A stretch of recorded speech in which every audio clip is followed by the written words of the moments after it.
Evening. The stars shone brightly. The moon was full as the night sky illuminated the earth. Normally, it was a display of a beautiful array of comfort and spectacle.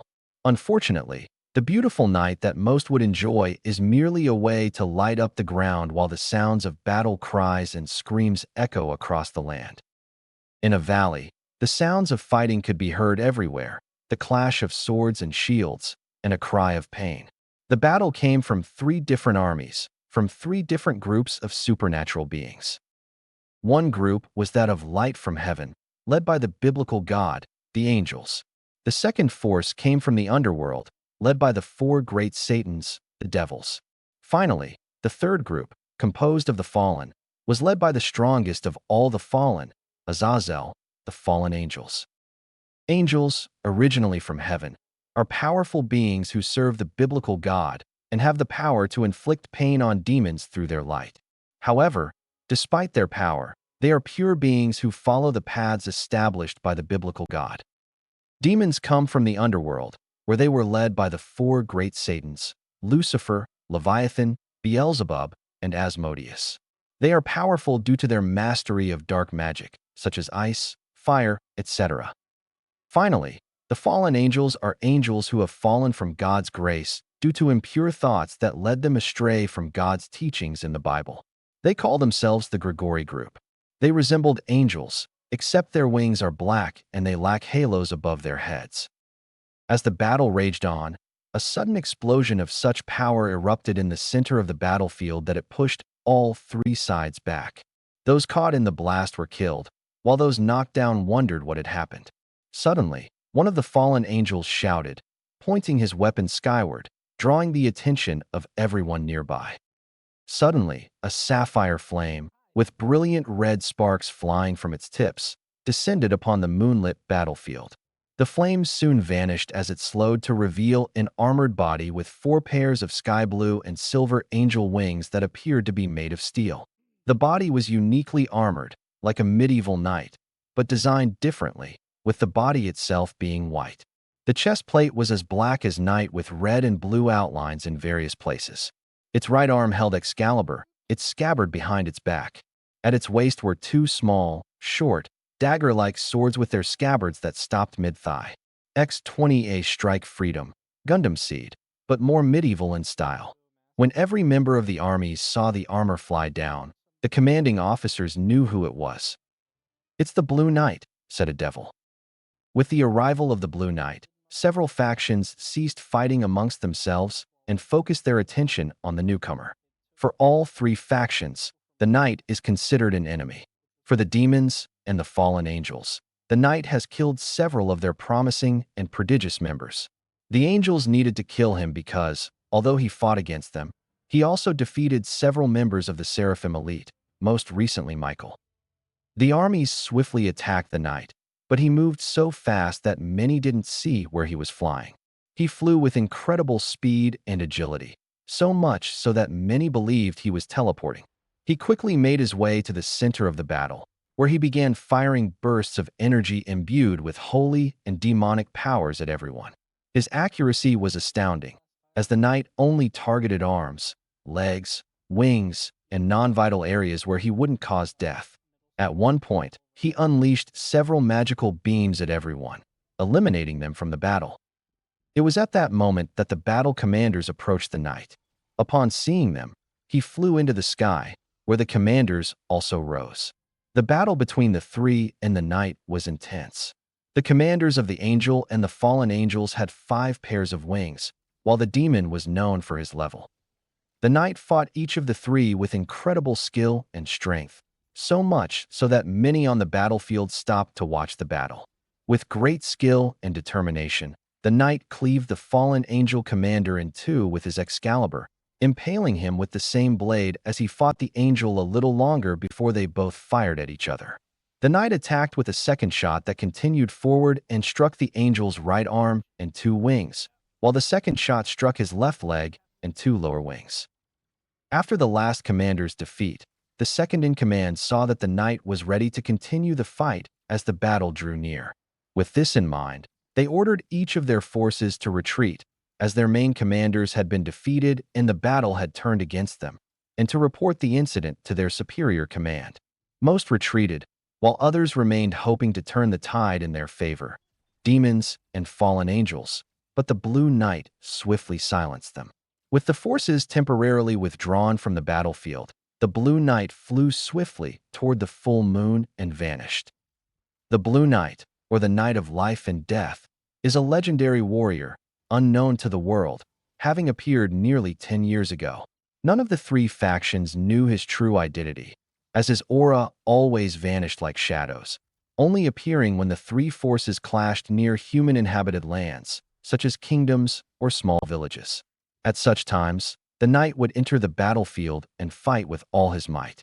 The three factions knew that the knight's power stemmed from a sacred gear, but they were unaware of its origin or creator, since God himself never created it. They believed it was created by something else, perhaps by a hidden longevity within the world.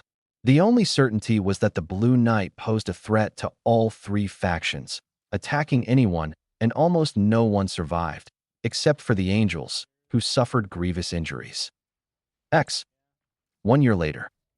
It was the final battle, as the armies of heaven, the underworld, and the Grigori group fought in a tremendous battle on Earth, so tremendous that any living human nearby would be burned alive by the holy/demonic aura that clashed together for 3 days straight. As the battle raged on, amidst the chaos, a large, ring-like circle was occupied by only 10 beings. These 10 beings, fighting amongst themselves, were the 5 chief leaders of the Grigori, the 4 great Satans, and the biblical God of Christianity. The struggle between the leaders was so intense that many couldn't get close, and only their high-ranking generals or skilled men managed to enter. But as the battle raged on, claiming the lives of many brave warriors, the situation changed dramatically when, suddenly, all 3 factions were engulfed by powerful explosions that cleared a path. It was then that those who were paying attention saw the Blue Knight reappear. Those who saw him attacked from all directions, but they couldn't reach him, as his flight made it impossible. The knight flew directly to the center of the battlefield where God and Satan were fighting each other. The knight raised his arms in an X shape, and a barrier shield appeared. He crashed through the wall of power to force his way in. Once inside, he saw the deities and began his attack against each one of them. The 4 great Satans recognized him when they heard the Blue Knight speak. They knew that if the knight hadn't been involved in several past battles, they would have gained the upper hand in the war. They knew the knight had to die for ruining so many of their plans. The fallen angels saw the knight and had similar thoughts. They too had to kill the Blue Knight. The biblical God, 3 times taller than any man, knew of the knight from reports by his subordinates, including Michael, that he was responsible for wounding his angels in battle, though not killing any. Like the Satans, the knight had thwarted several of their advances in the past, prompting them to intensify their attacks against the demons and the fallen angels. The battle raged on as the forces of each faction clashed, including the Blue Knight. In the fray, the knight had defeated the main commanders of each group, including Michael, but not without suffering grievous wounds. Several armor plates were shattered, and blood flowed from within. Yet, even in great pain and exhausted, the knight continued fighting until only he, the 4 great Satans, and God remained, able to endure the battle. It was around this time that God and the Satans decided to launch their final attack, but they stopped when they saw the Blue Knight suddenly transform into a gold knight. What happened next was something only the senior commanders, who were still alive, witnessed. The knight, in his new transformation, moved with such speed that no one noticed what had happened until it was too late. In a single motion, the knight flew after 2 of the great Satans and pierced their hearts with his bare fists, without his genuine leather gauntlet, killing them. Everyone was shocked by what had happened, as the other 2 Satans didn't realize what had occurred until it was too late. The knight severed his hands from Satan's body and, at full speed, unleashed several energy blasts at everyone, forcing them to scatter. It was then that the last 2 Satans were astonished to see the knight draw his Excalibur and attack them with full force. God and the fallen angels could scarcely believe what had just happened. Of course, they deduced that this power must be a special form of God annihilation. In less than a minute, the knight had killed the Satans, but suddenly collapsed to the ground near Azazel, the leader of the fallen angels. The knight's armor had practically vanished. Only his mask remained. The knight was completely weakened and unable to move at all. The biblical God was the only one who could move. He walked, sword in hand, bearing a sinister presence before Azazel and the knight. The god approached them as Azazel gazed at his former leader. "Huh, I guess this is it for me, huh?" Azazel said with a smile. "You have betrayed the path of light with your rebellious desires and actions. I regret to inform you that it is time for you to pay for your sinful ways," God said. Hee. Before I go, would you mind showing me who the Blue Knight really is? I'm just as curious as you are, Azazel asked. God didn't recognize Azazel, but he was curious to know who the knight was. The Almighty God walked over and lifted him by the neck with his left hand. God pulled and threw off the knight's mask to reveal his face. God and Azazel looked at him and discovered that he was a young man between 19 and 20 years old, with spiky blonde hair. His face could attract many young women. God examined the child to see what this power really was, but he could not find an answer since he could sense a sacred energy, but could not determine how it was created or where it originated. But he could feel a familiarity that he could not identify. Azazel looked at the young man and saw that he was unconscious, unable to defend himself. As he stared, he heard God speak. "How strange. I can sense light and darkness in his soul, but I can perceive neither good nor evil in him. But in any case, he must be punished for his sins," God said. "Oh, and what sins would those be?" "He killed many demons and fallen angels, leaving you only wounded angels. Judging by how he fought, you should thank him for killing your greatest enemies." Azazel gasped at what she said. "He continues to sin by hurting my loyal followers and leading people astray from my teachings of purity. I assure you that, like you, he will not find peace. Like Adam and Eve, he will face my wrath for all the sins he has committed, where God has his sword in his right hand, ready to pierce the young man's heart." "I guess that's all," Azazel thought as he closed his eyes so as not to see the young man's death and waited for his turn. The next sound he heard was a piercing, splashing crash. Azazel sighed as he opened his eyes to see God once more. He thought he should come out with at least one more act of rebellion, however foolish, which is why he was prepared to spit in his face. However, when he opened his eyes, he was unprepared for this scene. Azazel was stunned by the incredible scene before him. Michael and the other seraphim angels finally awoke to see what was happening. They stood there, in their own horror and disbelief, before the scene that greeted them. The high-ranking demons who were also present, and who had not been killed by the night, finally regained consciousness. God had his sword ready to strike as he positioned the young man before his face, his expression a mixture of anger and sorrow. He held him upright as he prepared his great sword in a single, swift motion. Then he began to attack, stopping just before the blade's point touched the boy's chest, for he sensed something was wrong. He looked down and saw the boy, in his right hand, holding a golden and dark sword with an aura similar to that which slew demons. However, the blood of the 4 great demons coated the blade as it pierced God's heart.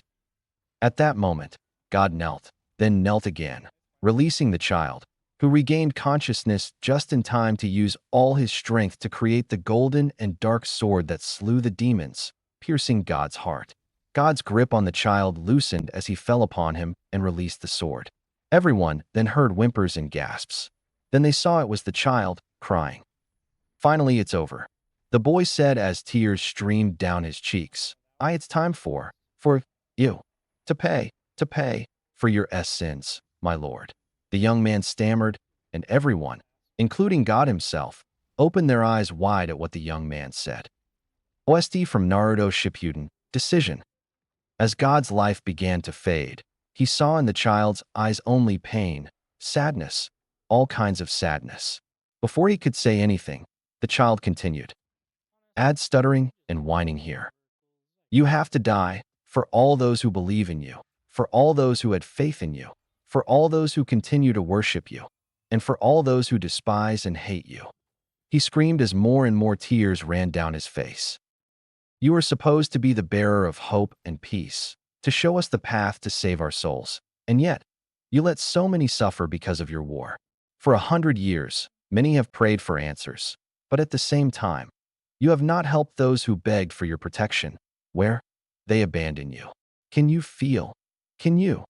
This power, the power of humanity, the power of light and darkness, the hopes and the rage of all the inhabitants of your world? He screamed. It was at that moment that God could hear, through the boy's sword, the voices of the blessed and the anger of the rejected who followed his faithful words.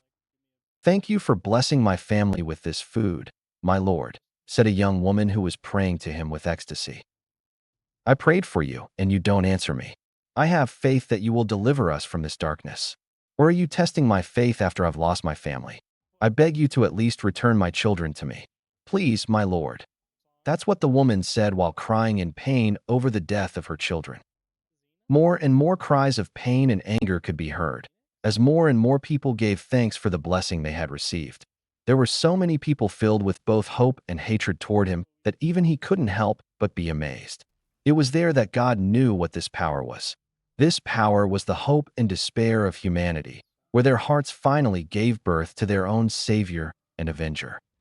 And I suffered as I should. I lost my family, but I gained friends. I lost my friends, but I got a new home, and so on. I had to listen to them all cry out in pain for your help, but I never received it. I had to see so many living in pain or sorrow. It was then that I decided to fight, and in that fight, I felt it. I could feel a powerful force pulling me along, and then I awoke with this power. Then I knew what this power was for. That's why I did what I did, and now, what am I doing? I had to use this power to kill the 4 great Satans, and you, the young man shouted. I had to kill you, or the happiness and pain of those who sacrificed themselves or were sacrificed in your name in this war of yours could finally rest in peace. That is why I was granted this power to kill you, and that is my decision as one of your children, because you forced me to do this. The boy finished, still sobbing. Everyone around them couldn't believe what the boy had just shouted. In a way, what he said was true. Their thoughts stopped as the boy continued. You forced us, all of us, to create this power and me to carry the burden, a burden that I will never be forgiven for, and for that, even now, I hate you, but still, I ask for your forgiveness, the boy while crying louder like a child. God's long white hair covered his eyes, so only the boy could see his face.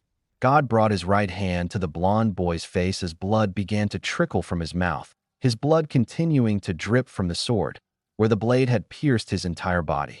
With a final breath, God lowered his face to the boy, whose eyes widened for a moment as he began to cry even louder.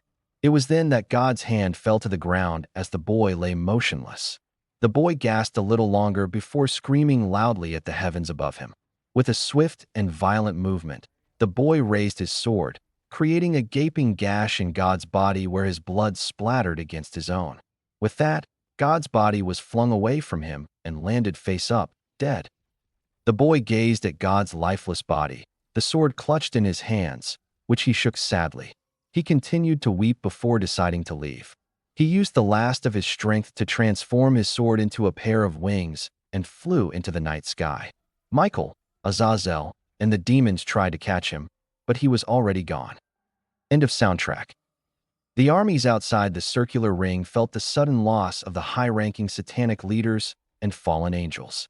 The angels cheered while the demons and fallen angels trembled in disbelief, knowing that if their leaders died, God would come out and kill them. But before any further thoughts could arise, they all felt God's life force ebb away before he too vanished. Everyone around them was shocked by what they were experiencing. It wasn't long before they all saw a figure flying, its blue wings revealing it to be the Blue Knight. Shortly after realizing the leaders were dead, everyone turned their attention to the center of the battlefield and saw Michael, Azazel, and the demons emerge. Before the situation could escalate, a fallen angel shouted to his fellow fallen to continue the fight, for from the expressions of Michael, his subordinates, and the demons, he could see that both God and the 4 great Satans were dead.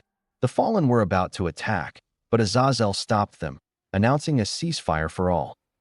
When the knight left, Michael, along with his fellow high-ranking seraphim, Azazel, his surviving companions, and the demons, walked toward the fallen leaders. Gabriel rushed to God's body, embraced him tightly, and cried out in disbelief. The beautiful blonde wept for the loss of her savior, while Michael and the other angels mourned their loss. The demons, too, grieved for the loss of their leaders. It was then that Azazel took pity on them and called for a ceasefire, which they all agreed to, as they all wished to mourn their fallen leaders. After the announcement, everyone hesitated, but then they saw the bodies of God and Satan being carried away. The fallen angel who wanted to continue, Azazel, stopped, as he was the commander of the Grigori, and ordered all his comrades to return to headquarters or any of their bases to receive new orders. In the end, the Great War had ended horribly. Far from the battlefield, the blond young man finally landed in a remote region that had once been a battleground for the three factions. He walked to several graves where he continued to weep, for before him lay the tombs of his family, father, mother, brothers, and sisters. The night was filled with tears of grief and sorrow. 3 years later, it was midday, and the people of a small Austrian town were busy working. In the main market square, men and women were occupied with their own work or living conditions while their children helped or played. In the midst of the crowd, a person wearing a wool cloak walked with an impassive expression. Part of the cloak was used as a hood, but few caught a glimpse of their face. The person in question was the blonde warrior, also known only to the three factions as the Blue Knight. 4 years have passed since that fateful, dark day when he killed the four great Satans and God himself. Since then, he has changed both physically and personally. The young warrior was between 25 and 25 years old and stood about 1.80 meters tall. His blonde hair had grown a little longer, still spiky, and a short fringe to one side framed his face. As he walked through the village, he couldn't help but think about how much the land had changed since the days of his lost childhood. Past. When he could barely remember his life, at the age of 4, he recalled a time when things were completely different for him. Peaceful, full of joyful and happy days with his parents and siblings, without any worries in the world. In those days, he remembered that every morning and every night, his family would gather to pray to the Lord, thanking him for the blessings he had bestowed upon them.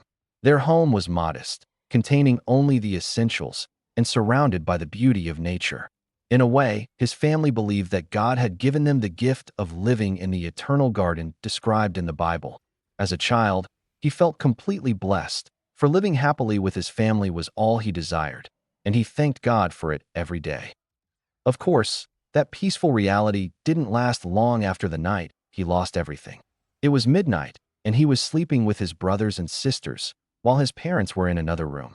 They were so sound asleep that none of them failed to hear the sound of approaching footsteps. Outside the dilapidated house, a group of fallen angels moved silently, searching for a place to hide. They were trying to conceal themselves because a larger group of demons was pursuing them. Some distance away, a small skirmish broke out between demons and fallen angels, and the fallen angels who had put up the most resistance retreated to regroup and escape. They found the small house and thought it would be a good place to hide. As they took refuge, some looked around and discovered a family living there, but they didn't care, for they wanted to live. They decided to leave the family in peace, for if the demons saw the corpses, they would know they might be nearby. Upon entering the building, one of them saw the cross of Christ on one of the walls. He informed the others, who told them it was the home of Christian believers. They had to leave immediately, as this could alert the angels of heaven to their whereabouts. As they tried to leave, one of the demons saw them, which reignited the battle. The sounds of battle woke the family. The parents looked out and saw that it was a battle between supernatural beings. They quickly went to their children to get them out of there and take them to safety. As the family tried to escape, one of the demons was thrown near them, where the father had his wooden pitchfork and a cross to defend his family. He told them to run into the woods to safety. The demon saw the man with a weapon and a cross and thought he was an enemy. It quickly attacked and killed the father. The mother and her children ran, but they heard the sound of a man being killed. The father died where his children wept, while the mother quickly put her grief behind her, for the battle raged on. She swiftly led them into the forest, but suddenly she was struck by a rogue lightsaber and killed. The children, now orphans, were shocked and saddened. They were too frightened to move. All they could do was pray, which they did, leaving them defenseless. A few fallen angels and demons attacked them, and their onslaught was about to strike. Just as they were about to, another power blocked them, forcing them back. A bright light appeared in the sky, which the children believed to be the sun. Then a group of angels descended to earth. These angels were nearby when they sensed the children's prayers and the feeling of battle. At first, they had no intention of fighting either side, but they perceived the children's innocence and quickly came to their aid. With the angels' arrival, the battlefield intensified. The leader of the angelic group ordered two of them to guide the innocent children to safety, while the rest provided cover and support to ensure their safety as they battled the demons and fallen angels. The two angels made the children run toward the woods in the direction of the nearby river. As they ran, their guardians were forced to retreat from the attacks of one of the fallen who separated them. In the ensuing skirmish, a powerful demonic explosion erupted from nowhere and obliterated them all, except for one. In a desperate move, the older brother threw his younger brother into the air, where the shockwave hurled him into the river, where he was swept away as he struggled to stay alive. As the morning sun began to shine on the land, the 4-year-old boy stood on the riverbank, a short distance from his home, yet still remembering the time he spent with his father. He began walking upstream to return home. It took him about a quarter of the day because of his small size, but he made it. When he arrived home, all he saw was that his house was now destroyed. He wandered around until he found several graves with the cross of Christ. It was at these graves that the boy suddenly wept, for on the graves he could see the wooden crosses of his family, one of which he himself had worn. He could see that along with the cross, some beads were strung on a cord that served as a pendant or bracelet. As he wept, he took out his own wooden cross that was around his neck and began to pray. "Oh God, my God, my God, bring back Mom, Dad, my brothers, my sisters," cried the boy as he prayed as best he could, since he was now completely alone.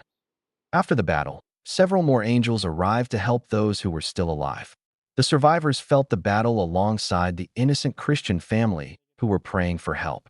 The angel didn't know what had happened to the children, as he had indicated that they were approaching the river.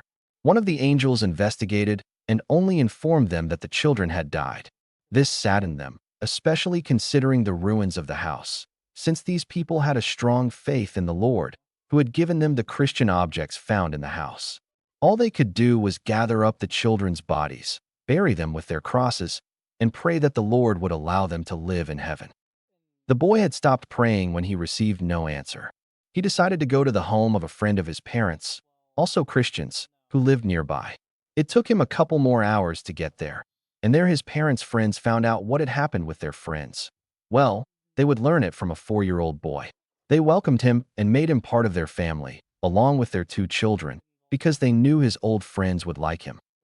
It was another 2 years where the boy and his new adoptive family left the remote area to look for a quieter place in a large town or kingdom, as well as for the husband to look for work where this time the boy learned another hard life lesson and questioned his faith. The family moved to a small town where they lived a fairly decent life, continuing to follow the path of Christianity. However, faith doesn't always find answers. At one point, the father fell ill, and the mother and her eldest son had to work, while the 2 younger children stayed home to care for the household. As the situation worsened, they lost their jobs, leading to food shortages. Things were getting quite dire until the nightmare returned. Human bandits took advantage of the night to attack the small village. Many fought to defend it, but many fell in the attack. The blond boy and his new siblings managed to escape, but their parents died. It was also during this attack that the blond boy learned/experienced his first great sin. To defend his new siblings, who were 2 to 4 years older than him, he took a life. He and his brothers were fleeing a burning village where they lived. He and his new siblings had been separated from their parents. As they ran to escape the chaos, he and his brothers were trapped in a corner where one of the bandits managed to corner them. The 2 older brothers were too frightened to move, while the blond young man trembled with fear. He looked around and saw that the only thing nearby was a wooden gallows lying abandoned at his feet. The bandit ran toward them with a wooden club, ready to strike. It was then that the young man swiftly grabbed the gallows at the very last second and rammed it into the bandit, impaling himself and dying. The blond young man saw what had happened and began to tremble with disbelief. All he wanted was to protect his new brothers, not take their lives. At that moment, his older brothers managed to overcome their trauma for a moment, so they quickly grabbed the blond young man and left. Orphaned once more, the three walked together all night until dawn. For the next 3 days, they wandered through the forest without food or water. They would have died if not for luck or some deity or force that led them to a caravan of people. The three were found by the people, who gave them food and water. After hearing the story of their village, they were asked if they wanted to join them, and they agreed. For the next 6 years, the blond young man and his brothers traveled the country, learning about life and continuing their Catholic customs. During that time, the blond, prickly young man finally managed to kill someone for the first time, but even then he prayed to God for forgiveness for his sin. The three children traveled across Europe. From the Frankish Empire to the Slavic tribes, they journeyed south between the border of Adal-Kusu and the Kingdom of Chaz. They continued their descent south, heading for the Middle East, and then returned north, crossing the Eastern Roman Empire into Italy. During their travels, the young woman learned from her fellow travelers how to cook, sew, and other things. The older brother learned to sail and fish. The tall, blond young man did the only thing he knew he had to do. He knew by heart that he was weak and needed to grow stronger. In the caravan, he found some old, trained soldiers or warriors and learned how to fight. The blond man learned swordsmanship, tactics, and hand-to-hand combat from veteran soldiers, among other things. He was able to test his skills when the caravan was attacked several times, with seasonal warriors and newcomers protecting themselves from surprise attacks. Despite the losses, the three brothers managed to survive this and countless other attacks. And so the blond, spiky-haired boy was baptized in combat. It wasn't long before all of this was put to the test, fighting against the supernatural world. Years after the death of his first family, angels, demons, and fallen angels began another battle, and they were at its center.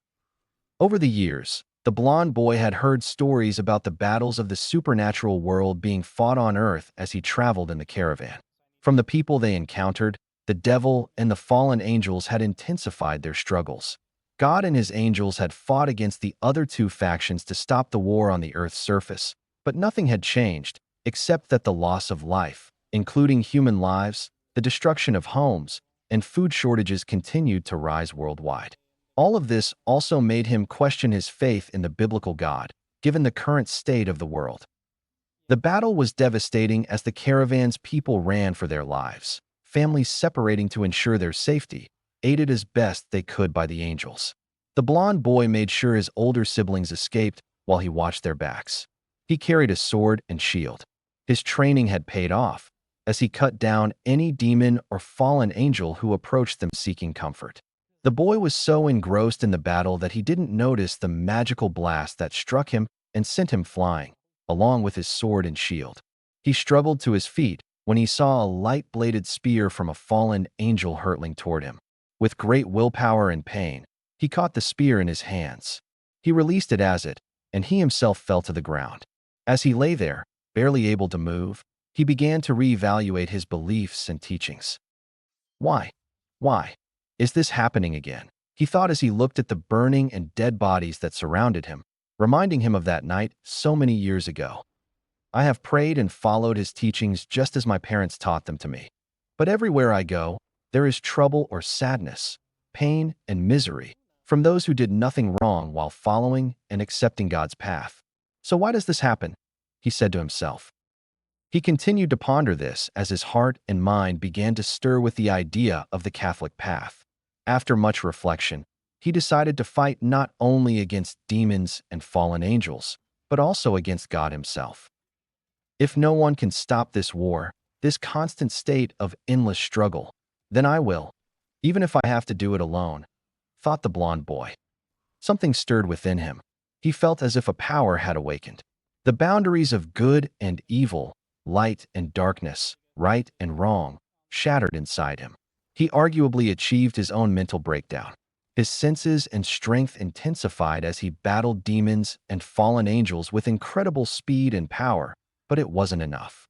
He shouted at them to stop fighting, as this was a pointless confrontation for Earth, but no one listened.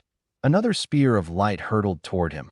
He caught it and was able to wield it, even with his hands burning with power. A burst of demonic power hurtled straight toward him, and he used the blade of the light spear that burned his hands to block it. As the attacks collided with his defense, he felt powers of light and darkness surge through his body. His mind was already at its peak, and with the power coursing through him, something else awakened. At that moment, a powerful explosion struck directly where he stood, unnoticed by anyone else, as the battle raged on. He was currently adrift in an infinite void, devoid of time and space, empty of everything except for mixtures of colors in the light and darkness. Although he floated in this void, his thoughts weren't on his current situation, but on what he still thought about God and his faith as a Catholic. He thought about the good God had brought to humanity, but also about those he had excluded, abandoned, and sacrificed for it. How could his teachings not work for everyone? Where people continue to struggle for their lives, whether due to the supernatural or because they had abandoned their faith or had only been shown darkness, not the light of God. Only the gigantic roar woke him. He stared into the endless void and saw a creature appear before him. The creature was moving toward him, and he could see that it was 100 meters tall. As it drew near enough, he saw that it was an enormous red dragon, Great Red. Upon seeing the dragon, he thought this giant reptile would kill or devour him. Without weapons, he intended to live not only for his own sake, but for the sake of his brothers and to fight against the war raging at home. At that moment, the sensation he had felt earlier, his balance breaker, activated once more. The dragon appeared and opened its mouth where the young man was preparing. The blonde warrior barely moved and delivered a powerful punch to the slime, forcing it to rise above its jaws, but then began to pummel it all over its back, barely dodging the spikes it thrust into him. The punch he landed didn't faze the dragon, but it did irritate him. He turned and saw that the boy was barely resisting, but he was staring intently into his eyes. The dragon already knew he could easily destroy him, but his eyes showed something different. His eyes, without fear or doubt, showed strength, the potential for something great. The dragon glared at him, roaring right in front of the boy, but he didn't back down. The dragon saw that, no matter what the boy believed, he could defeat him. Great Red went to attack the boy again to see what he could do. The dragon attacked him with incredible destructive power. This time, the blonde youth was ready again, his body covered in wounds and bruises. In his mind, he was ready to survive. It was then that something happened. A strange sensation overwhelmed him, as if his body were on fire. The dragon saw that the emptiness allowed him to display his fighting spirit as his body was engulfed in white and dark flames. The blonde youth moved with incredible speed, dodging the swipe and aiming directly for the dragon's head. The dragon felt nothing when the boy struck below its mouth. It roared again, forcing the boy back, where the beast pierced him with its claw. It was then that they both hurt each other's feelings. The dragon saw what the boy had been feeling and regarded him with respect, not only for his bravery and willpower, but also for believing so strongly in his ability to kill it, even in its current state. The boy heard the voices of hundreds of thousands of people who had similar thoughts, those of the Catholic faith. Why do I suffer like this? I have prayed and worshipped so intensely. And yet, has God not answered my call? Why am I not blessed? Why can't I have peace in my life? Said a male voice. Thank you, Lord, for giving me the strength to keep my family happy. I hope you will watch over my family and keep us safe, a woman said. All this fighting. Does God even care about the destruction caused by demons and monsters? Why is there so much death, especially among Catholics? Another voice said. Some people thanked God for bringing them peace and asked for protection, while others, who felt their prayers went unanswered and were not blessed, responded with hatred. Still others, unfamiliar with religion, wanted someone to bring them peace, while others sought revenge for everything that had been taken from them.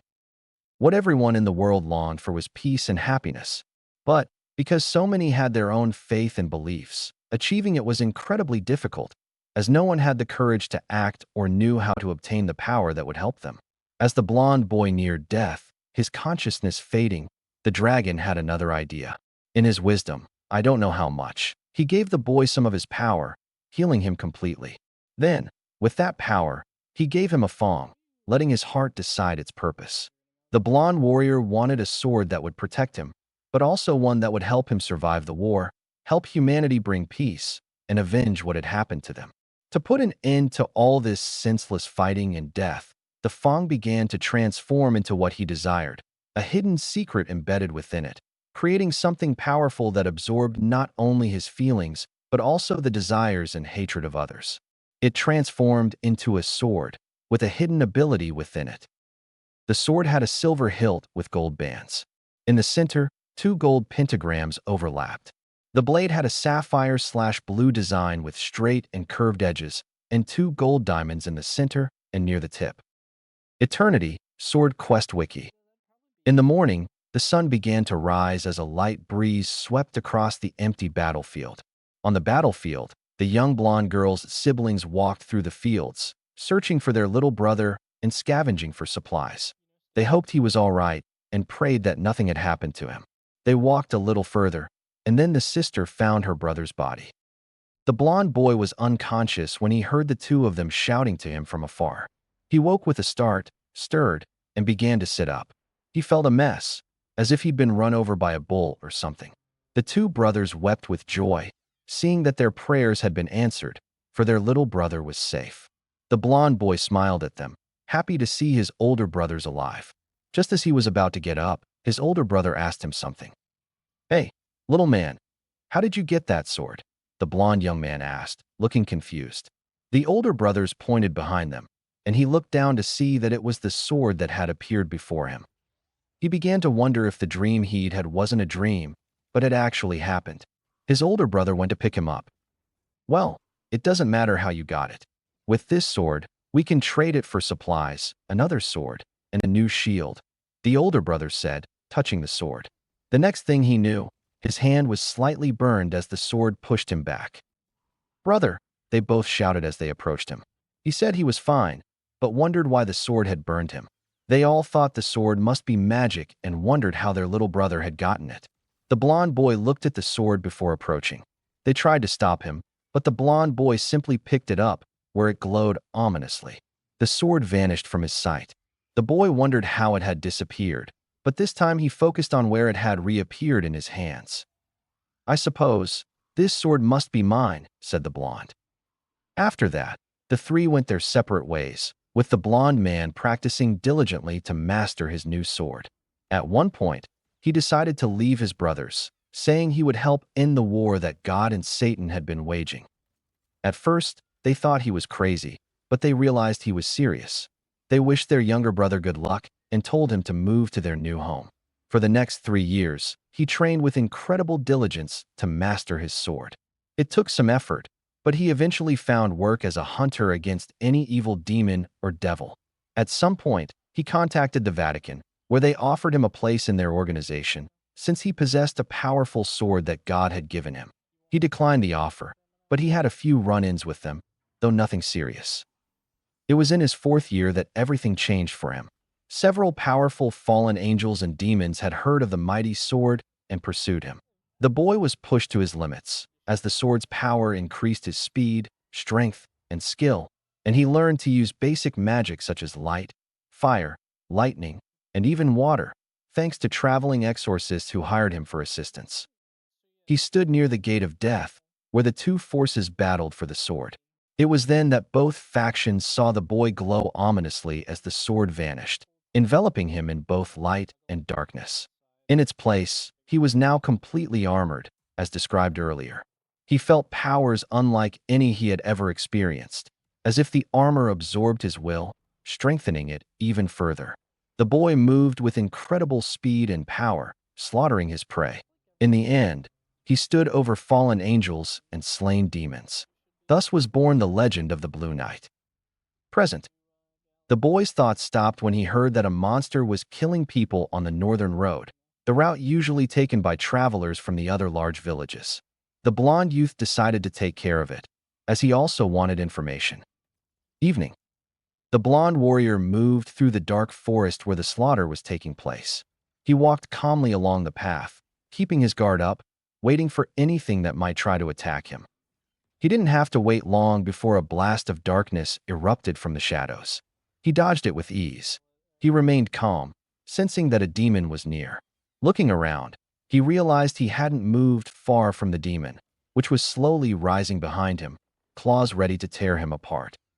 It was then that, in an instant, the demon saw the boy vanish before him and seemed confused. Before he could think, he heard the young warrior. "So, you're the monster who's been killing people. What a shame I was around." The blond man reacted. The demon then noticed his vision was fading and finally understood what had happened.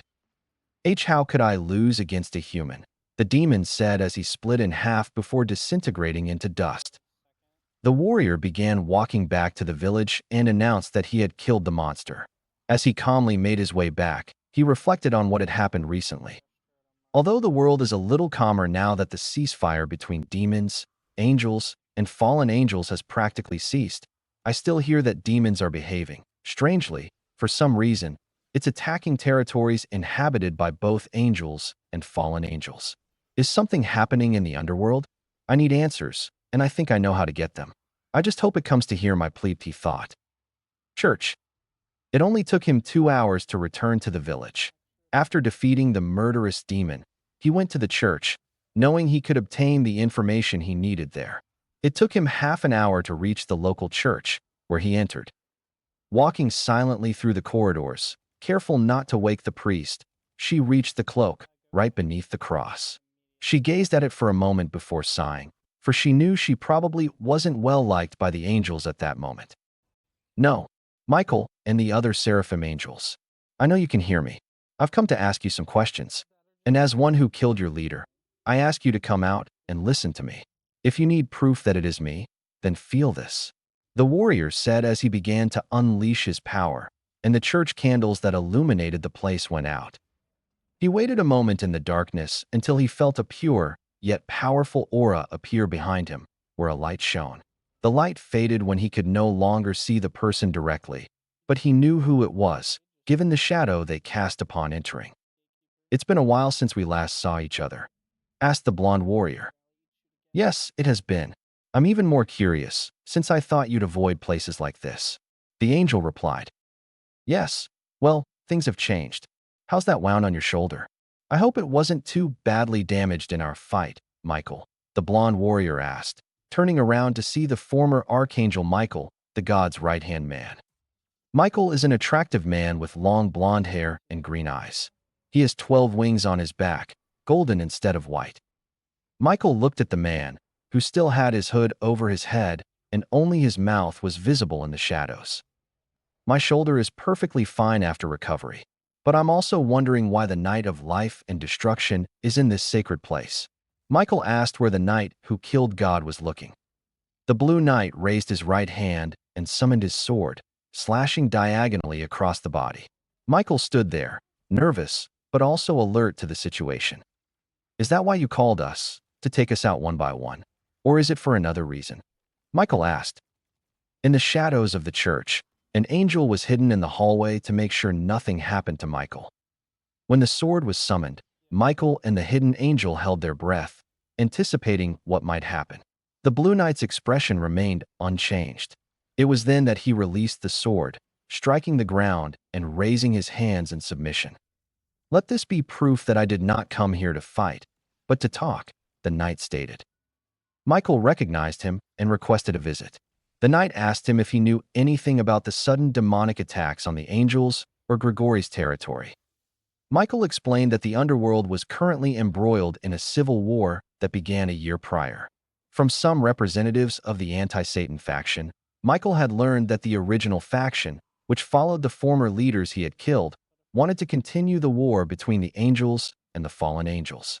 The anti-Satan faction did not want to go to war, as they wished to rebuild their race from all their losses. Thus, a civil war erupted between the old Satan faction and the younger anti-Satan faction. Although the younger anti-faction was slowly growing in power, the old Satan faction had experience, and the battle had been evenly matched, especially since some of the fallen angels had joined their side, hoping to help destroy the younger demons and eliminate potential threats, a sentiment Michael personally shared. Let me see if I understand this correctly. If Satan's old faction were to win this civil war in the underworld, they would break the ceasefire and continue the war on Earth. Is that right, Michael? Asked the Blue Knight. Yes. If old Satan's faction wins its civil war, the ceasefire we agreed to will end. With it, the angels will once again fight the demons and the fallen angels if they choose to join him. Michael confirmed. I see. So I guess the old Satan faction is responsible for the sudden uproar that's going on in churches and such, the Blue Knight thought aloud. You're right. The anti-Satan faction has been helping us by trying to resolve the matter themselves. But since they're young demons with little combat experience, they're finding it difficult to keep the secret. Michael confirmed the knight's thoughts.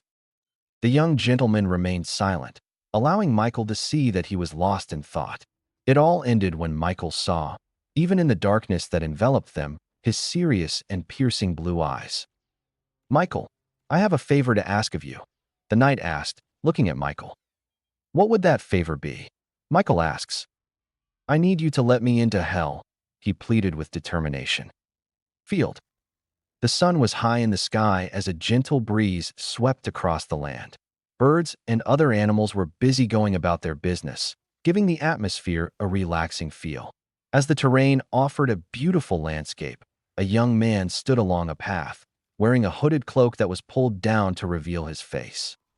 The young man was 1.83 meters tall and around 25 years old, and he wore the typical clothing of the 9th century. The one walking along the path was the Knight of Life and Death, also called the Blue Knight.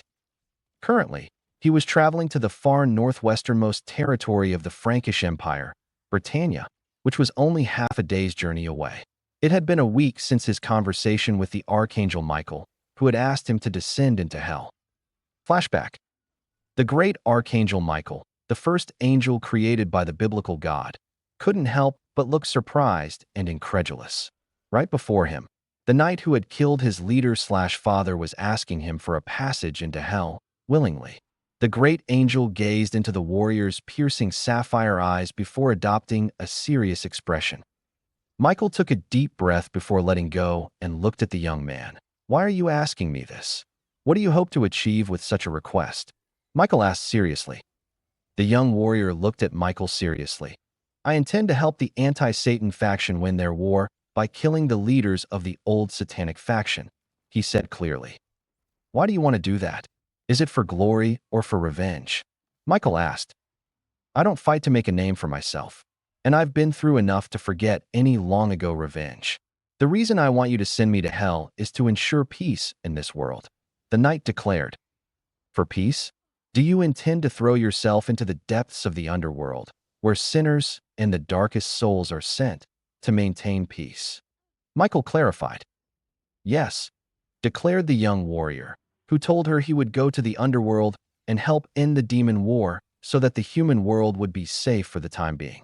Although he had his own reasons, he knew that going to the underworld to ensure the victory of the anti-Satan faction was the right thing to do, since, according to them, the main families and other high-ranking demons did not wish to continue the war, as they wanted to guarantee the safety of their families, which would take decades or centuries, depending on what happened. I see. Although you must understand that the demons on both sides would have their own problems with you. Even if you help prevent the Great War from resuming, they would still haunt you for what you have done to them over the last decade, Michael said. I know that, and I don't care. As long as I can guarantee the safety of this world, I have no problem. I'll just have to sleep with one eye open, declared the Blue Knight.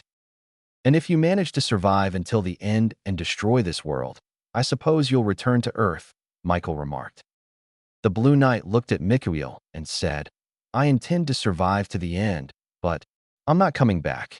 He gave Michael his answer, and Michael seemed a little confused before he understood what the Blue Knight meant. I see. So that's why you want to go. You plan to die there, don't you? You think that by fighting and protecting both Earth and heaven you'll find refuge? You're asking us to let you into heaven when you die? Even with all the sins you've committed, not only against us in heaven, but also against the demons and the Grigori group, to receive redemption? Question from Michael. No, I don't want redemption. If anything, I wish it for my family, whom the angels failed to protect, and for my adoptive family who took me in as a sanctuary for all of them, since they have nothing to do with this. As for me, you can send my soul to the deepest abyss or to limbo for all eternity if you so wish. The knight answers Michael's question. Michael was shocked by what he had just heard, and judging by the warrior's expression, he was completely serious. Michael asked him why he was making such a request, why he was sacrificing everything, even his afterlife, for her. The young man told Michael that this world had suffered so much because of the supernatural realm. So many families had been torn apart and lost in the battles fought here, where many had prayed without answer, where all had perished.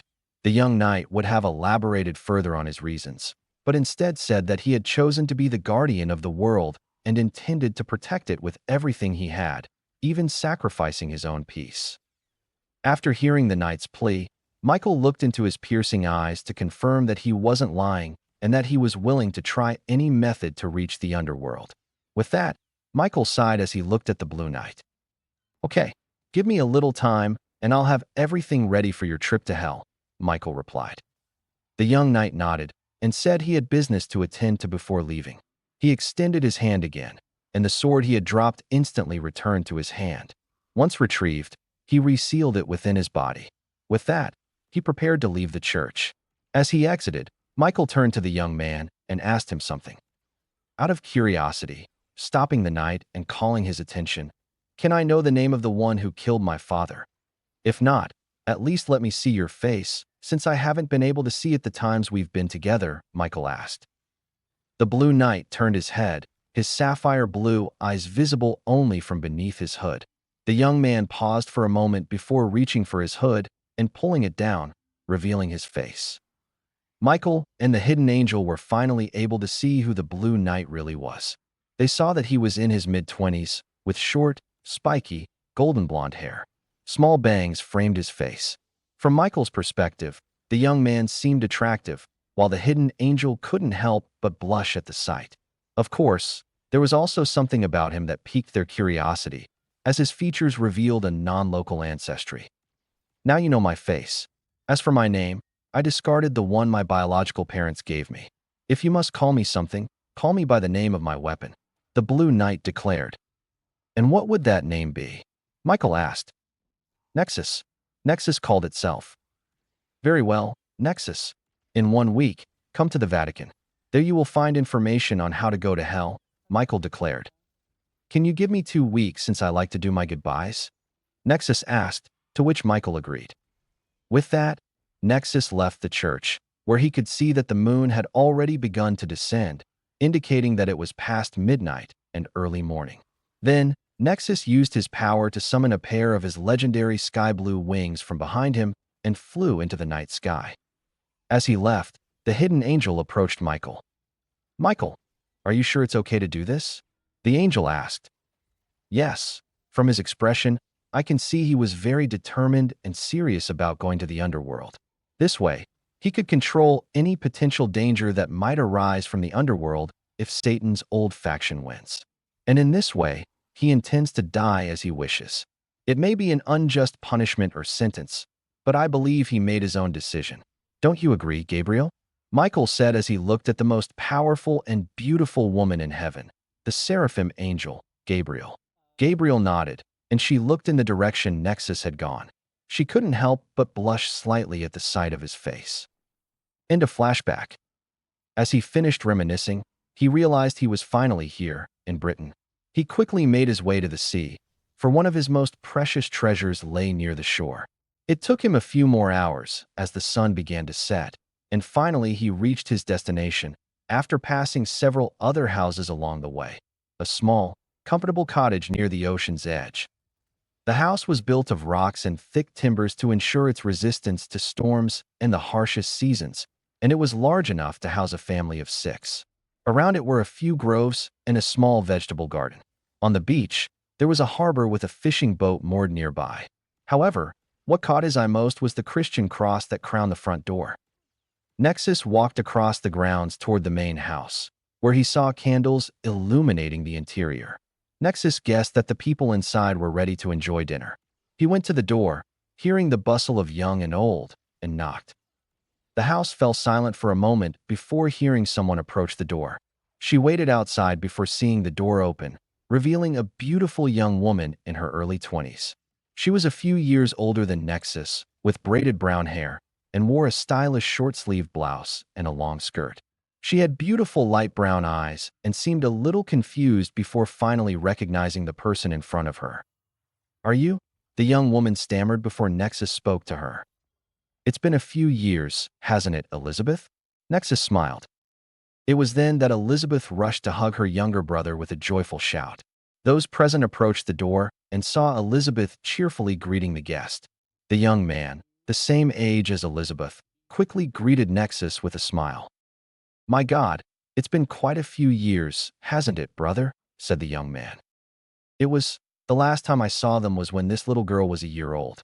She pointed to the girl who looked like her mother, only she had reddish-brown hair. "It's been, children, come and meet your uncle," said the young man as the children ran happily towards him and hugged him with all their might. "I hope you took good care of my sister, because you know that either I or our brother would make you regret it, Aaron," Nexus joked. Aaron is the same age as Elizabeth. He was the same height as Nexus, while Elizabeth was half a head shorter than them and had short, bright red hair. The story behind this is that Nexus helped Elizabeth and her brother find a home in Britannia 10 years ago. During that time, he met Aaron, and they became friends. It was later, before Nexus announced he was leaving home for good, that they became close friends. Nexus returned to their wedding a few years later, where many of Aaron's friends and family celebrated their union. Nexus visited them later and learned that she had a daughter, named Joanna, with Aaron, and was very happy for her. "I see you already have a child. I suppose he's only 3 or 4 years old," Nexus said, looking at the light brown-haired boy. "Yes, his name is Michael, in honor of the Archangel Michael," Aaron stated. Nexus said it was a beautiful name. Joanna said she hoped the Archangel Michael would watch over not only her younger brother, but them as God would. Nexus agreed and thought about keeping the man's death a secret. "Dinner is about to be served. How about you join us?" Aaron suggested, to which Nexus humbly agreed, saying that was the reason she had come. Everyone laughed. During and after dinner, Elizabeth and Aaron questioned Nexus about his life as an exorcist. Some time ago, Nexus told them that he had become an exorcist for the church and that he had carried out missions that heaven had entrusted to him during the Great War. Of course, it was a lie, so they wouldn't know what he really did. "Oh, it's very dangerous to fight against sinners and dark beings. But with all my faith, God helped protect me and gave me the strength to overcome such obstacles. Thanks to all my effort, determination, and faith, I was finally able to see them," Nexus explained. Joanna asked. "I saw the archangels, Michael and Gabriella." Nexus smiled, while the family looked at him in amazement. They started asking her questions about her appearance, her personality, and things like that. Nexus told them with a smile what they were like and how envious they were of the privilege of seeing them. The reason was that this family was also devout Catholic, just like Nexus was. "You're so lucky, man. I wish I could see you both, including God," Joanna said. "In fact, I could see God himself." "Well, just his figure from afar," Nexus said, and everyone stared at him with wide eyes. Nexus began to explain that he had helped in the final battle against the demons, where God fought and defeated the 4 demons, but that he himself was injured. He told them that he saw God from afar, as he helped protect the wounded angels who fought alongside him. The family rejoiced to learn that God had restored peace to the world and defeated the demons. Nexus explained that thanks to the faith of many people, the world will one day achieve peace. Nexus frowned, having essentially lied to his sister and family. After killing God, he decided it was best to keep it a secret, unsure of what would happen if people found out. He didn't even want to think about the potential consequences, so he resolved to keep that information to himself and take it to his grave. Later, under the glow of the stars, Nexus walked along the beach near her sister's house. She strolled comfortably along the shore, enjoying the gentle sea breeze. She walked a little further before stopping and closing her eyes. She opened them slowly and turned her body and gazed toward the ocean. I know you've been following me these last few days, so you'd better come out now, Nexus muttered, after waiting a while. It wasn't long before a brilliant white glow appeared behind him. He turned and saw that it was one of the four chief seraphim, Gabriel. Nexus looked at him curiously, wondering why he was there. Hey Gabriel, why have you been following me these past few days? Are you here to tell me that Michael finished with the arrangements? Nexus asked. He shook his head to tell her that Michael hadn't fulfilled his request. Instead, he looked at Nexus with a bitter, annoyed, and angry expression, and Nexus wondered why he was looking at him like that. What's with that look? Do you look like you want to strangle me or something? Nexus asks. Before Gabriel could say anything, she saw Nexus start and turn around. She waited a moment before seeing him look at her with concern. Gabriel, please pretend I work for the church, Nexus asked instantly. What? She stuttered in surprise. Please, the family I'm with doesn't know anything about me. They don't know that he is dead. So please, keep it a secret and pretend I'm an exorcist, Nexus said before kneeling as if bowing to her. It is a great honor to be near your presence once again, Lady Gabriel, Nexus said. Before she could ask him why he was doing this, she finally understood why he was so worried. He sensed someone approaching, a young and innocent soul, from what she could see. It was coming from the house where he was staying, where she watched him from above. It was then that she understood what he wanted her to do. Keep his life a secret. Just that, a secret. She quickly slipped into character. No, my brother and my father, along with me, should thank you for all your hard work over the years. I know you're enjoying some free time, so I hope you enjoy your freedom before we have to call you again, Gabriel said. I see. So this visit is just to thank me. You shouldn't, since I do it with all my heart. But if you would be so kind, could you watch over my family and give them peace when they go to heaven? That's all I want, Gabriel, Nexus asked humbly. Don't worry, I can feel the purity of their hearts. They will be welcome in heaven, just like the little girl who's watching over us right now. Gabriel smiled as she pointed to where she was near the hill by the beach, while Nexus feigned surprise at being caught like this by his niece Joanna. Joanna woke in the middle of the night to a noise in the house. She looked around and saw that her uncle had gone out. She looked around again and saw that her family was still asleep, so she went to follow him, curious why he was leaving so late. She followed him for about 15 minutes before seeing a bright white light shine ahead of her, before she decided to investigate. Only when she reached his side did she see that he was kneeling before what, in her opinion, was the most beautiful woman she had ever seen. But she also wondered why she had white wings on her back. She approached silently until she heard them murmuring their conversation, where she could barely make it out. Only when she heard the name Gabriel did she become stunned and decide to slip away secretly. Of course, she stopped short when she realized she had been discovered. She quickly knelt down and began to pray, asking for forgiveness for having approached them in that way. Nexus acted and quickly went to Joanna's side. Joanna, what are you doing here? Shouldn't you be in bed? Nexus asked, but he had already figured out the reason. I came because you left the house in the middle of the night, Uncle. I got worried when I saw you walking away. I didn't know you were meeting Lady Gabriel. I apologize to both of you, Joanna murmured. Before Nexus could say anything, they both heard Gabriel approaching with a smile. Don't worry, you're just a curious child. It's natural for you to follow your uncle, even if it's a little dangerous for you to be out so late, Gabriel said, smiling at the little girl. Gabriel estimated she was about 5 or 6 years old. Joanna felt she had no right to look at or speak to Gabriel, so she knelt down and covered her eyes with her hands as she murmured her apologies. Gabriel could see that the girl felt great love and respect for her and for her father, the God of the Bible. Gabriel told her it was all right and that she could look at him. Joanna did as she was told and looked up in amazement at the true beauty of Gabriel. Gabriel is an exceptionally beautiful woman with curly blonde hair and a voluptuous figure. Joanna believed the Bible said Gabriel was the most beautiful woman in heaven. From the way he spoke to her, she noticed he was a humble and polite angel, and she felt a warm presence surrounding her, as if she were experiencing true peace. After recovering from the shock, Nexus told Joanna to run to bed, as he didn't want her family to worry about her. Joanna nodded and ran back home, her heart full of excitement. Both Gabriel and Nexus waited until Joanna was out of sight before resuming their conversation. But before they could, they heard Joanna say something aloud to Nexus. "Uncle, you were right. You helped the angels fight the darkness. I'm so glad God is watching over us." With a smile on my face and renewed faith in my eyes.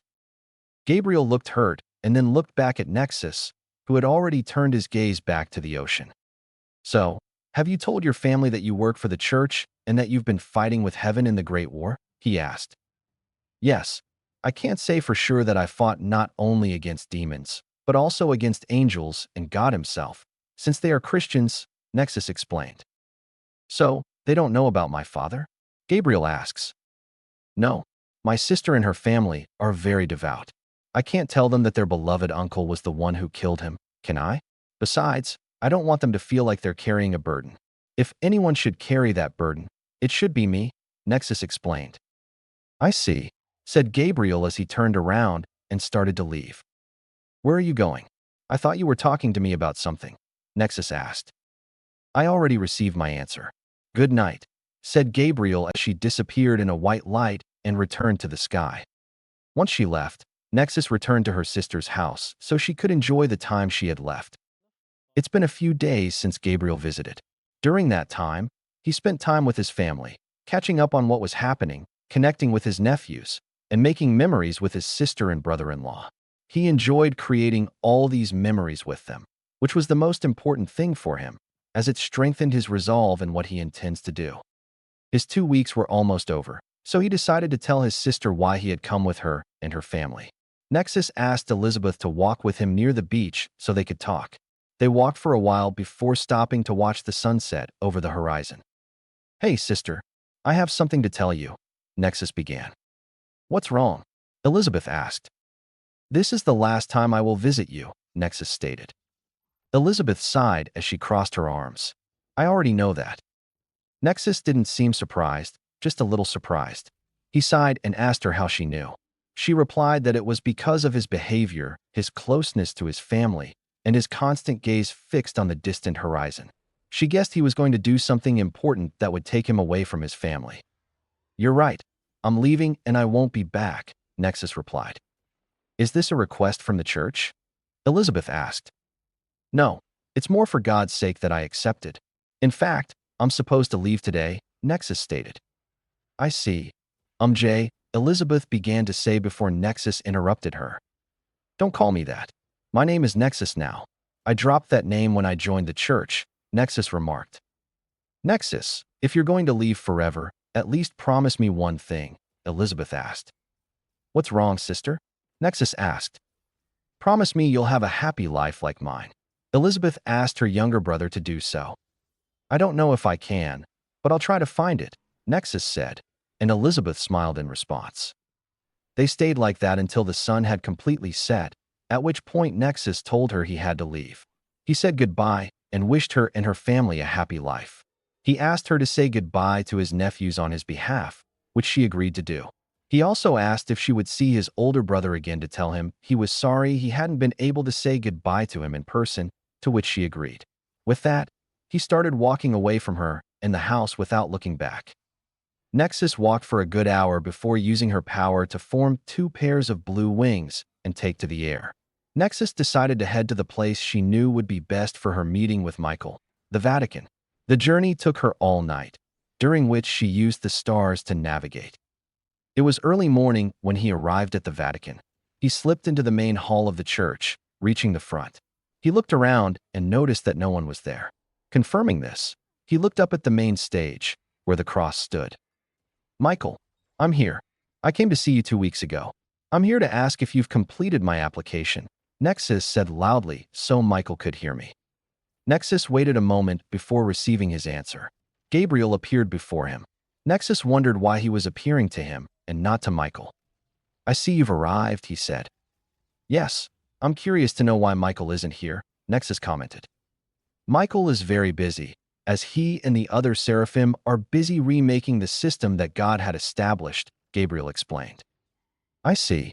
Has my application been completed?" Nexus asked. Yes, although Michael had to ask for help, Gabriel replied. What kind of help? Nexus was curious about. You must go to Gothia. Let your power flow from you, where your help awaits to enter the underworld. Gabriel explained where she was ready to go after giving her the information she needed.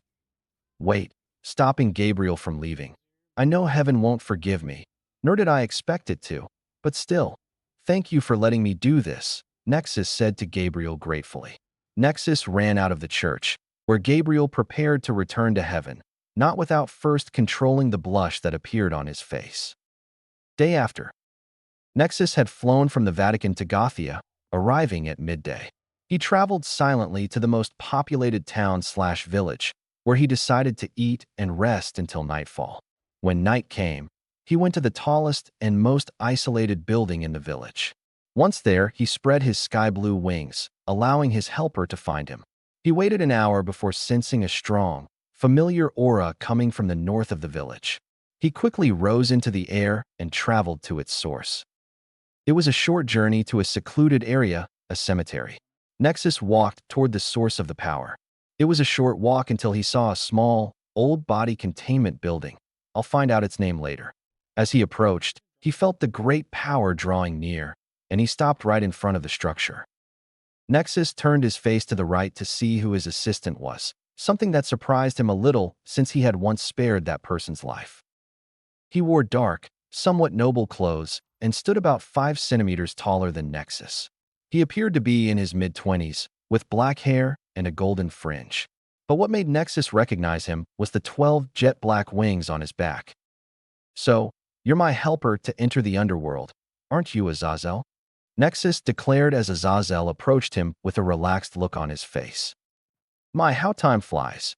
The last time I saw you was when you flew away with tears in your eyes as you pierced the heart of God with your sword that held the blood of the 4 slain demons. You've grown, Azazel declared. Azazel took a deep breath before looking at the man in front of him. So, Michael told me you wanted to go to the underworld. Why do you want to go there? Are you trying to start something? He asked charismatically. I heard about the diabolical civil war being waged in the underworld. I wish to fight alongside the anti-Satan faction to ensure that the Great War does not resume, Nexus declared. Azazel looked at the young man before him and noticed he was completely serious. He studied him for a moment until he sighed, seeing that he showed neither doubt nor fear, and led him away from the village and the cemetery. Some distance away, deep within a forest, Azazel turned to meet Nexus's gaze. It was then that he drew from his clothing the hilt of an old, simple silver sword and threw it at Nexus. Nexus seemed confused, wondering what it was. Azazel, seeing Nexus's confusion, finally decided to tell him. That hilt is the key to entering the underworld, Azazel said, while Nexus remained confused. Azazel explained that by channeling magical energy into the hilt, it would form a sword capable of slicing through the Earth's dimension and teleporting to any destination its wielder desired. It was created for the use of humans working for the Grigori Group, to transport them to the battlefield or other areas where they were needed. Unfortunately, few humans possessed such magical ability, so only this one hilt was ever created. And are you sure this would work? Nexus asks. Yes, I created it and tested it myself. It works quite well, Azazel replied confidently. With that, Nexus obtained what he wanted and prepared to leave, but not before thanking Azazel for this key. He prepared to use the teleportation device before hearing Azazel say, "Wait a moment. Even though I explained how it works, I still need to tell you something else." Nexus listened intently. The hilt can only be used once every 8 hours. If you enter a battlefield and finish within 4 hours, you'll be trapped in the underworld until the charge is complete for another 4 hours, leaving you completely vulnerable to anything that happens there, including the need for medical assistance. Azazel warned him. An 8-hour window to get in and out, huh? Nexus muttered to himself. Yes, there's something else. I'll show you a map where I personally placed secret bases in the underworld. You can use them to rest and recover when you're not fighting, Azazel said as he handed Nexus a device that would show/tell him where the bases were. Nexus seemed confused, wondering why Azazel had given him this.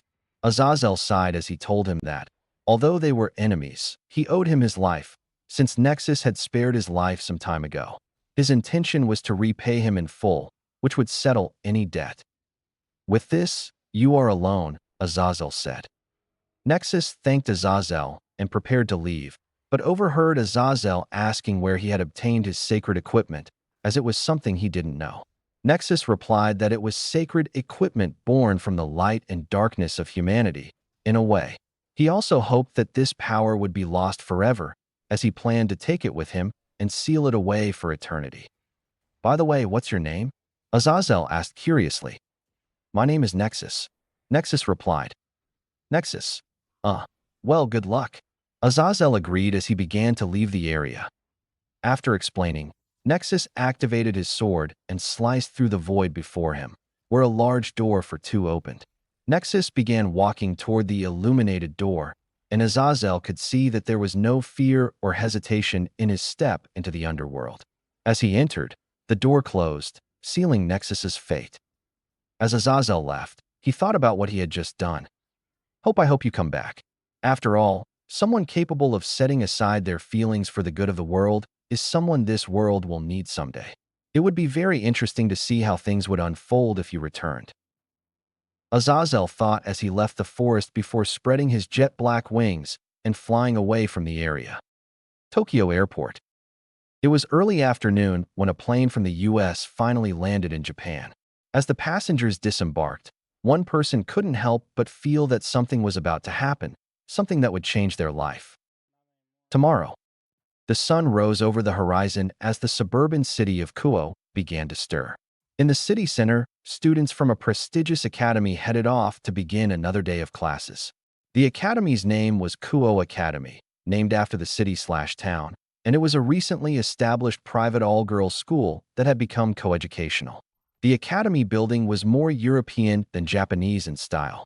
It featured a cobblestone walkway and a water fountain in the center of the courtyard in front of the school. A stone bridge spanned a waterway directly outside the gate, running alongside the street. Upon entering the academy's main gate, many stopped at the sound of a loud roar from an approaching engine, which then subsided to a mere hum. Their curiosity was piqued when one of the most incredible motorcycles ever seen drove past the gate and parked in a lot across the street. It was an MV Augusta F3 with orange and white paint. Observing the motorcycle from a distance, the students saw the man parking it in an open parking lot near the school. The driver got off and removed his helmet, at which point the female students couldn't help but scream with excitement, some of them lustfully, as they saw the young man walking toward the academy. Earlier. It was Friday morning. The sun had just risen an hour earlier, and a young man was finishing a light morning workout in a nearby park. The young man was 1.75 meters tall and had short, spiky, golden blonde hair with two small bangs framing his face, as well as sapphire blue eyes and slightly tanned skin. Physically speaking, the young man was considered very handsome. His body was slender yet muscular, which was clearly visible through his shirt.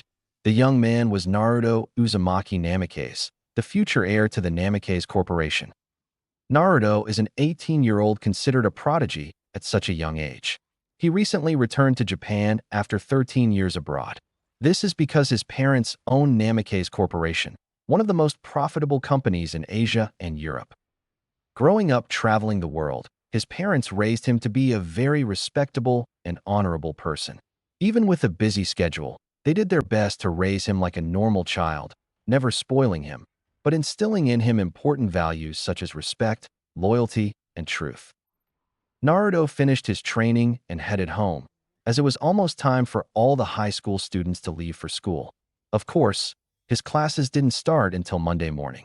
The reason he wanted to go to his new school was to check his class schedule and explore the academy, since he wanted to get a feel for it first so he wouldn't get lost or anything like that. He arrived at his family's house, a two-story mansion with several rooms, bathrooms, and all sorts of amenities, as well as special rooms.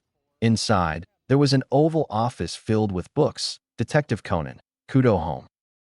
Upon entering his house, he quickly went to the downstairs bathroom to take a bath. He washed up and put on sweatpants and a tank top while preparing a light breakfast: egg, bacon, rice, and orange juice. After finishing breakfast, he quickly changed into his street clothes, which consisted mainly of light blue jeans, a short-sleeved orange t-shirt under a black leather tracksuit jacket, and steel-toed shoes. Around his neck, he wore the family heirloom, a small teal crystal necklace, the first Hokage's necklace. He went to the back of his house, where he kept his motorcycle in a garage that also held something else. Once he brought it out onto the street, he quickly put on his orange and black helmet with flames, got on the bike, and set off to find his new school. He drove for half an hour before finding his new school, whose artistic design he found magnificent. He walked around the school until he found the parking lot, where he immediately parked his bicycle. He crossed the street, walking with his back straight, strong and confident, leaving his helmet next to the bike. His face showed no hesitation. He had a neutral expression. All the girls blushed when he entered the academy. They all thought the blond young man was the strong, handsome, and bad boy. The boys seemed jealous, since he was attracting the attention of all the female students. He entered the main building, where he looked around for a while until he found the academy's main office. Later, while classes were in session, Naruto moved silently through the school so as not to disturb the teachers and students. Earlier, he spoke with the school principal, explaining why he had arrived a few days earlier than expected. After explaining his reasoning and receiving his schedule, he waited until classes began before silently exploring the school with the principal's permission. He first went to find his classroom, where he wandered quietly without causing any disturbance.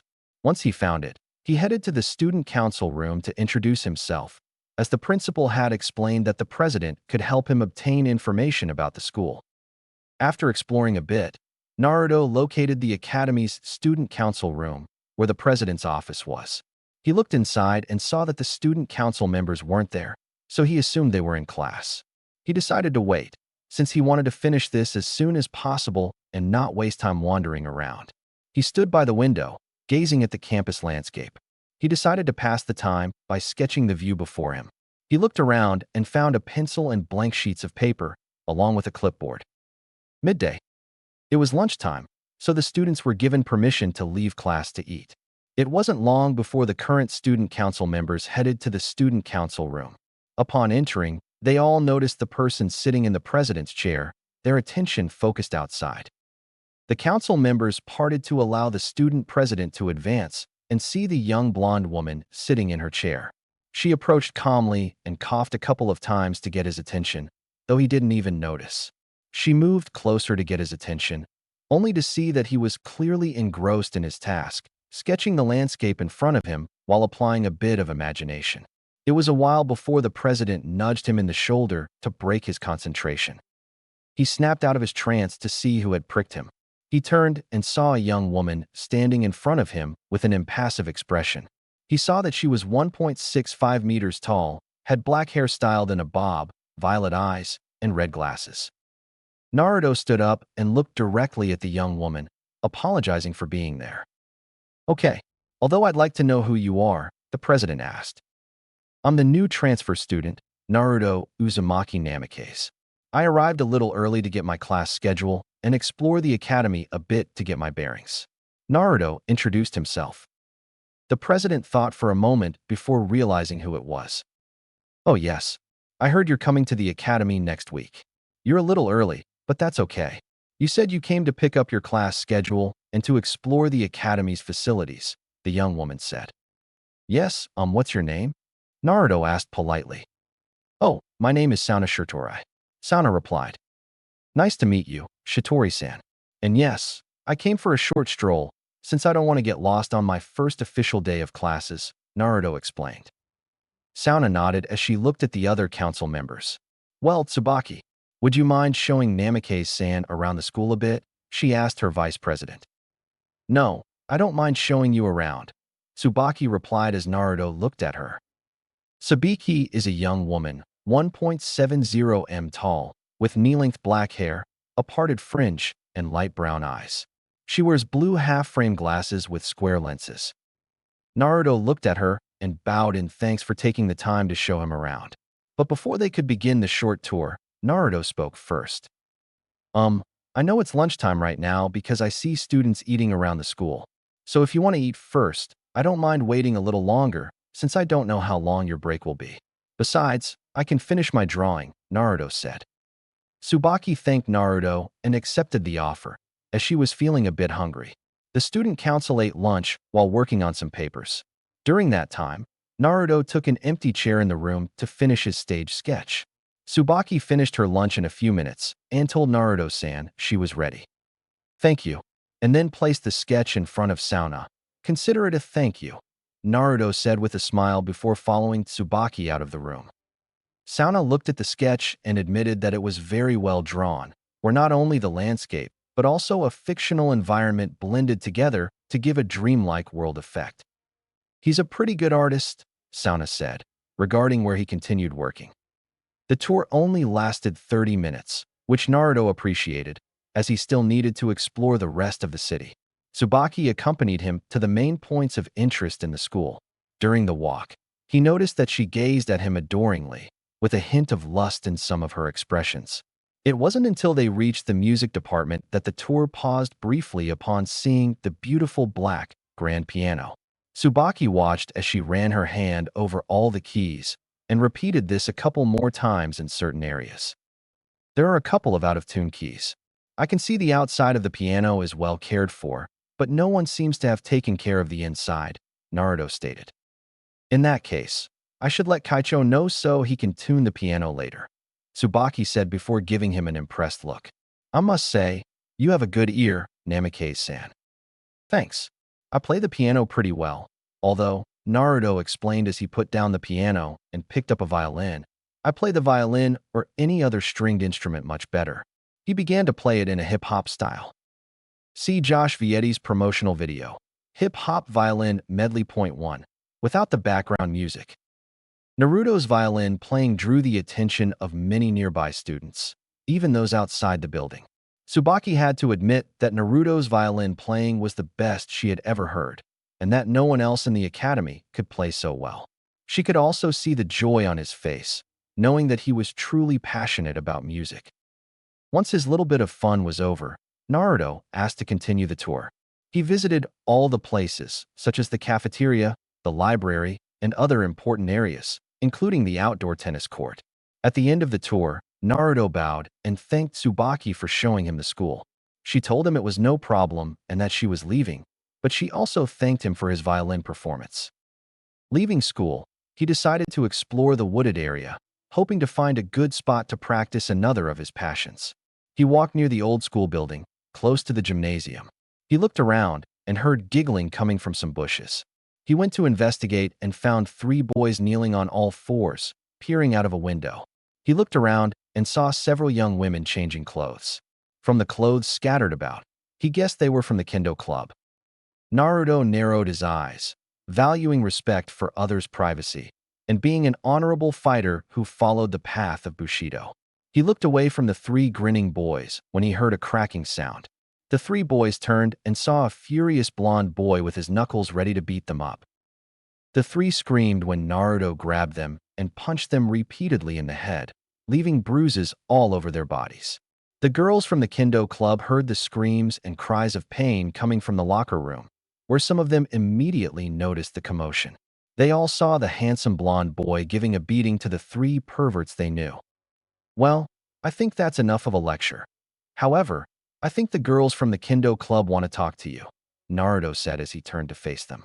The girls blushed at the sight of the handsome blonde and smiled at him before becoming serious and going inside to get their sticks. Naruto only waited a minute before all the girls from the club came out with their sticks. Naruto quickly grabbed the 3 of them by their necks, dragged them closer to the girls in the Kendo Club, where he looked gently at them all. Ladies, even though I gave you a good lecture, where you all saw the 3 perverts staring at the blonde guy like he was crazy, while the girls seemed pleased, but I think you ladies enjoy talking to them. So please, don't be so hard on them, Naruto declared. We won't, they said cheerfully as they threw the 3 perverts towards them, where they gave them another beating. Naruto walked away as the girls beat up the perverts. He decided to leave the academy and explore the city. As he stepped outside, he felt someone watching him. He glanced around and only caught a glimpse of red hair sticking out of an open window of the old school building. He decided to ignore it, figuring it must be some girl looking at him again. As Naruto walked through the door, the figure who had been watching him returned to the open window, where they continued to observe him as he left. The gaze that had been watching him before returned to the open window to watch him go. The person who had been watching was interrupted by someone approaching from behind. Era, is Rias interested in the young man? The person said in an amused tone. Who knows, but I must say that Aquino is definitely interesting, to say the least, Rias commented. Yes, his show of strength in hitting those 3 boys definitely proves that he is strong, Aquino said. That's also true, but I'm more interested in the fact that I can sense a strange power within him, Rias stated. Strange power? Aquino confused. Yes, if you look closely, you can see that it's a very mysterious power, Rias stated as they watched the fleeting figure. Aquino approached the open window to watch Naruto leave. Aquino carefully observed Naruto's figure as he departed. You're right, Rias. It is mysterious, though. It would be very interesting to find out who he really is, especially if we could see what's under his clothes, Aquino said, lust in her eyes as she gazed at Naruto's rear end, where his jeans gave a good impression of how firm it was. Rias also looked where Aquino was looking and mentally agreed. Monday. The weekend came and went, and Naruto was officially ready to begin his first day at Kuo Academy. On his motorcycle, Naruto moved smoothly and quickly through the suburban town. He arrived at the academy 15 minutes before classes started, parking his motorcycle in the designated parking lot near the academy building. Walking along the cobblestone path, his entrance was elegant and stately to the female students. Wearing the boy's uniform certainly attracted the unwanted attention he had hoped to avoid. Naruto wore a black blazer with white trim, a long-sleeved white shirt with a black bow tie, matching black trousers, and brown shoes. He felt uncomfortable, as he much preferred jeans, a shirt, and sneakers to the school uniform. Upon arriving at his classroom, the teacher greeted him with some enthusiasm, and Naruto, feeling nervous, smiled and greeted him politely. The teacher entered the classroom while Naruto waited outside for a while, as he wanted to check attendance before introducing him. When he finished, he explained that a new transfer student would be joining the academy for the rest of the year and called Naruto inside. Naruto calmly entered the classroom, heading to the center of the room. The female classmates looked at him with bright eyes at the sight of the attractive new transfer student, while the few boys seemed somewhat annoyed at seeing a boy attracting the girls' attention. Naruto coughed lightly into his fist to clear his throat. Hello, I'm Naruto Uzumaki Namikaze. I just returned to the country after being abroad for the past 13 years. I hope we can get along well for the rest of the year, Naruto said, bowing his head in respect. After giving his name and introducing himself, the teacher assigned him to sit next to Rias Gremory. Naruto obeyed and walked to his seat. He observed that Rias Gremory was an extremely beautiful young woman. From what he could see, Rias was only an inch shorter than him, with a voluptuous figure, fair skin, and blue-green eyes. Of course, what caught his eye most was her long, reddish hair that reached her thighs, with a single strand sticking up from the top. Her hair also featured loose bangs that covered her forehead and side-swept bangs that framed her face. Her school uniform only added to her beauty.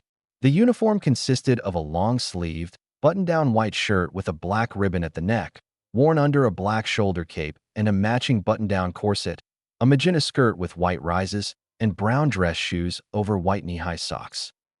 After a moment of contemplation, Naruto quickly shook his head while smiling shyly at Rias, who laughed softly into his hand. Oh, sorry for staring at you. Naruto indicated where he was going and sat down at his desk. Okay, you're new here. It's a pleasure to meet you, Namikaze-san. My name is Rias Gremory. Rias introduced herself. It's a pleasure, Rias-san, Naruto replied. Afternoon. Naruto was riding his bicycle through the city at that moment, as he hadn't finished exploring it yet. As he rode, he stopped thinking about Rias for some reason, which was strange to him, since he had seen so many young women like her. He recalled that in the past, when he was 13, there were many young, pretty girls who wanted his attention. Although he liked the attention, he didn't really care about such things back then, preferring to practice his artistic or athletic/martial skills. Over the next 5 years, Many teenage girls from different social classes, no offense intended, tried to win his affection, but none succeeded. They only gained his friendship and nothing more. From blondes, brunettes, jet black hair, redheads, to white and silver heads, from petite figures to curvy and busty ones, none of the young women's charms worked on him. At one point, his parents thought he might change course, but after talking for a while, he simply explained that there wasn't a girl he was attracted to. He just hadn't found the right one. In his own words, he told his parents, "I just want to find that woman I can fall in love with and spend the rest of my life with, like you too." His parents smiled, understanding that their son was simply waiting for Cupid's arrow. Over the years, he trained in every possible artistic, athletic, and martial art. He participated in violin, piano, art, and painting competitions, as well as sporting events such as European and Asian Kung Fu, Taekwondo, and Kenjutsu, and team competitions in soccer, basketball, and rugby. His studies were unaffected, as he maintained an excellent grade point average. Thus, he continued with his daily life, feeling no attraction to any woman. It was because of his past that he thought of Rias. The moment he saw her, his mind did a complete 180, and for some reason, he couldn't stop thinking about her. During the day, he saw many young women being friendly, trying to seduce him, and he politely accepted their advances. Even when he was around her, he couldn't help but think of Rias, admitting to himself that she was the most attractive woman he had ever seen. He felt there was more to her than she let on. Forgetting all about it, he decided to go home and take care of some business. Evening. Naruto was ready to go to bed wearing nothing but a pair of sweatpants. As he was about to get into bed, he decided to look at one of his past masterpieces, one that greatly puzzled him. Upon returning home, she set to work on her homework, which she finished in an hour. After completing her studies, she prepared a simple dinner and then did some light exercise while watching television, two-handed and one-handed push-ups, sit-ups, and squats. Finally, after showering to wash off the sweat, she went to bed, but not before visiting her art room. Over the years, Naruto created several masterpieces, from sketches to paintings on canvas. His finest works were preserved in this house, which has belonged to his family for 4 generations. This house, renovated several times over the years, retains some features of its past. His art studio was located on the 2nd floor, to the west of the mansion. The room was remodeled and now features a skylight on the ceiling and several windows in the wall that frame the sunset. Along the ceiling, 3 horizontal rails follow the skylight, and there is a lighting track system that doesn't affect the ceiling, 1 rail at each end and 1 in the center. Upon entering, she turned on the lights using the dimmer switch to illuminate the area enough for her to see. She walked to the center of her art studio, where she contemplated her most mysterious painting. The painting conveyed a sense of love and mystery. The background was a hot spring in the heart of winter, where snow fell gently from the sky, covering the minimalist rocky landscape. The hot spring displayed a striking three-dimensionality, as if he had seen it himself. But what captivated him most was the central piece, which occupied almost half the canvas. In the lower part of the painting, a beautiful woman with a voluptuous figure bathed in the tranquil hot springs, emerging from the water after a refreshing dip. As she stepped out of the water, white angel wings appeared on her back. Her complexion, a creamy, pale tone, blended subtly with the snow, showcasing the elegance and softness of her skin. Her silver hair, loose and flowing, fell smoothly down her back in waves. She crossed her arms, her hands gently caressing her skin. Her white wings concealed the rest of her modesty, while the loose bangs that covered her forehead obscured her eyes, revealing the gentle smile on her alluring face. The beautifully drawn image of the woman was a little blurry in some parts, such as her face and other features around her body. There should have been smoky areas to make it look like a realistic scene. This painting is one of the few secret works of art that Naruto created, but which were never shown publicly, except to his family. Naruto gazed at the painting he created 5 years ago, and, for a moment, he could have sworn that his painting was looking back at him. Why? Why am I so obsessed with you? Even though I know you're just my imagination, Naruto thought before turning around and leaving the room. Tomorrow. Naruto was currently training in the leafy trees surrounding Kuo Academy. He wore a pair of sweatpants, a loose-fitting black long-sleeve shirt, and sneakers. He moved with great speed and precision, holding a bakken in his hands as he practiced his kenjutsu.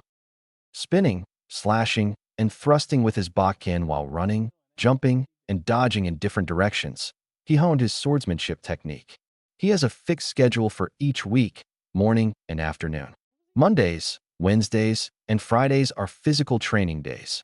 One week he increases endurance and stretches, while the next is dedicated to hand-to-hand combat or kenjutsu. On Tuesdays and Thursdays, he practices his artistic skills or plays stringed instruments or the piano. As she continued training, her mind drifted to what had happened in the past month since she started attending Kuo Academy. Within a week, her popularity had soared. Her first surge came when the Kendo girls spread the word about how she'd beaten up the three biggest perverts, and she learned they were known as the Kuo Pervert Trio. The next step in his rise to popularity came during PE class, where the boys were exercising on the field while the girls were in the gym. After the initial warm-up of jogging a mile, the boys split into two teams. The track was located near the school, so anyone in the classroom could see out onto the field. Of all the boys, only Naruto wore a loose-fitting, long-sleeved white t-shirt with navy blue accents and the Academy's logo embroidered on the left chest, paired with navy blue sweatpants. The rest wore short-sleeved t-shirts, same design, and shorts with navy blue and white sneakers. The boys didn't like him, as they all thought he was just special or something, so they decided to show Naruto who was the best in a soccer game. The teacher in charge said it would be with or without a shirt, as was the case with Naruto.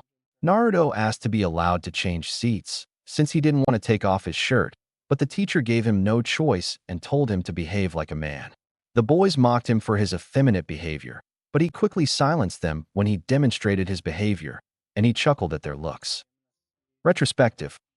When one team started taking off their shirts, Naruto approached the teacher to ask him to change teams, as he didn't want to take his shirt off. "No, I'm not changing your uniform. You already have special permission from the principal to wear the winter clothes, but I'm in charge here. Now take off your shirt or you'll fail for today." The teacher stated that he would not budge from his decision. Naruto sighed as he slowly walked away toward the bandstand, where he was going to take off his shirt. Normally, he wouldn't mind getting a bad grade, but he had an agreement with his parents. If he kept a perfect 10 average, he could live on his own. As he walked toward the bandstand, the boys from the other sports clubs started teasing him about taking his shirt off. "Wow, look at you now, huh?" said one of the baseball club members, and everyone started laughing. "Do you want a sports bra or a pretty blouse?" someone else said, which made the other boys laugh at the comment.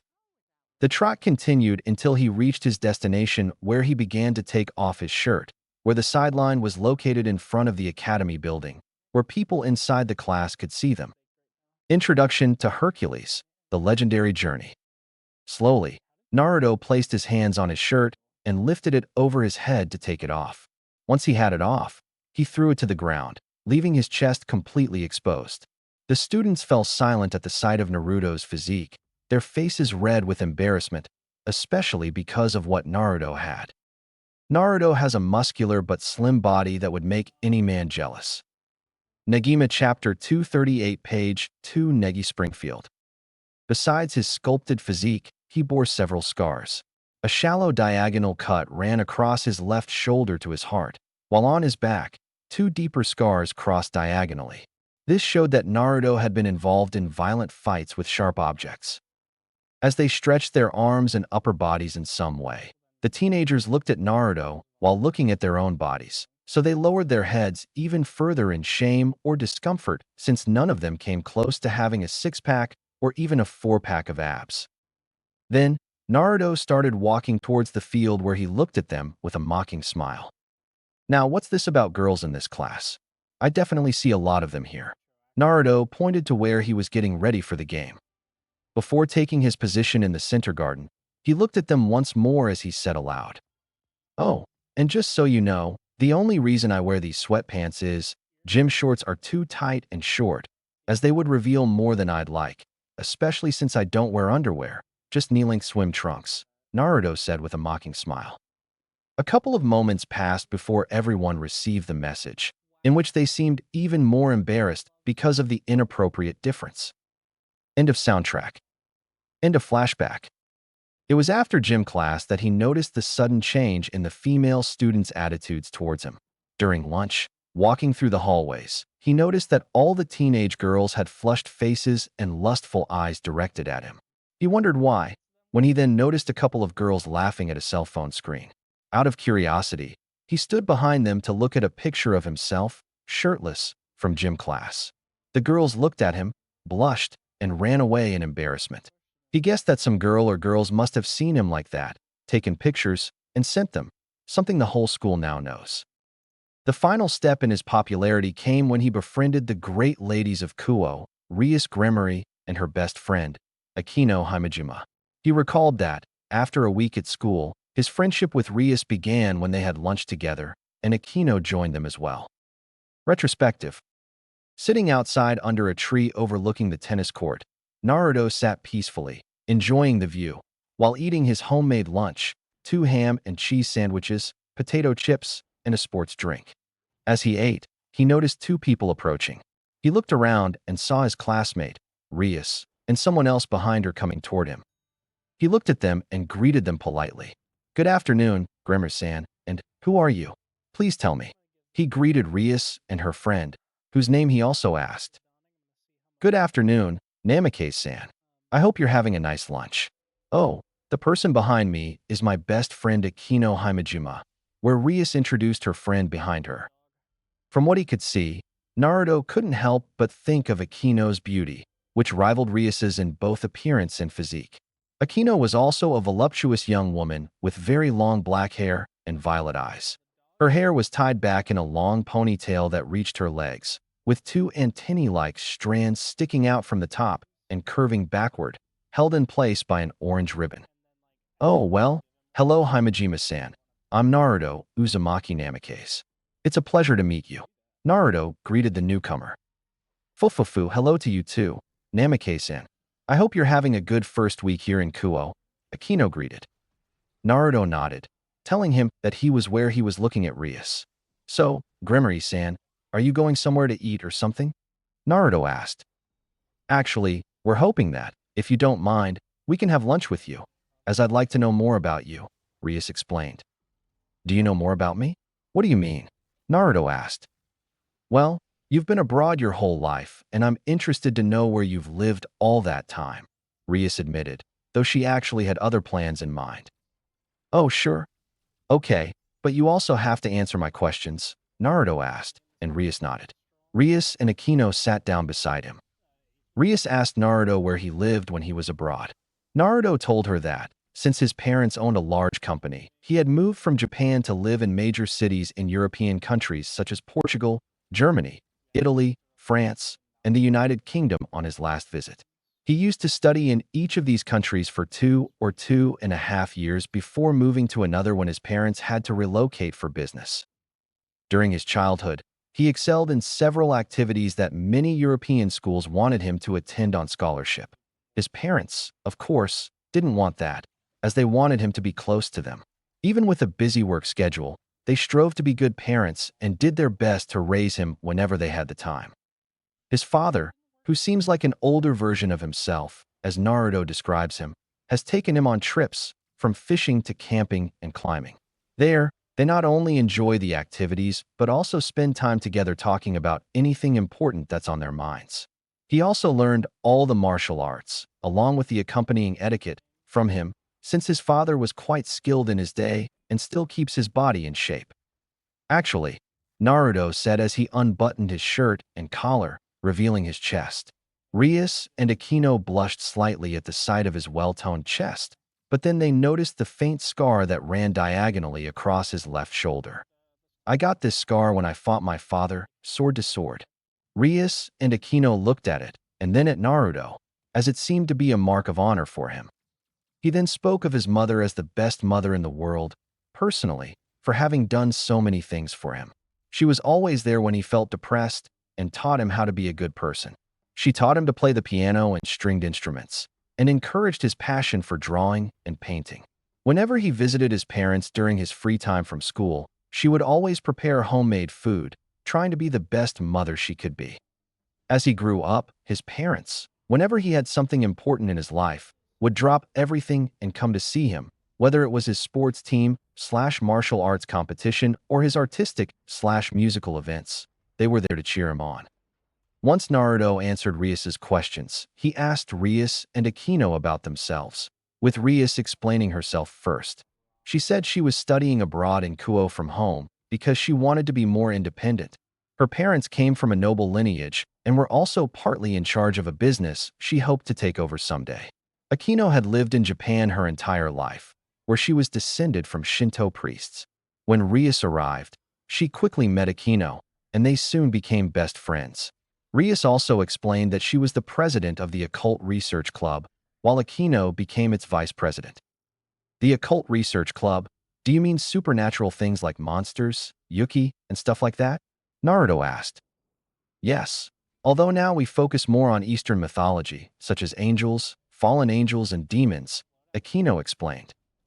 Ooh, said Naruto, since he had always been curious about those things for some reason, but had never gotten involved in them. Rias saw the curiosity in Naruto's eyes and leaned a little closer to him. Tell me, Namikaze-san, do you believe in those things? She asked the blonde boy. Suddenly, Naruto felt something strange, and his vision shifted to a similar scene. But instead of Rias, a young woman with silver hair, from his painting, which he hadn't deciphered, appeared before him. Her hair covered the upper half of her face, but he could still see her beauty, which brought him a sense of peace. Her vision vanished as quickly as it had appeared, and his attention returned to Rias. Well, I can't say I'm not curious, by the way. Grimmer-san, you're getting a little too close to me, Naruto said shyly, while Rias looked surprised for a moment. Oh, I'm sorry. Rias apologized to him while looking surprised by his response. It was then that they heard the alarm bell signaling the end of lunch. Naruto straightened his shirt and stood up. He reached out and gently but swiftly helped Akino and Rias to their feet. Back at school, Akino went to her own classroom, which was 2 rooms away. See you after school, Bucho. See you next time, Namikaze-san. Akino said goodbye. Naruto, replied Naruto. Nanny? Akino asked, confused. You can call me Naruto, Naruto told Akino. Well, then please call me Akino, Naruto-kun, Akino said affectionately. All right then, Akino-san, Naruto said. After Akino left, he focused his attention on Rias, who seemed a little sad or depressed about something. Naruto walked toward his class while looking at Rias. Well, aren't you coming, Rias-san? He smiled at her. Rias perked up when Naruto called her name. She saw him smile at her, silently telling her it was okay to call him by his name. Rias gave him a gentle smile as she walked beside him, saying affectionately, I'm coming, Naruto-kun. End of flashback. Since then, his friendship with Rias and Akino has progressed smoothly to the point where he told them where he lived. His friendship also caused some trouble, as the entire academy thought Akino and Rias were trying to set Naruto up with one of them, when everyone expected a love triangle. She stopped thinking about what had happened in the last month and focused on the present. She interrupted her practice and went to get her gear, academy uniform, backpack, toiletries like shampoo/shower gel, etc., and other things she needed, to check the time on her phone. She saw that there were only 30 minutes left before class started, so she decided to cancel. As they emerged from the opening into the academy's gymnasium, where the boys' showers were located, the female students who had just arrived saw Naruto emerge from the trees, covered in dirt and sweat from the obvious Kenjutsu equipment he was wearing. The girls gazed at him lustfully, as Naruto's sweat soaked his shirt, which accentuated his chest, revealing his sculpted physique. After freshening up, changing his clothes, storing his belongings in a gym locker, and eating a protein bar, Naruto headed to his classroom to begin a new day at the academy. Upon entering, Rias greeted him immediately.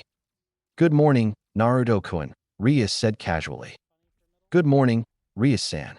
Naruto returned the greeting. How is the second prince of Kuo Academy doing this morning? I hope your Kenjutsu training went well, Rias said, smiling brightly with her eyes closed. How did you know I was training in Kenjutsu?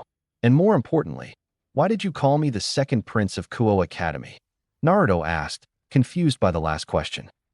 Oh, some girls at school just told me. They said you were covered in sweat while carrying a large canvas bag over your shoulder and a bakken in your other hand. Naruto nodded, understanding, and Rias continued.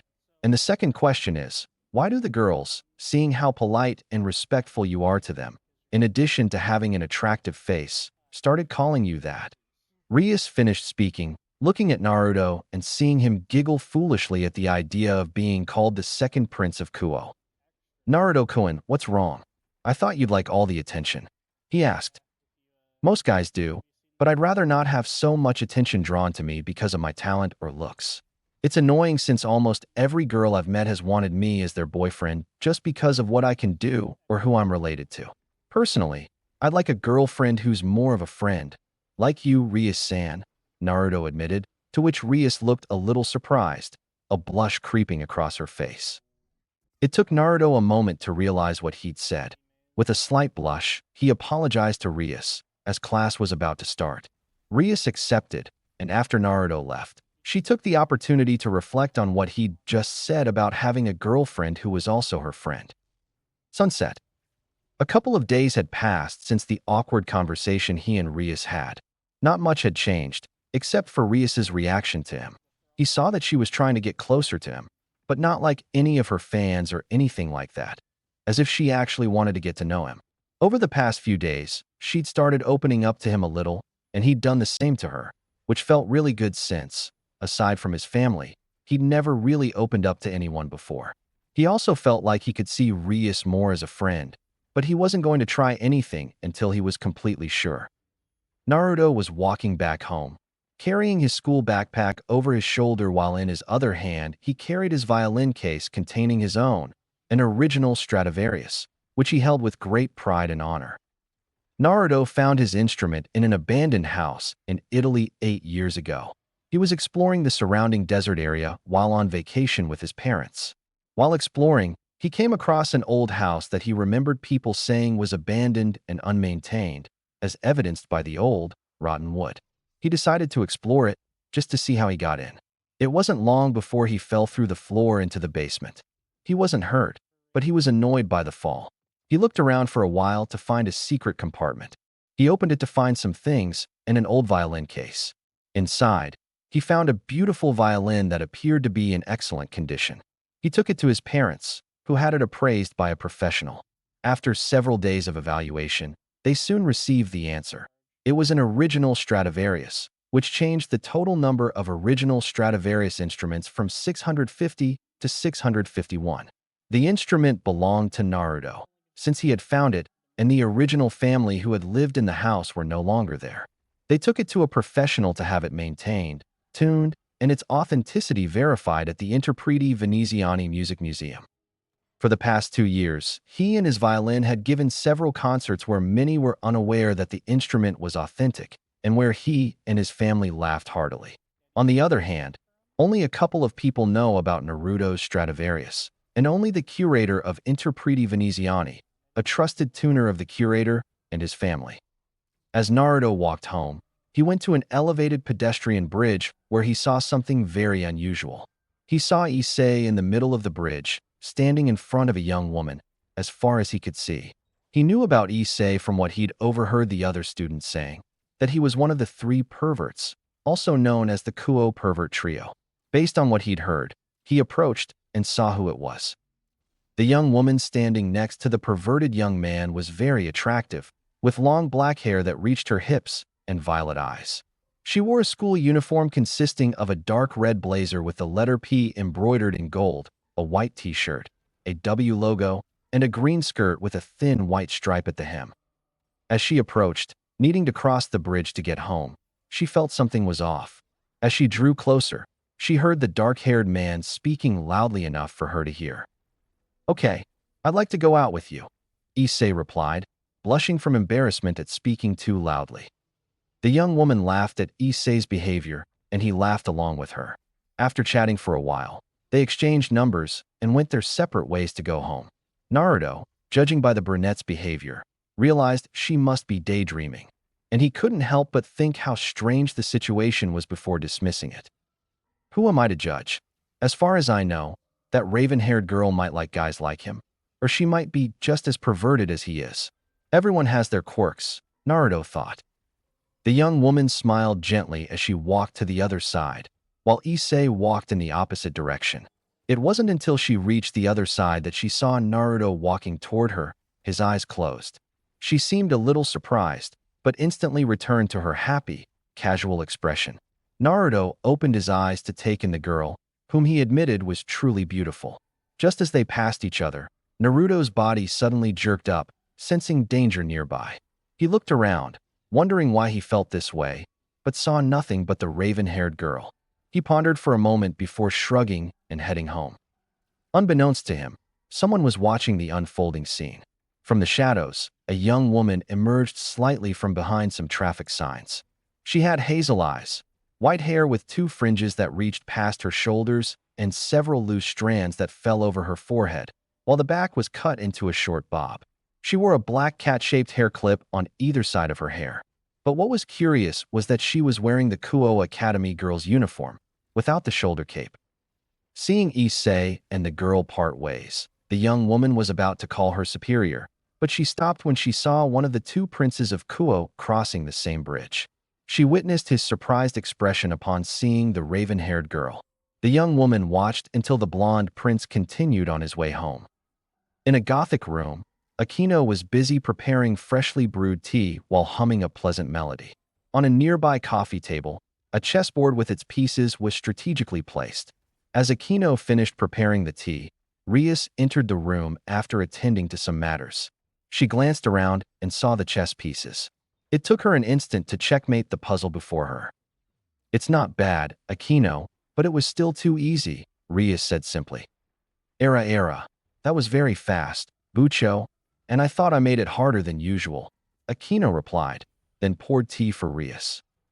It was at that moment that the young woman with white hair entered the room after returning from the street. Rias greeted her young friend. "Kaneko, welcome back. Tell me, did anything happen to the target?" Rias asked. "Hi, Bucho contacted one of them," Kaneko replied. I see," Rias commented, pondering the situation. Her thoughts were interrupted when Kaneko explained what she had seen. "Bucho, I also saw Namikaze run into the same person Issei contacted," Kaneko said, surprising Rias and Akino.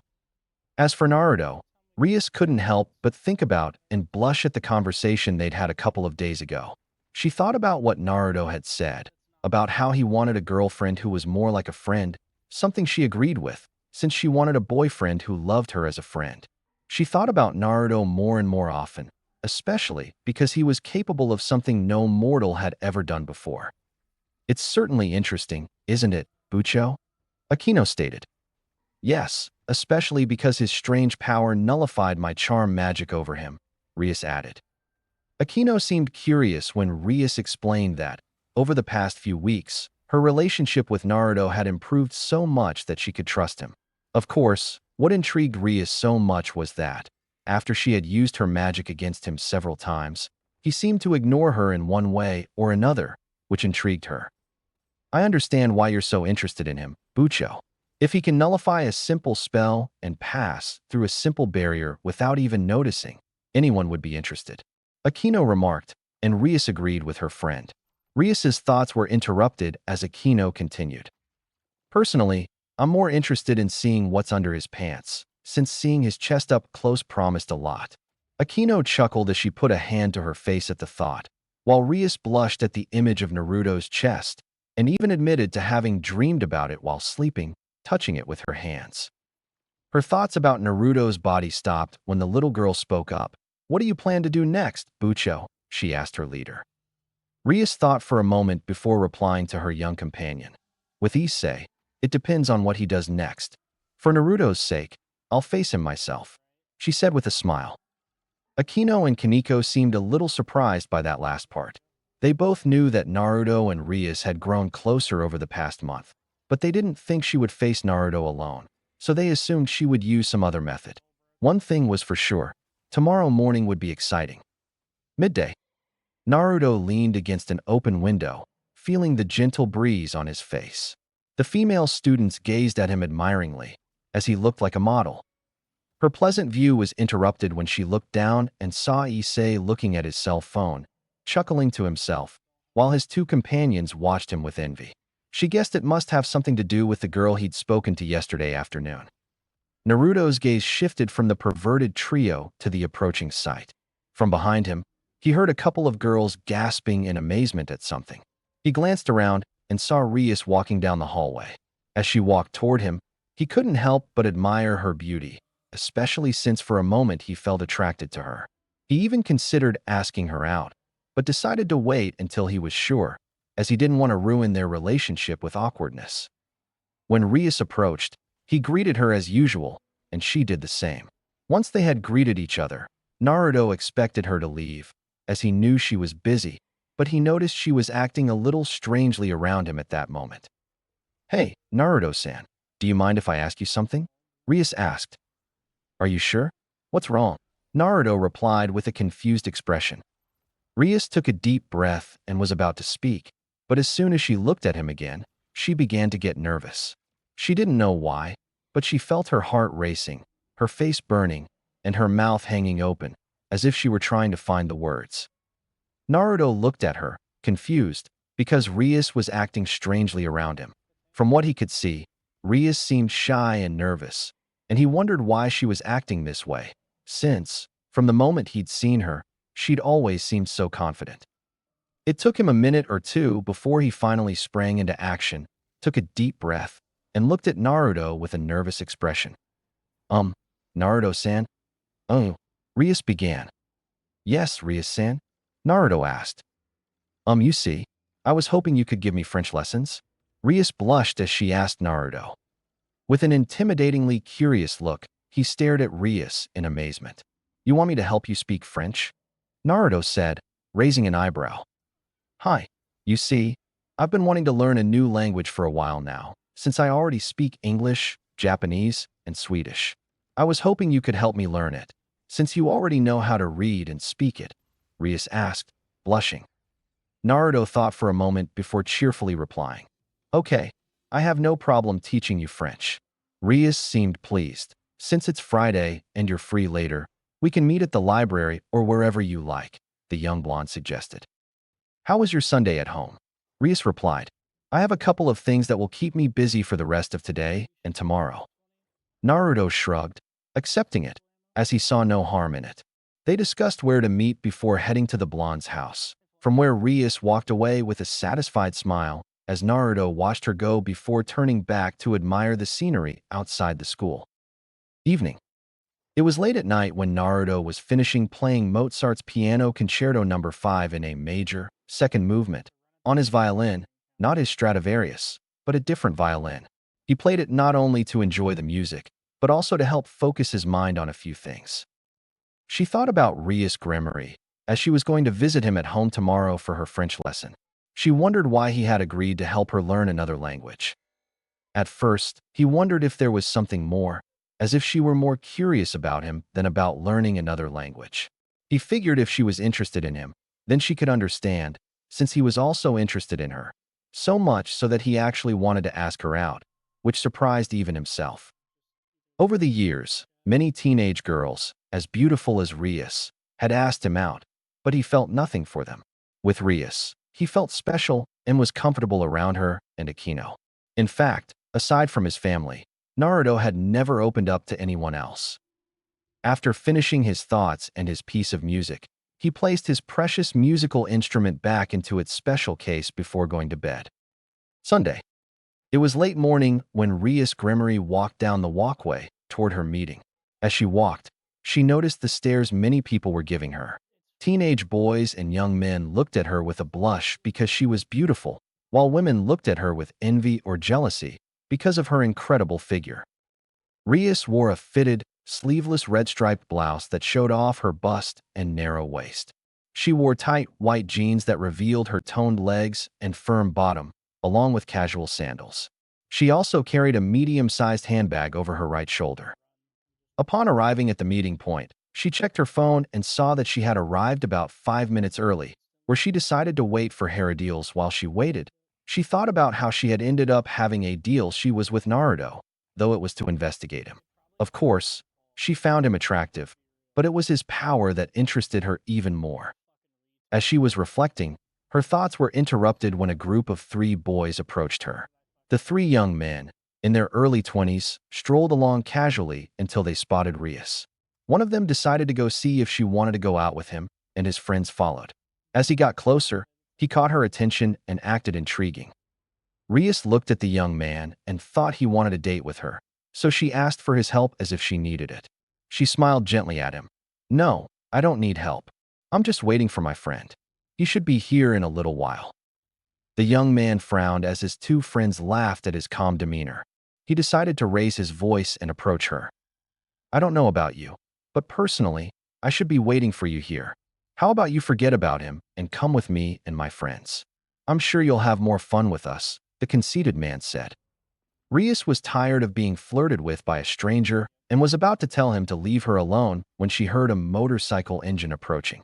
She and the 3 boys looked and saw the motorcycle stop in front of them. As he got off, he took off his helmet and revealed it was Naruto.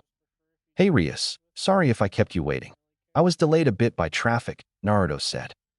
"Hey Naruto, it's okay. I just got here too," Rias commented. As they greeted each other, Rias noticed Naruto's clothes. He was wearing a black long-sleeved hoodie with an orange hood all over it, and underneath, a white short-sleeved t-shirt, baggy black jeans, and sneakers.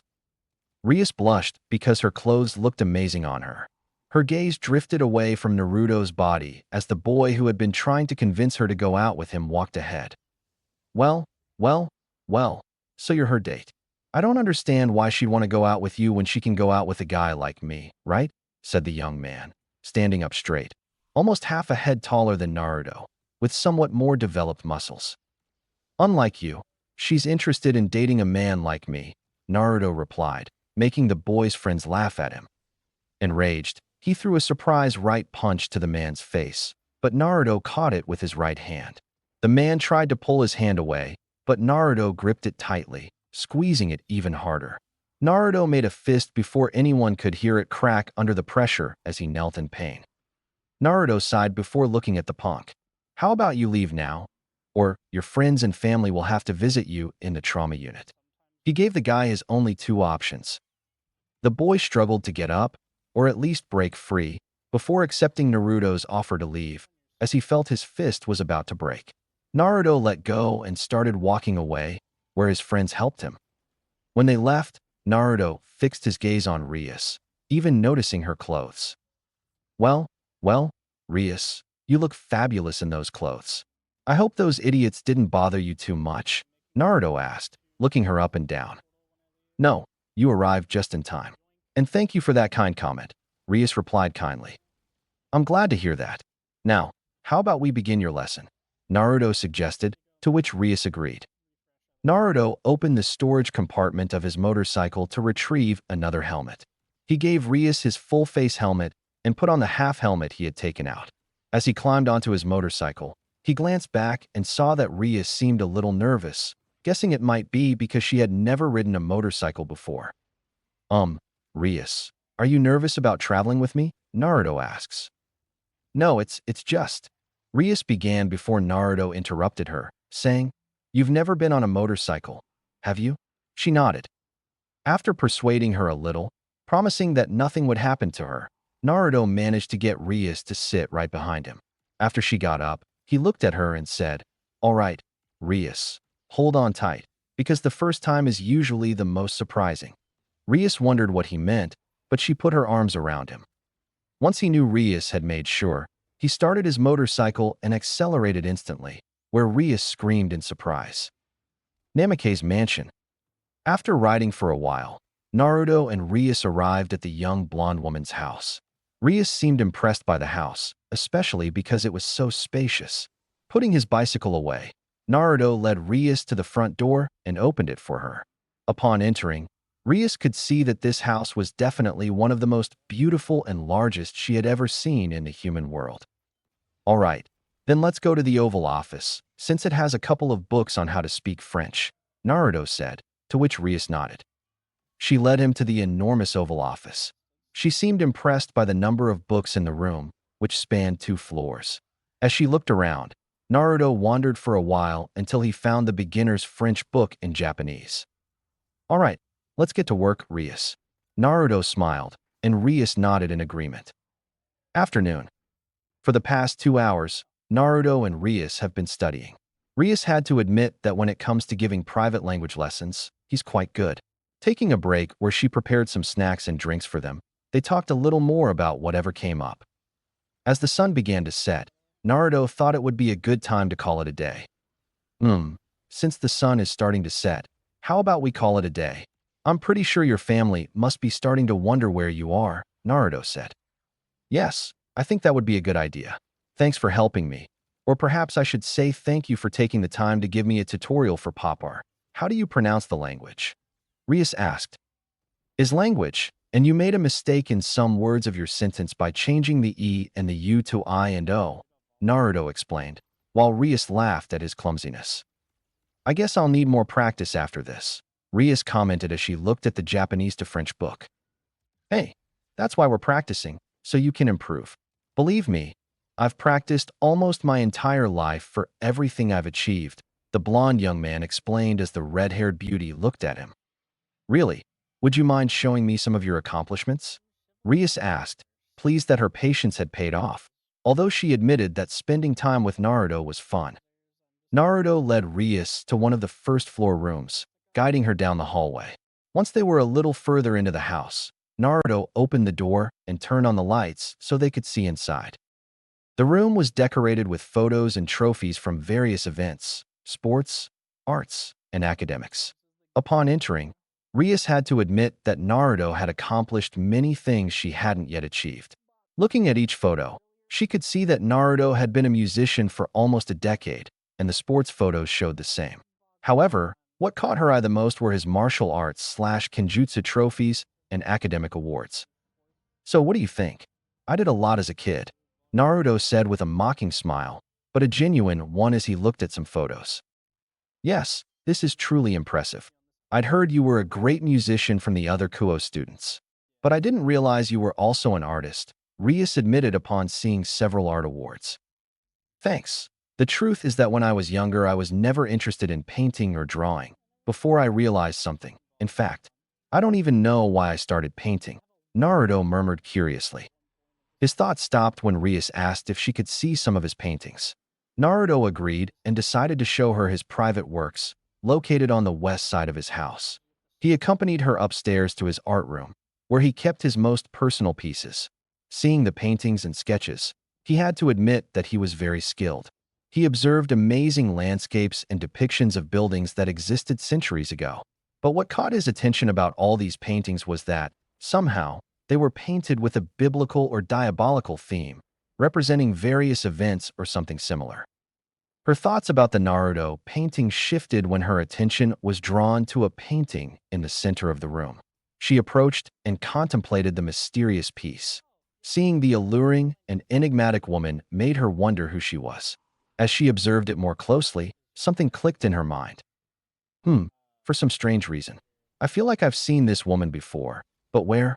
Rias thought as her gaze hardened before she stopped when Naruto called her.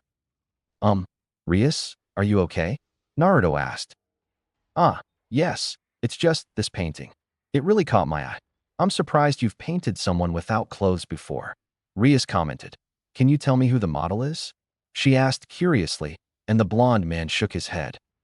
No, I can't, because this isn't a model I painted, but something I drew from my imagination, Naruto replied. Did you paint this with your imagination? Rias commented. Yeah, I feel like I know this person, but at the same time, I haven't seen them before. I guess it must be someone I saw while walking around or something. But just in case, it's one of my most promising photos, don't you think? Naruto said. Yes, but if you ever need a live model, Rias said, leaning towards Naruto and pressing her breasts against his chest, giving him a good look at her cleavage as the redhead leaned close to his ear. You can always ask me, Rias murmured. Naruto blushed slightly before changing the subject and suggesting he would drop her off at home. Rias said he could leave her where he picked her up, as someone she knew would be coming to get her. Getting on his motorcycle, Naruto drove Rias back to where he had picked her up. As he turned, Rias hugged Naruto tightly. As she did so, she untied their hands, which were clasped together just above his waist, and placed them on his chest, where he felt her hands through his clothes. Naruto blushed slightly at what Rias was doing, feeling her chest with his hands, which made it somewhat difficult for him to pay attention to the path, especially since he could already feel Rias's beauty behind his back. As the blonde boy continued driving both him and Rias, the redhead herself wondered something. Why did I put my hands on his chest? Why am I hugging him tighter? Although I must admit he has a very well-formed chest and firm abs, Rias thought as she slowly ran her hands over Naruto's chest, mentally noting the contours of his body. As she described every inch of his chest, she imagined what it would be like to see and feel the rest of his body, her face flushing at the thought. Upon arriving at the bus stop where he had picked her up earlier, Naruto turned to Rias. I had a pretty good time, Rias, said Naruto. I feel the same way. Maybe next time we can go somewhere more fun and hang out, Rias suggested. Yeah, that sounds great. I'd better go unless you've changed your mind about taking me, Naruto said, and Rias shook her head, rejecting the offer again. All right, see you later, Naruto said playfully, and Rias giggled. Her laughter stopped when Naruto kissed her cheek. He stepped back to his motorcycle and rode off. Rias stood there watching Naruto run away. She placed a hand on his cheek, and Naruto kissed her. She stayed there until he disappeared from sight before turning and heading to a private spot where she used her magic to teleport back to her clubroom. As he dodged through streets and cars, Naruto thought about the time he spent with Rias, which, he admitted, he enjoyed. While driving near a park, he suddenly felt a terrible sensation, a feeling that told him something was wrong inside. He decided to go and check it out, since he was the kind of person who followed his instincts. After finding a parking spot, Naruto went to the park, where he walked for a while until he reached the fountain. Looking in, he saw Issei and the black-haired girl he'd seen a few days ago on the bridge standing in front of him. From what he could tell, they were on a date, and he decided to leave them alone, as they had a right to privacy. He had only moved a short distance away when he heard a familiar voice shout, "OPPAI." He turned back, for he had been taught to be respectful to women. Upon reaching the fountain, he saw Issei lying on the ground with a blue sword piercing his chest, and in front of the raven-haired boy stood the raven-haired girl, only she wore bondage gear with a pair of black wings. If you want to blame someone, blame God for giving you a sacred gear, said the crow girl. She rushed over to Issei to see how badly injured he was. She didn't need a medical degree to know Issei didn't have much time left, so she looked at the woman standing before them. Why did you do it? What are you? Asked Naruto, who deep down felt that it wasn't the first time he had met someone like this. Oh, I'm impressed to see you break through my barrier again. You must have some kind of power, and you're much more handsome than this boy. I was wondering why you couldn't be my target. I certainly would have given you a good time, but unfortunately, I have to kill you, as I can't leave any witnesses, said the girl with black wings. The raven-haired girl summoned a sword from thin air and hurled it at Naruto. For Naruto, everything slowed down, and he saw a similar scene, but with a different person sporting the same black wings, only with more pairs. That image vanished, and he was back again as he saw the sword of light coming toward him. Purely on instinct, he delivered a reverse high-heel kick to the side of the sword, turning the blade into a saw, sending it flying back toward the girl, who dodged it at the last second. Before she could even process what had happened, Naruto was right in front of her, delivering an open palm thrust to her abdomen, forcing her to duck, before landing another reverse high-heel kick to her face that sent her flying into a tree. As the crazed, bound girl walked away for a moment, Naruto decided to call an ambulance. Before he could dial his cell phone, he leaped to the right, dodging the light, sword hurtling toward him. Looking back, he saw the winged girl rising with her arm outstretched. On guard, he looked at her and Issei, who was barely holding on. He needed to end the fight quickly to help the perverted brunette. He waited to see what the girl would do and prepared to act. The dark-haired girl glared at Naruto, who summoned another sword of light and launched it like a flying circular saw, following it while creating another sword of light in his hands, ready to cut. Naruto saw the sword coming toward him, so he ran toward the trees behind him. He dashed straight toward the tree and performed a backflip. The sword pierced the tree bark as the bound girl flew toward him while still airborne. As she lunged at him, pushing him with her sword, Naruto twisted his body and struck the side of the sword with his fist, knocking it down. The girl lost her balance, giving him the opportunity to deliver another reverse heel kick. The kick connected with her face, and she hit the ground, while Naruto landed on one knee. He quickly turned and moved toward the girl, but was distracted once again when his senses momentarily shut down. Instead of seeing the raven-haired young woman before him, he saw a different person standing in front of him. It was a man in his early 20s with black hair and a golden fringe, standing over 6 feet tall. 12 jet black wings adorned his back, fully displayed to the world. He wore clothing from a time more than 2 centuries ago. He stood before him, covered in bruises, cuts, and other injuries. His mind was so focused on the image that by the time his vision returned, after a moment, he had missed striking the girl. She seized the opportunity and stabbed him in the side. The girl saw him distracted for a moment and took advantage of it. At that moment, Naruto first knelt down before falling onto his uninjured side, clutching the open wound. The wound was so deep that his body fell to the ground, where he lay face up. The raven-haired young woman slowly approached him. "I must say, you're impressive fighting me like that. In fact, you could have defeated me if you hadn't been so distracted. I suppose that power I sense in you only helped, but it wasn't enough. What a shame. See you later, beautiful," said the bound woman, and flew off after blowing him a kiss. It was at that moment that Naruto's vision began to blur and he started to lose feeling. As he neared death, he began to think of his family, thinking of the sadness his parents would feel of not being able to live his life, of not being able to marry or start a family of his own. With that thought, he forced himself to stay awake, compelling his body to obey and move, until, slowly, he began to rise.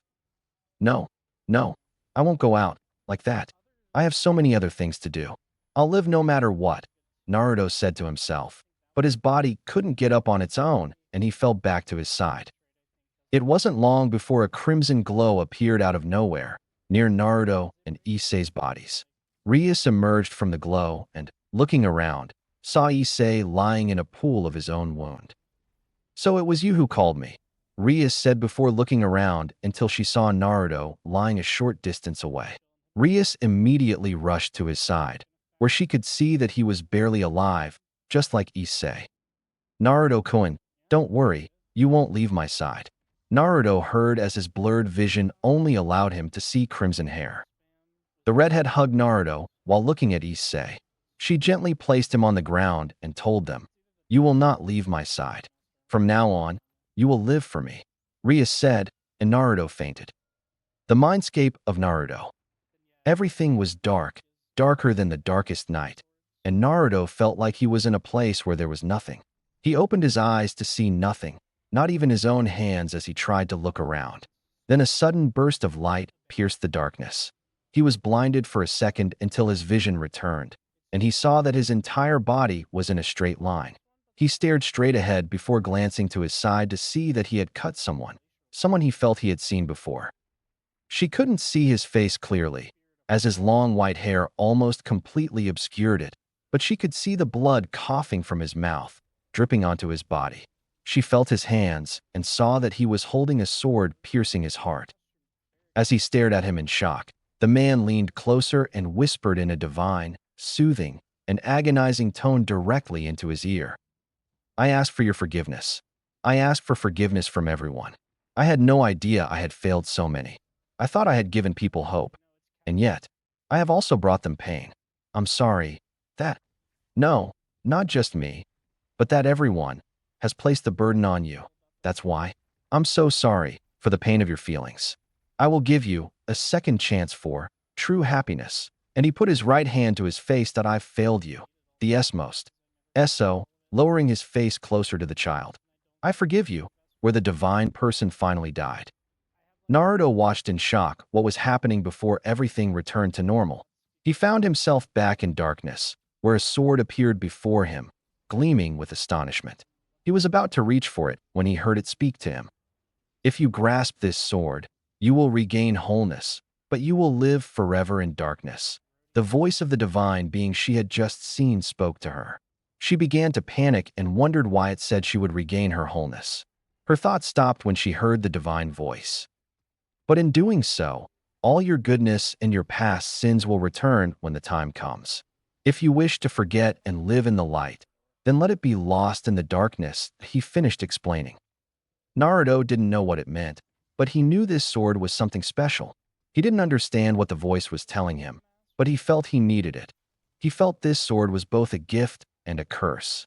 He decided to risk taking it, hesitating for a moment before grasping it. Suddenly, Naruto felt an enormous surge of power, a power he had never felt before, yet it felt so familiar. It was then that he heard the voice for the last time. Once again you will walk the path of darkness and light, chaos and order. You are both past and future, half of a whole. Once again you will be reborn. Nexus, in a loud tone. Nexus, Naruto murmured as he fainted again. Tomorrow. The sun beat down on the window, its light filtering onto Naruto's face. Feeling the light on his face, Naruto tried to ignore the morning glare that pierced his eyelids. He couldn't fight it any longer. Naruto woke up and yawned as he stretched. As he moved his arms, he noticed something was wrong. When he tried to move, he felt something holding his right arm. Now, his bed was right in front of the door and near the window, where the morning sun shone. As he reached for his right arm, he felt something soft brush against it. He pulled back the covers, revealing something he didn't normally see. Before him, Rias slept peacefully, her right arm tucked against her body. For a moment, he gazed at the lush beauty before him before his mind went blank and something else took its place. Looking down at Rias, his eyes suddenly shifted from the charming redhead lying on the bed beside him to a beautiful silver-haired woman. Although he couldn't see her face completely because the front of her hair covered her eyes, he could still see the beauty of the woman lying next to him. Naruto knew who this woman was, but he didn't understand where he had met her. He gently moved his left hand toward the beauty, softly brushing a few strands of hair away from her face so he could gently touch her cheek. It was only then that his eyes refocused. The silver-haired woman disappeared, and he saw Rias sleeping beside him again, his hand gently stroking her face. The redhead looked over the bed when she heard the fall, which she found amusing. Regaining her composure, she looked at Rias, who asked her the only simple questions that came to mind at that moment. "Rias, why are you here? Why are you sleeping naked in my bed?" asked her red-haired friend. Rias smiled gently. "Well, first of all, I feel constricted wearing clothes in bed, so I prefer to sleep naked, where I feel free." She leaned toward him and said, "And I'm here because of what happened last night. Are you okay? After all, you had your stomach pierced." Rias asked after she explained why she was in his bed. Naruto remembered what happened when he put his hand on his stomach. At first, he thought it was a dream, but with Rias present, he felt that her presence meant he was telling the truth, but he still decided to ask the obvious and embarrassing question. "How did you know they pierced my stomach?" she asked, sliding her hand down below her waist. Then, looking down, she felt nothing and blushed. "And why am I naked?" the girl asked. Rias looked at her blonde friend as she answered her questions with a serious smile. "I know you were pierced because someone summoned me there. I explained it to you later. But when I tried to save you by resurrecting you, something unprecedented happened. You came back to life, but for some reason, your body wasn't completely healed. I had no choice but to take you home, where I hugged you naked to help heal the rest of your wounds," Rias explained, lowering her head slightly to show how he looked completely exposed. Looking at Naruto, Rias's eyes widened, a mixture of amusement and astonishment at how big it was Naruto's pride, which he was trying to cover up. Academia Kuo.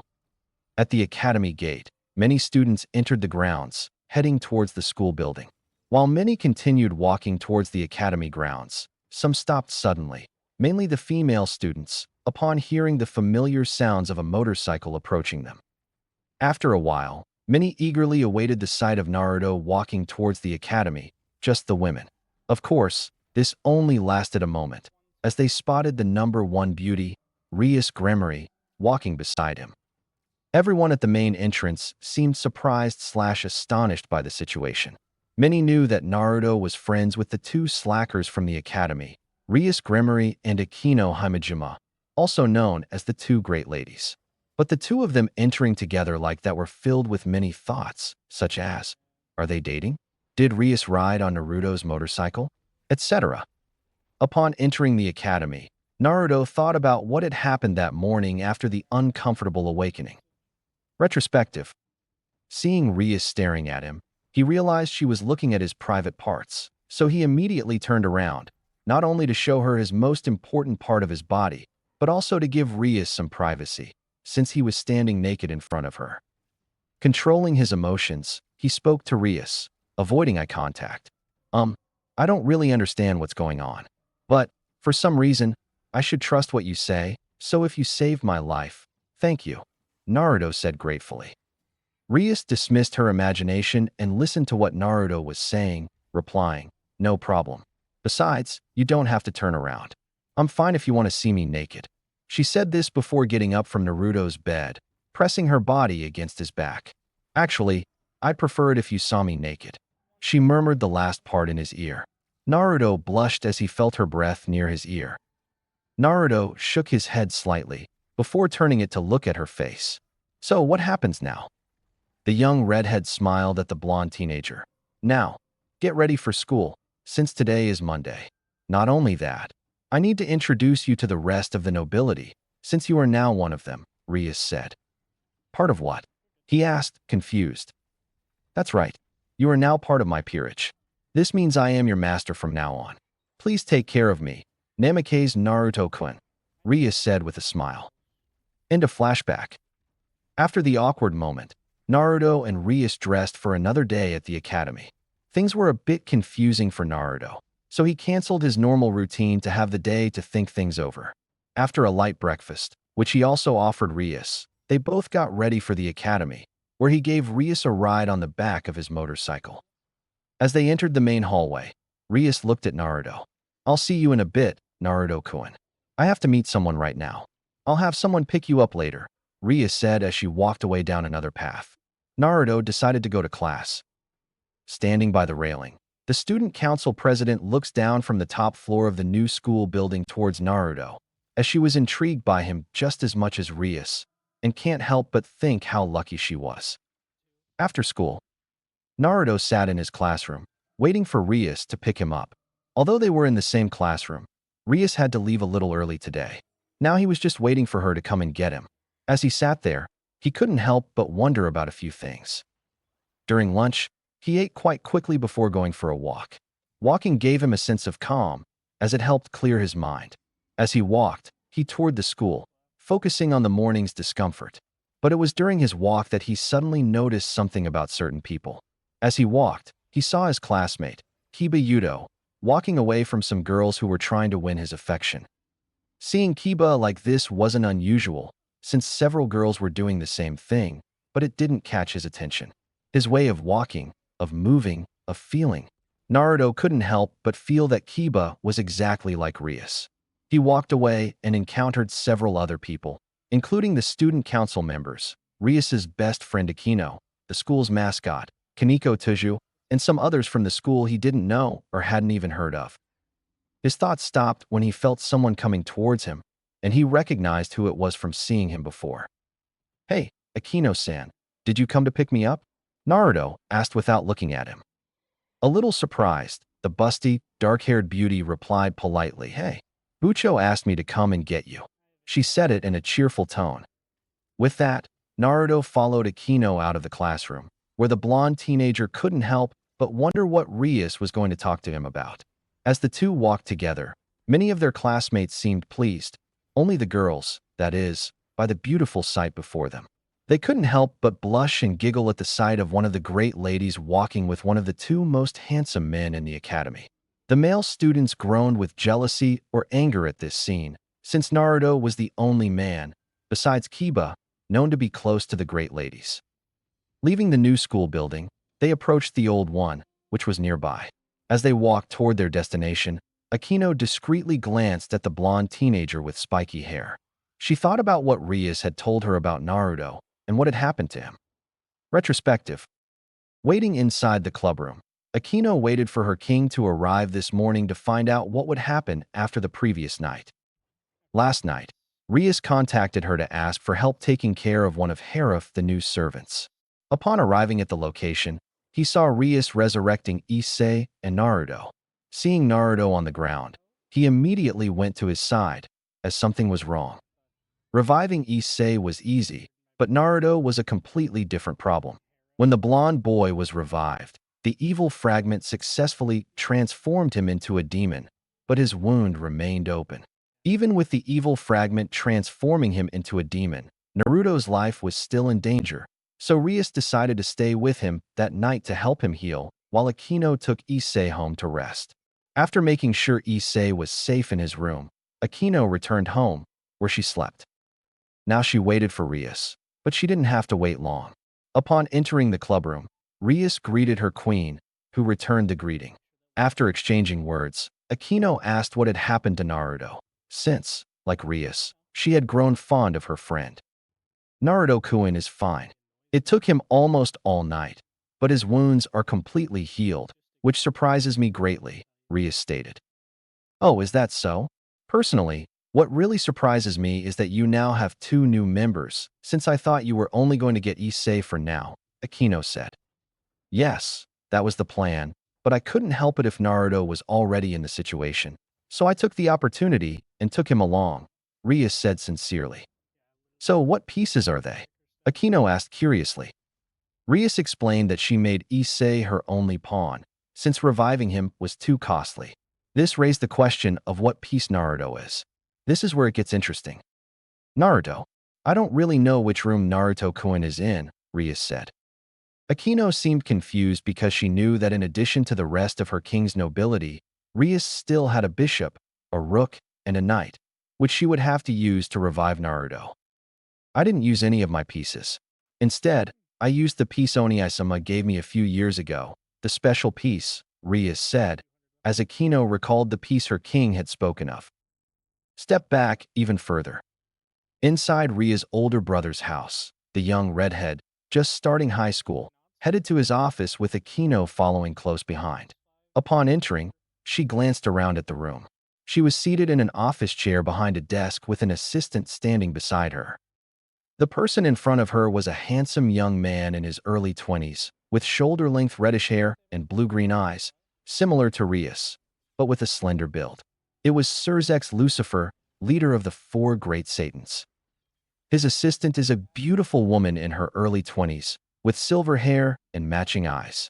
Her hair, which falls to her back, features a long braid on each side with small blue ribbons at the ends, while the rest is loose, ending in 2 braids. She wears a blue and white French maid's outfit with long sleeves and a white headband, with a touch of red lipstick on her lips. She is Graphia Lucifuge, queen and wife of Surzex. Normally, the demon leader sat in his throne room with his queen at his side, but today was one of the few days he did paperwork at home. As he finished his work, Surzex looked up and saw his little sister, who immediately did what she usually did when she saw him. Riatan, he exclaimed, and quickly reached Rias, who gave him a tight hug. Rias tried to push him away, but couldn't. Akino laughed at this, as she was used to these kinds of comical situations. The hug ended when the silver-haired woman approached from behind and tugged her king's ear. Surzex-sama, please, restraint, Graphia said calmly. After a brief tug, Surzex released his sister and acted normally in front of them. Once the situation had calmed down, Surzex asked his younger sister why she was there. Rias explained that she had come because he was going to take her to see Ijuka so she could hand over her evil piece, as it was time. Surzex recalls happily explaining that he was finishing up today's job, which he and his wife would be taking them to. Okay, just give me a few more minutes, and I'll be ready to go, Surzex replied. Rias and Akino agreed to wait in the room until it was over. Graphia offered them a cup of tea, but they declined. Rias decided to look at the bookshelf in the office while Akino looked at the pictures hanging on it. Looking at the bookshelf, she found a book next to a jewelry box that caught her eye. She took it off the shelf. As she did so, she accidentally knocked the jewelry box to the floor, spilling its contents. I'm sorry, Rias said as she went to pick up the box and its contents. She collected the only thing it contained, a strange king chess piece. Unlike standard king pieces, this piece not only shares characteristics with other kings, but also features depictions of the queen, bishop, knight, rook, and pawn in certain areas around it. Its only truly significant first glimpse was the pair of angel and demon wings visible on the reverse. It has a blue body with gold details on its arms, legs, and chest.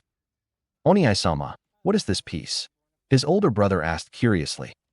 Surzex and Graphia turned to look at the young redhead, where they saw the piece she was holding. Surzek's eyes widened slightly, while Graphia maintained her monotonous gaze. Putting away the last of the papers, he approached her and took the piece from her, explaining what it was. Rias. Aquino, this is a very special evil piece. In fact, it's the first evil piece that Ajuka created near the end of the Great War in the underworld, Surzex declared. The two young women were astonished to see such an artifact. Of course, it also raised some questions for them, given what the man who held the title of Lucifer had said. Excuse me, Surzex-sama, but you said this is the first evil piece created during the war. If I remember correctly, the evil piece system wasn't created until after the war, when you and the other four great Satans received your titles. Aquino explained. You're right, Aquino-san, but this was a very special piece, one that was meant to serve a specific purpose. Unfortunately, it was never used, as Ajuka-sama entrusted it to Surzex-sama for safekeeping, Graphia told the young women. Seriously? What happened? Rias asked, as both she and Aquino wondered what the piece was for. I'll tell you another time. But for now, this piece is worthless since the war ended. Since it's practically worthless, how about I give it to you? This piece was created to be used, and I have no intention of using it. But I think it might be useful to you someday, Surzek murmured as he handed the piece to Rias. Rias was surprised to receive such an important artifact and wondered if it would work. Surzex told her to calm down, but explained that she would need to put a drop of her blood on it for it to function, which was another reason why it was special.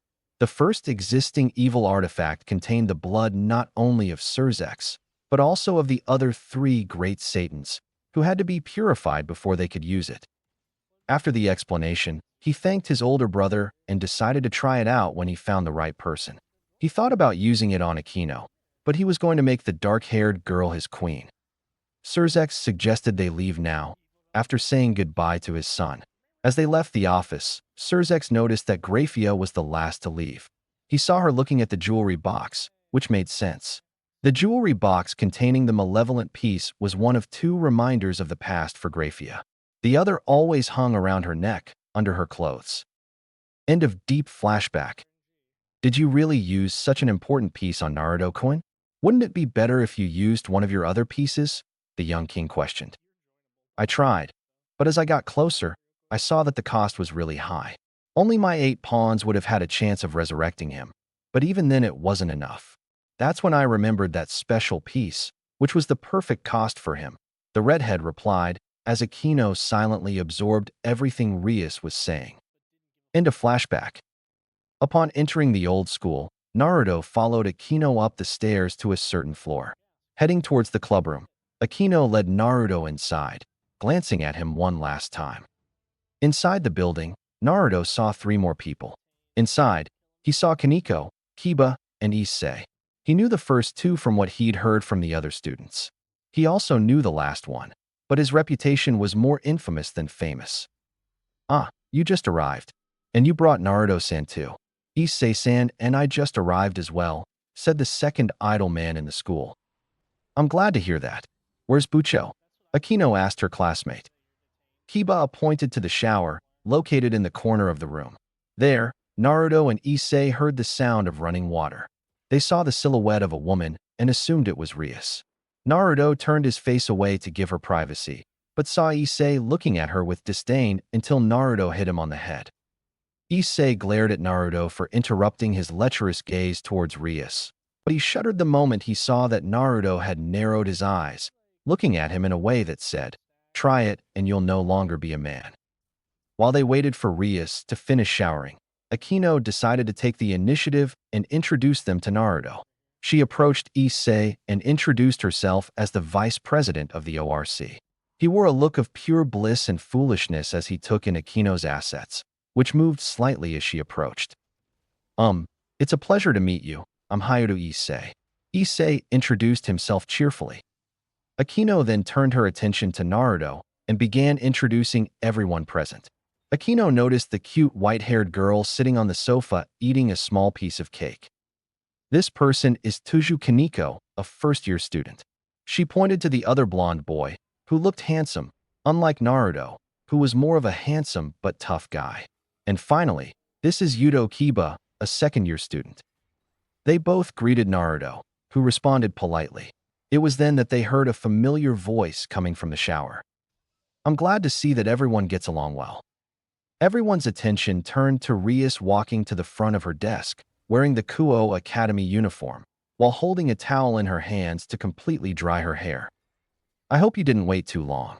Since I slept with you last night, Naruto-kun, I didn't have time to shower, you know? Rias said. Naruto understood, since Rias hadn't showered that morning. Before he could reply, he heard Issei mutter something. Wait a minute. You slept in the same bed as Rias-senpai? Issei exclaimed in shock, before looking at Naruto with envy. You lucky bastard. Issei muttered at last. Naruto looked at Issei with a monotonous expression. Do I hear the sounds of a pervert who's about to get a beating? Issei flinched, knowing from personal experience how strong Naruto was. She clasped her hands together and said, Very well, you too. Let's begin this meeting. The red-haired beauty said. Now that everyone's here, I officially welcome you to the ORC, also known as the Occult Research Club, Rias said, looking at the two boys in front of her. However, the club itself is just a front for our main club. It's more of a hobby for us. What do you mean? Issei asked, confused. In short, we're all demons, Rias said with a smile. Sunset. Naruto walked through the streets with his backpack slung over one shoulder. As he strolled through the village, he saw several people, chatted briefly with each of them, and gave them a piece of paper. To an ordinary person, the paper would have been nothing more than a cool design, but to someone like Naruto, it was something entirely different. The paper was a summoning pentagram, used by people to summon demons. A few days had passed since Naruto became a demon under Rias's tutelage. As he continued with the task Rias had entrusted to him, the blonde teenager recalled what she had told him and Issei. Retrospective. We are demons, Rias said simply. Issei looked incredulous, which was normal for him, but Naruto knew that what Kuoa's #1 beauty said was true. Somewhere in his mind, he believed what Rias was about to say. Rias explained to them both who the angels were. Fallen angels? The three-way conflict that has lasted for centuries. As she continued explaining, Naruto's mind went blank, because for some reason he felt he already knew. The words sacred gear and fallen angels sounded familiar. The conversation shifted after Rias told Issei who his girlfriend was and why he had been murdered. It was then that Issei's desire to die in the arms of a beautiful woman took hold of Rias. Thanks to the summoning pentagram she carried in her pocket, Rias declared that the perverted brunette had been killed by her sacred equipment, a special artifact she carried within her. When asked to summon it, Issei conjured a red, fingerless, armored bracelet with yellow details and a green jewel on the palm. The dark-haired youth seemed astonished by what he had summoned on his left arm, while Rias appeared intrigued. While the others wondered what kind of abilities Issei's sacred equipment would possess, Naruto felt as if he had seen it before. The club president turned her attention to the perverted brunette of her nobility, since it was her sacred team that killed him, as she told them. Wait, are you saying I was killed for this? Issei asks. Yeah, remember what I told you about accepting applications from humans for a price? Well, it turns out you ran into one of our relatives who was handing out the forms. In your final moments, your wish was at least to die in the arms of a beautiful girl. Unfortunately, Naruto was nearby, where he died trying to save you. When I was summoned after you both died, I discovered that Issei possessed a sacred gear while Naruto emanated a strange aura. I don't know what it was, but I could sense a power emanating from you, which I assume was your sacred gear. I decided to save both of your lives, and you were reborn as devils. You have become subordinates of Rias Gremory, your master. Now, let's introduce ourselves. Rias explained as her bat wings formed behind her. The rest of the club properly introduced themselves and showed their bat wings to the two rookies. The attention the two new demons were receiving stopped when Naruto spoke. Rias, you said you revived Issei because of his sacred gear, right? So, out of curiosity, why did you revive me? Is it because I also have sacred gear? Was that also the reason you became my friend? Naruto asked, his tone somewhat angry. Rias smiled gently, but a hint of guilt lingered in her eyes as she summoned her new servant. Actually, I wanted you to join my peerage even without a sacred equip. He admitted it. Rias explained that ever since she met him, his presence had intrigued her, as she felt something special for him. She was honest with him and explained that Naruto possessed certain abilities, having nullified several of her magical attempts without him even noticing. Although I was interested in your power, I want you to know that our friendship is real, Naruto-kun. Rias smiled graciously at her new blonde member of the nobility as she told him the truth. Naruto sighed in annoyance, because on one hand, he could tell that Rias was being honest, while on the other hand, she approached him for the first time because of his powers. Rias noticed he was a little down, which she understood, but decided to continue. All right, now that we know what Issei's sacred equipment is, why don't we see what you have? Just like Issei, take out your sacred equipment, Rias said, to which Naruto agreed. Wanting to focus on something else, Naruto did as Rias asked and went to the center of the room. He breathed normally before performing several kung fu movements around himself, where his hands converged in the center of his body. Keeping his right hand open over his left, he breathed calmly as he concentrated on himself. In an instant, a sudden light appeared before him. Slowly, the light transformed into a bright orb before beginning to reform. The light extended vertically as its sides thinned. A few more seconds passed before the light dissipated, revealing a sword. It was a broadsword that looked like it was from the Middle Ages. It had a blue hilt, and the upper half featured a gold design between the hilt and the steel. Durendal, Sword Quest Wiki. Seeing the light through his eyelids, he opened his eyes and saw the sword in front of him. He lifted it firmly with both hands, admitting to himself that it was very light. He demonstrated how light his sword was by holding it with one hand. Rias and the others were surprised by what Naruto's sacred gear was, as they could see that the sword was special, although they wondered what kind of sword it was. End of flashback.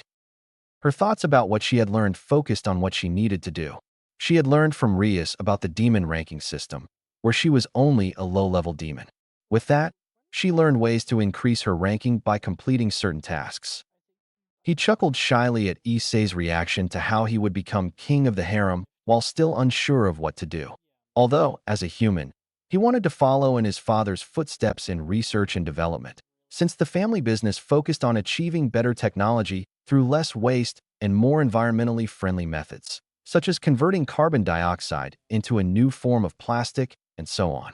So far, his family had managed to create a new type of fuel that wasn't too harmful to the environment and an engine that got 75 miles per gallon, which had shown promising results for the Asian, European, and American militaries. After finishing his pamphlets, he decided to return to the ORC room and rest. ORC.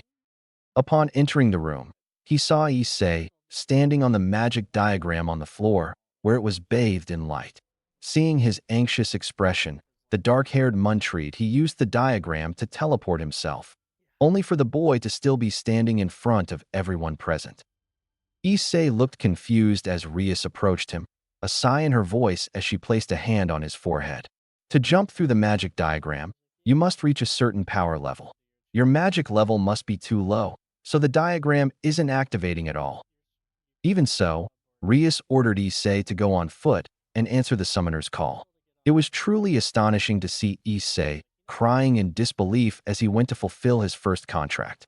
Upon leaving, Rias saw Naruto standing near the entrance, where she greeted him. Hello everyone, greeted the blonde teenager as the rest of the club members did the same. What was Issei trying to do a moment ago? Naruto asked. Rias explained that Issei had already completed his contract documents and set off to fulfill his first contract. Initially, they engraved the Gremory crest, which would allow him to teleport, but he failed. Now he must travel on foot or by bicycle to his summoner. Ah, okay. That explains why he's crying out of frustration, since he has to walk, since I came to see him, not teleport, said Naruto. Yes, it's quite a novelty, but I suppose it's not his fault, since he hasn't done any magical training yet, Rias stated. Nodding, he asked Rias when he would start negotiating his contract. Rias thought for a moment and decided it was a good time to see what his other new piece could do. Akino, prepare another engraving spell. Let's give Naruto his badge so he can also begin fulfilling his contracts, Rias ordered, and Akino obeyed. After completing the ceremony, Rias took Naruto's left hand and engraved the Gremory symbol on it, explaining its uses, such as gathering magic and other things. Once finished, Naruto had someone who wanted to summon him, and he did as Rias instructed, as did Issei. As he focused on the magic diagram, he felt it looked familiar. He unleashed his magic power, and Naruto swiftly teleported to whoever was calling him. Upon seeing Naruto teleport away, Rias smiled, as her new servant already possessed a certain amount of magical power. Bucho, catching Ria's attention. I know you used that piece to resurrect him. I'm curious to know what kind of powers it has, the raven-haired beauty asked. I don't know. I informed Oni-sama about my use of the piece, but I haven't received any information about it yet. I suppose Beelzebub-sama must be trying to find the records of his first piece, since it was created before the evil pieces system, Rias stated. Akino nodded as Kiba and Kaneko wondered what they were talking about, to which Akino explained about the evil piece that's special that Rias used. Kasanamike's. Naruto entered his mansion to grab a light bite before bed. As he ate his simple ham sandwich, he reflected on his training regimen. He figured he would practice in the mornings and attend to his demon duties in the afternoons. As she got ready for bed, she thought about the first contract she had made that night. It was simple, but a little awkward. The contract involved a young woman with tense shoulders who requested dinner along with a shoulder and back massage. Naruto agreed and prepared a nice meal of fish and rice with some vegetables from what he could find in his refrigerator. While he was preparing dinner, his client took a shower before emerging with only a towel wrapped around her body. She reclined on the coffee table and asked him to give her a massage, promising dinner later. Naruto agreed, though he struggled to respond quickly, given his client's figure, W, 92 centimeters, H, 59 centimeters, L, 87 centimeters. Overcoming his nervousness, he gave her the massage. After completing the request and receiving payment, he returned home, where he would deliver the completed contract to Rias the following morning. Arriving at his bed, having already brushed his teeth and changed his clothes, he lay down and then let sleep take over as his cell phone alarm woke him up. Tomorrow. With his cell phone alarm blaring, Naruto was forced to wake up and let out a loud yawn. Leaning to his right, he felt a weight on his left arm again. He looked down at his bed to see familiar red hair beneath his sheets. He, of course, pulled back the covers to reveal once more a completely unclothed Rias. After taking a moment to register this, he looked away, not wanting to be tempted to do anything wrong. Naruto carefully got out of bed, got dressed, and prepared breakfast. Normally, he'd put on his training gear or his musical instrument and just pack his academy clothes, an energy bar, a simple lunch, and school supplies for school. But since Rias was here, he skipped that step, as he needed to be a good host. While he was getting dressed and everything, he was busy preparing breakfast, which consisted of plain toast, egg whites, and sausage with orange juice. As he finished setting the table, he heard someone approaching. He turned around and saw Rias, fully awake and dressed, with a smile on her face. Good morning, Rias greeted. Good morning, Naruto replied. I see you made breakfast for two. One for me, Rias asked happily. No, making Rias frown.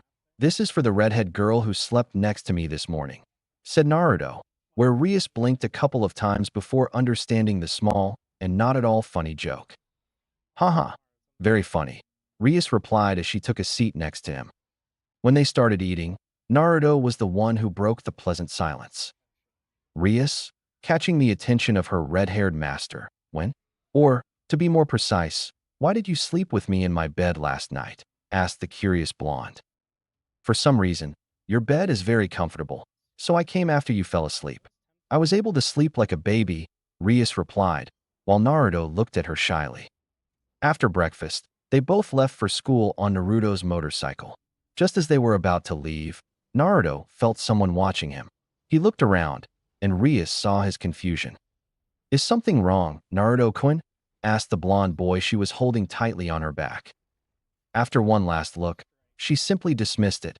No, I just felt like someone was watching me, she replied before starting her bicycle. After school, upon entering the clubroom, he heard Rias yelling at Issei for not going to church and for exorcisms. A demon struck by such divine power will be utterly destroyed with no hope of return. This is very important. Do you understand? Rias said seriously. Issei nodded in understanding, while Rias apologized for her serious and harsh tone. It was then that Akino approached the two and explained that they had received an order to eliminate a rogue demon. Late at night, Rias and the entire ORC stood in front of an old, dilapidated building. As they approached, Naruto could smell the stench of blood. As they all entered the building, Rias began explaining the evil peace system, based on chess, the ranking games, and other related concepts to both Issei and Naruto, who wasn't really paying attention since his mind was elsewhere. As they walked, searching for their target, Naruto noticed the corridors changing before him. Instead of a smooth, flat wooden surface, he saw strange, warped wooden walls and the like. As they moved forward, his vision returned to the perimeter of an old, abandoned building. He shook his head slightly, feeling a tingle as he sensed the source of the bloodlust emanating from the building. Moving in that direction, away from the other members, Naruto ventures deeper into the building where he stopped when he felt everyone else running towards him, as it is dangerous to move alone in such a place. Naruto-kun, you shouldn't move around on your own, since you're still new to this, Rias said. Okay, I know what I'm doing. Besides, I don't know how, but I can tell where the rogue demon is. Naruto narrowed his eyes as he moved a little faster before stopping in front of a double door. Pushing the doors open, Naruto instinctively summoned his steel sword and placed it behind him where it pressed against his back. It's here, he affirmed, where the feeling of bloodlust was most intense. As everyone watched Naruto advance ominously into the darkness, Rias wore a calculating gaze. She saw that Naruto was acting with more professionalism, as if he had done this before, not to mention how he seemed to sense the rogue demon's location. In barely an instant, they heard a vile and chilling tone emerge from the shadows. What a delicious aroma! Naruto observed a certain part of the shadows while staring at the rogue demon, pointing it out to everyone.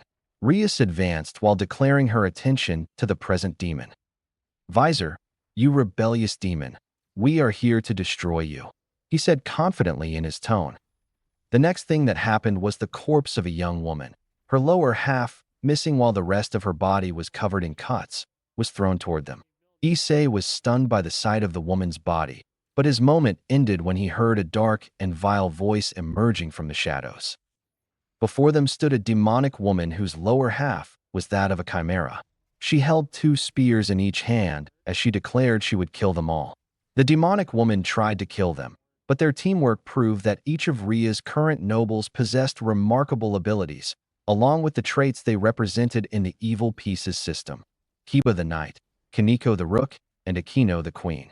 Of course, Naruto hesitated a bit, while Issei was frightened by what Akino did. Akino-san looks even more terrifying, Issei shouted, trembling as he watched Akino's thunder attack. Rias explained that Akino was the ultimate sadist. With that, Rias delivered the final blow. Dust to dust. Visor, Rias declared as her aura created an orb of dark crimson power that struck Visor and turned her into nothing.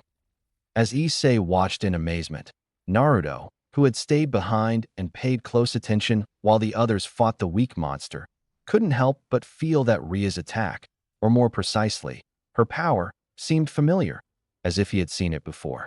Seeing her attack on Visor triggered something in his mind, and he muttered to himself. Power of destruction. At that moment, Rias's image shifted to another redhead, with shoulder-length hair and dressed in battle gear. She only saw the person smile as she turned to look at him. It was then that another word came to mind upon seeing this person. Idiot, he thought to himself with an expressionless look as he made the person depressed before the image changed back to Rias and everyone else in their nobility. She shook her head before hearing Rias say they could leave. She saw Issei approach Rias, who looked at her shyly as she asked him something. For sure, Bucho. What's wrong? Rias asked. We were interrupted a moment ago. What is my role in your nobility? Issei asked his king. Issei's role is that of a pawn.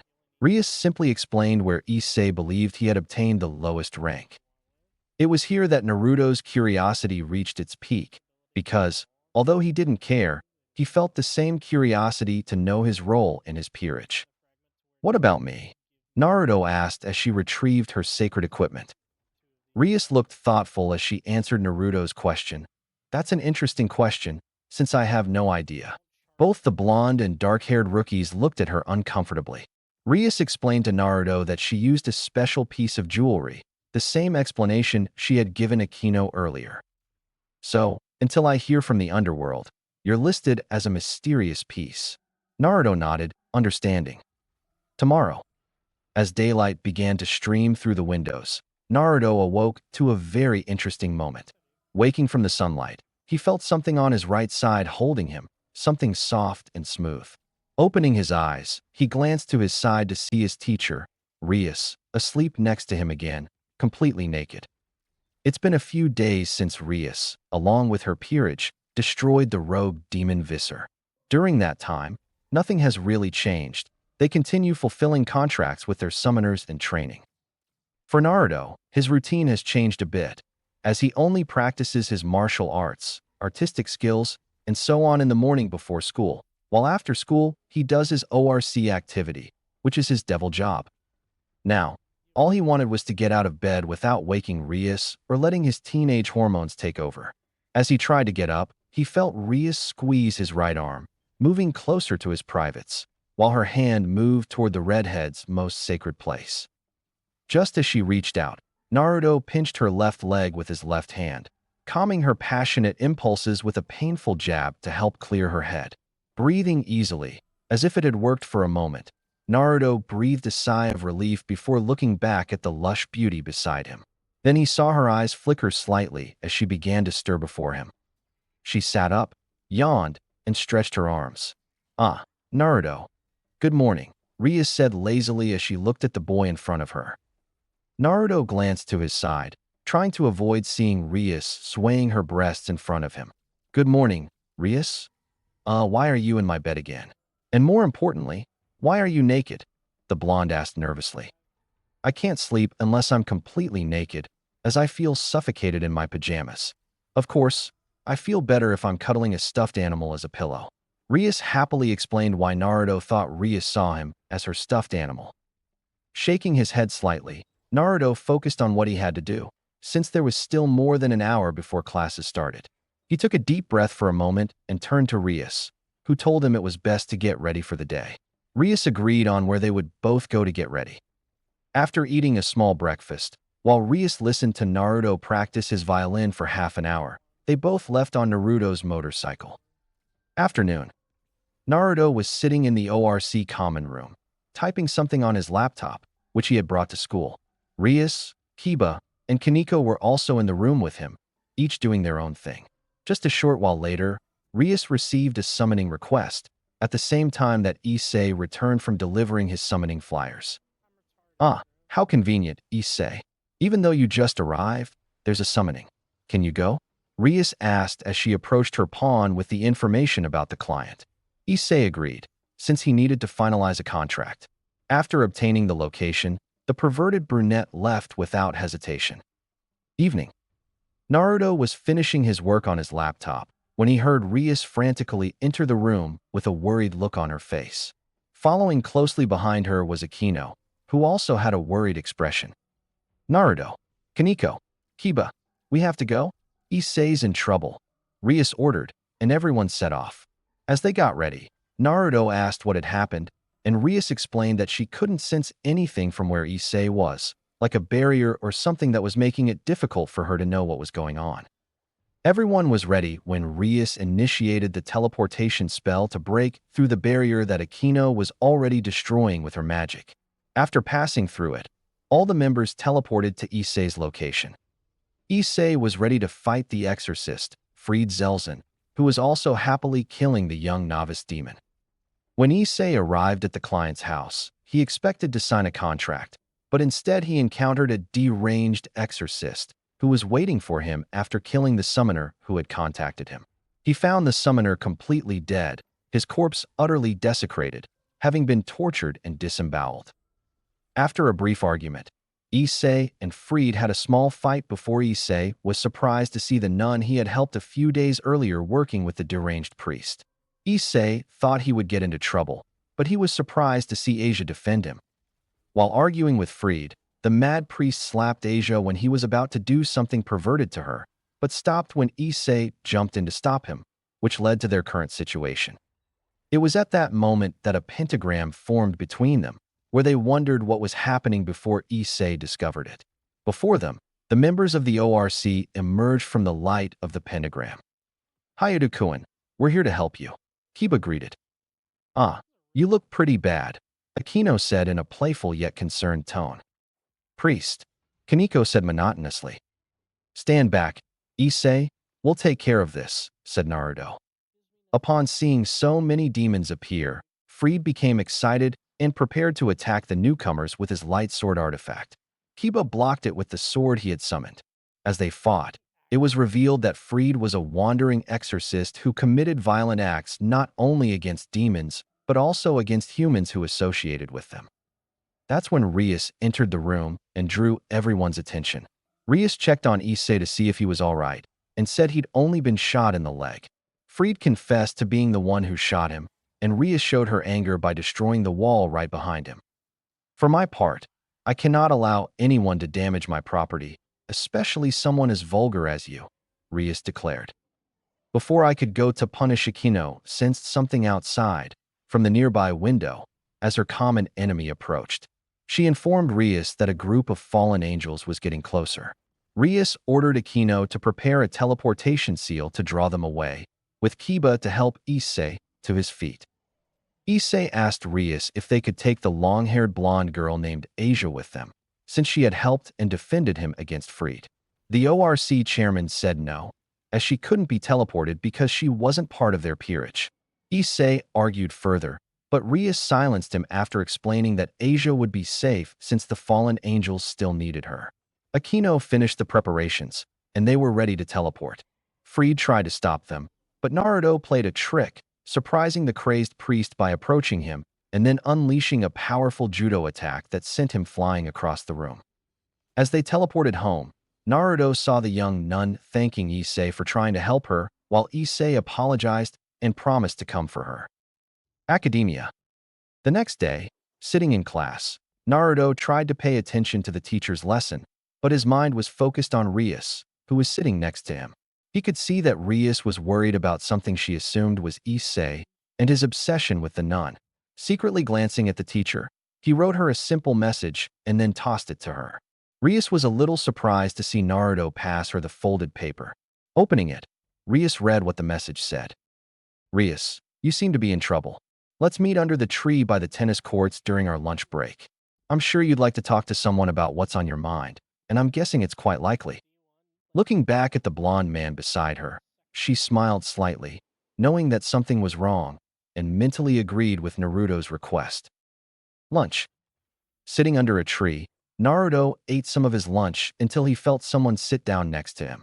He looked around to see it was Rias. Being close to each other, they sat in comfortable silence, but Naruto wanted to know what she was thinking at that moment. Having had enough of the silent treatment, so to speak, he spoke first. So, Rias, what's worrying you so much? Is it because of Issei and his obsession with the nun from last night? Sighing softly, his red-haired master glanced toward the tennis court. Yes, I have a feeling Issei will go and save her from the fallen angels, even if he has to do it alone. Though I bet he'll end up dead, since he still doesn't grasp the gravity of the situation. What did you expect? No matter what you think of him, you have to understand that he's not like you. He wasn't born a demon. He was born human, and humans are arguably the most greedy creatures in the world. So it's only natural that he'd go and save her, because even though he's a perverted demon, he still has the heart of a human. Naruto explained.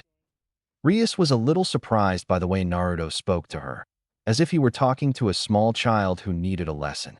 Interpreting his words, she looked at him, waiting for an answer. What do you think I should do? Well, you could always lock the pervert up somewhere until he gets going, which I doubt. You could let him go so he can save her, but that would probably give him suicidal thoughts. Rias frowned at the options her unknown blonde friend was offering her. Or, you could go with option C, which I think would be the best, considering there are still more. Naruto replied. Their conversation ended when they both heard the lunch bell, signaling the end of recess. They gathered their things and returned to class. Evening.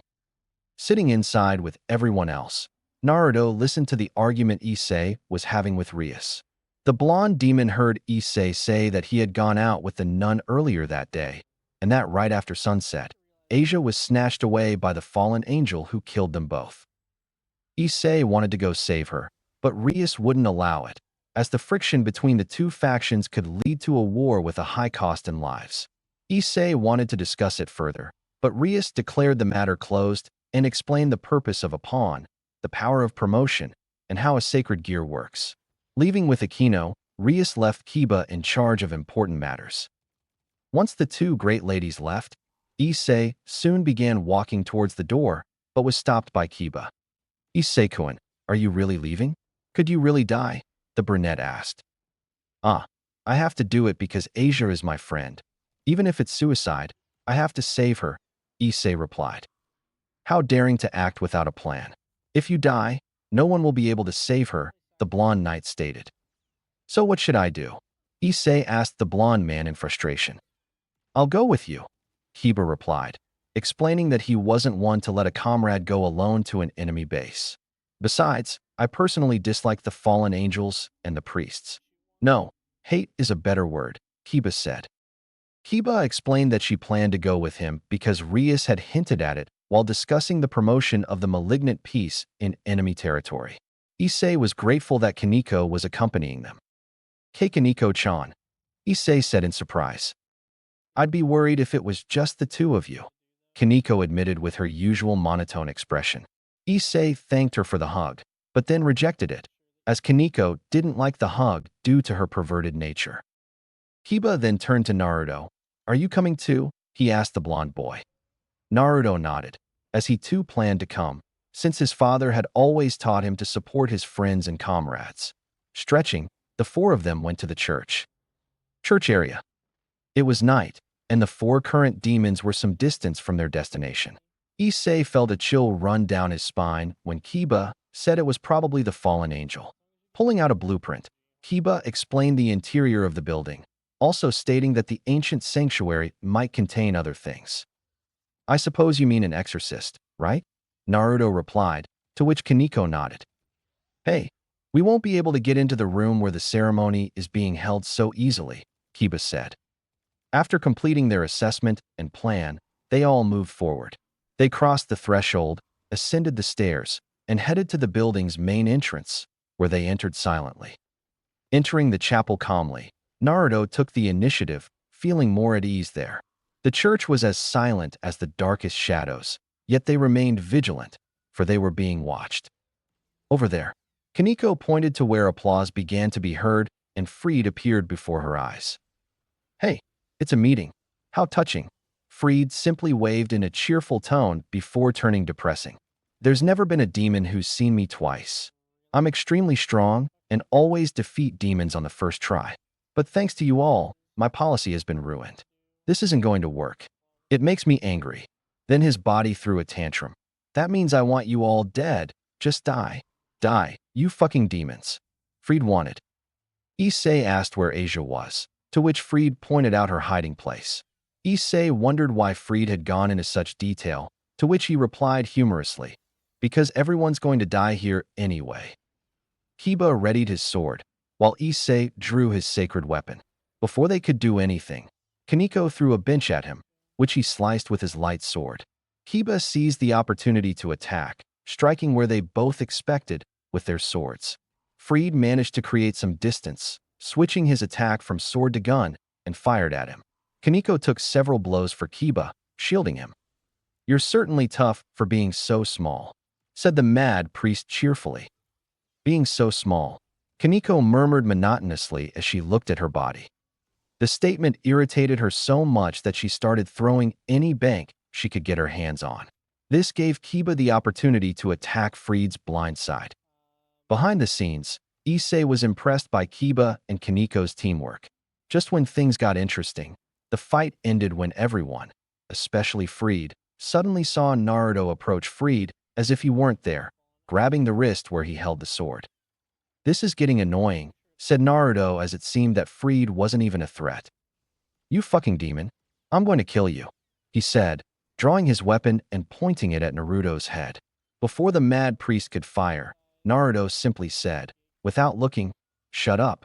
He then pressed down on Freed's wrist, breaking the bone and ligaments in his hand and forearm. Freed screamed in pain as the weapon fired, but the pain caused his arm to jerk away from the impact as his broken hand released the sword artifact.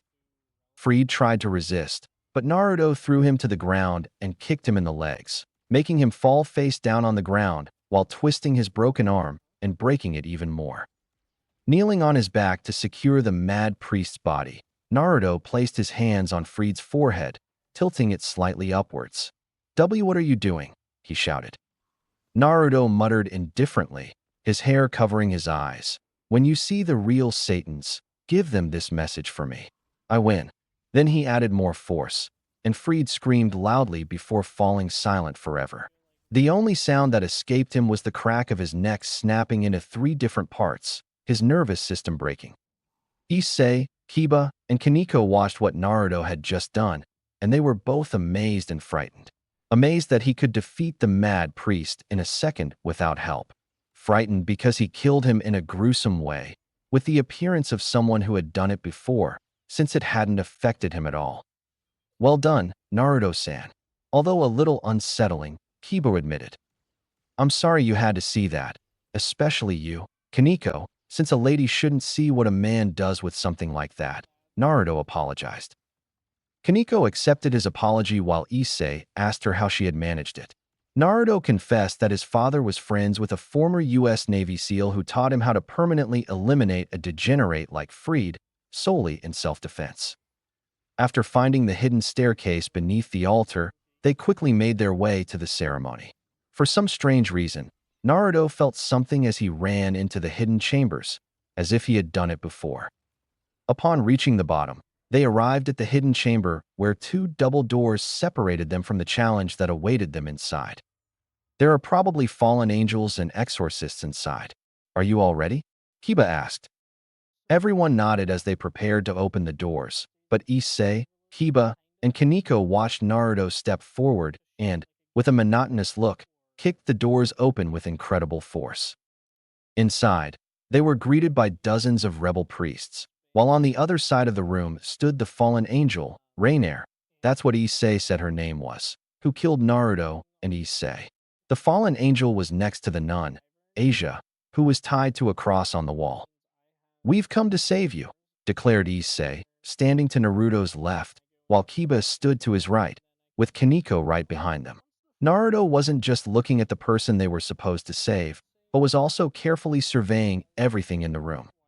The fallen angel wore a thin, flowing white dress, similar to those worn in Asia, as she observed the unexpected guests.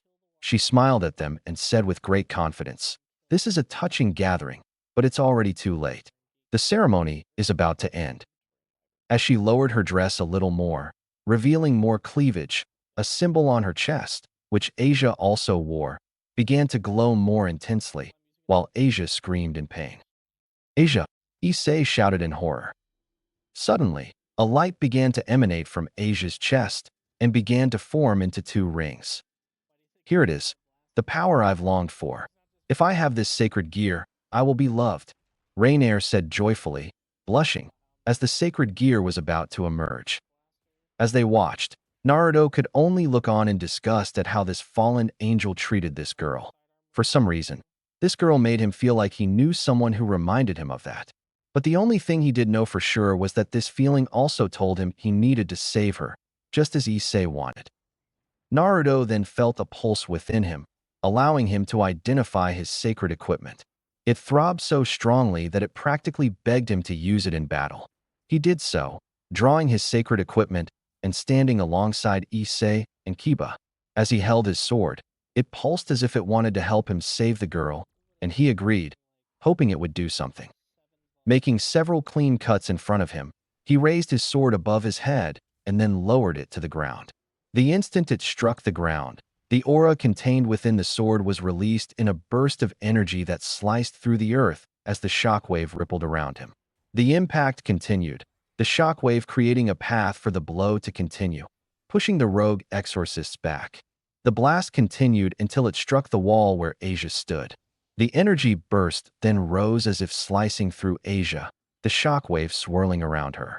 At that moment, Asia's bonds and the cross that held her in place were suddenly severed and destroyed, while the energy that struck her cut through the seal on her chest, allowing her special power, which was about to be unleashed, to return inside without harming the young blonde woman.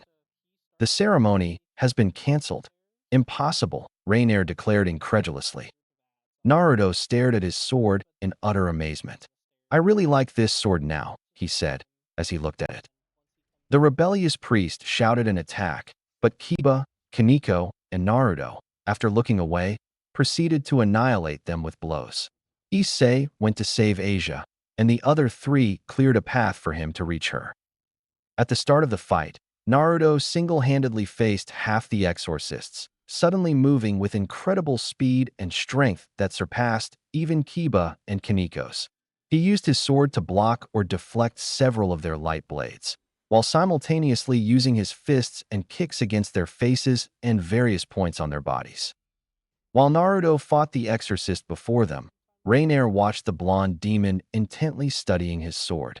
Seeing how the sword's aura not only blocked but destroyed several of the exorcist's light swords, she wondered what kind of sacred equipment he possessed to not only combat light magic, but also cancel the ceremony in this way. But before she could, she noticed Issei beside her, kneeling over Asia. She seemed angry with him ever since he'd put her in his arms. No, I still need her, Rainier said as she attacked Issei, who clung to her, unable to defend himself. Before Rainier could even reach him, she was suddenly struck by the body of one of his exorcists, who flew towards her. It was then that Issei heard Naruto shout, "What are you doing? We paved the way, now get her out of here. You'll only get in the way." Issei was determined, since he would leave everyone else with Rainier and her servants. Rainier shoved the exorcist aside, where she saw Issei leading Asia away. She was about to stop them, but Naruto stepped between them, his eyes hidden by his blonde hair. "If you want to reach them, you'll have to go through me first," Naruto said as he held his sword diagonally, pointing the blade at her. Naruto and Rainier exchanged glances as Kiba and Kaneko continued dealing with the exorcists. Before the fight began, Naruto loudly told Kiba and Kaneko to leave, as they were getting in the way. They were about to retort, but they saw that Naruto was completely focused, not to mention they felt something telling them to leave, as they would be in danger. Rainier herself had the same feeling. Looking at Naruto made her feel small, like a child about to fight a giant. Kiba and Kaneko immediately agreed, and they pushed and pulled the remaining rogue priest out of the room to give Naruto the space he needed. After clearing everyone out, Naruto looked at Rainier, who growled at him. "I'm going to enjoy killing you," Rainier declared as she summoned her sword of light and charged straight at him. Naruto didn't seem worried. He simply raised his head slightly, a piercing look in his eyes. Church altar. After taking Asia out of the hidden base, he led her to one of the remaining benches, where he placed her there to keep an eye on her. "Asia, are you okay?" Issei asked in a low voice. Asia smiled gently. "Hello, Issei-san. I'm just a little tired, but I'm fine," the dark-haired boy replied. It wasn't long before they heard footsteps coming from the basement and realized it was Kiba and Kaneko emerging from the hidden chamber. As they stepped out, they heard another pair of footsteps behind them. Issei and Asia watched as the footsteps grew louder before their figures began to appear.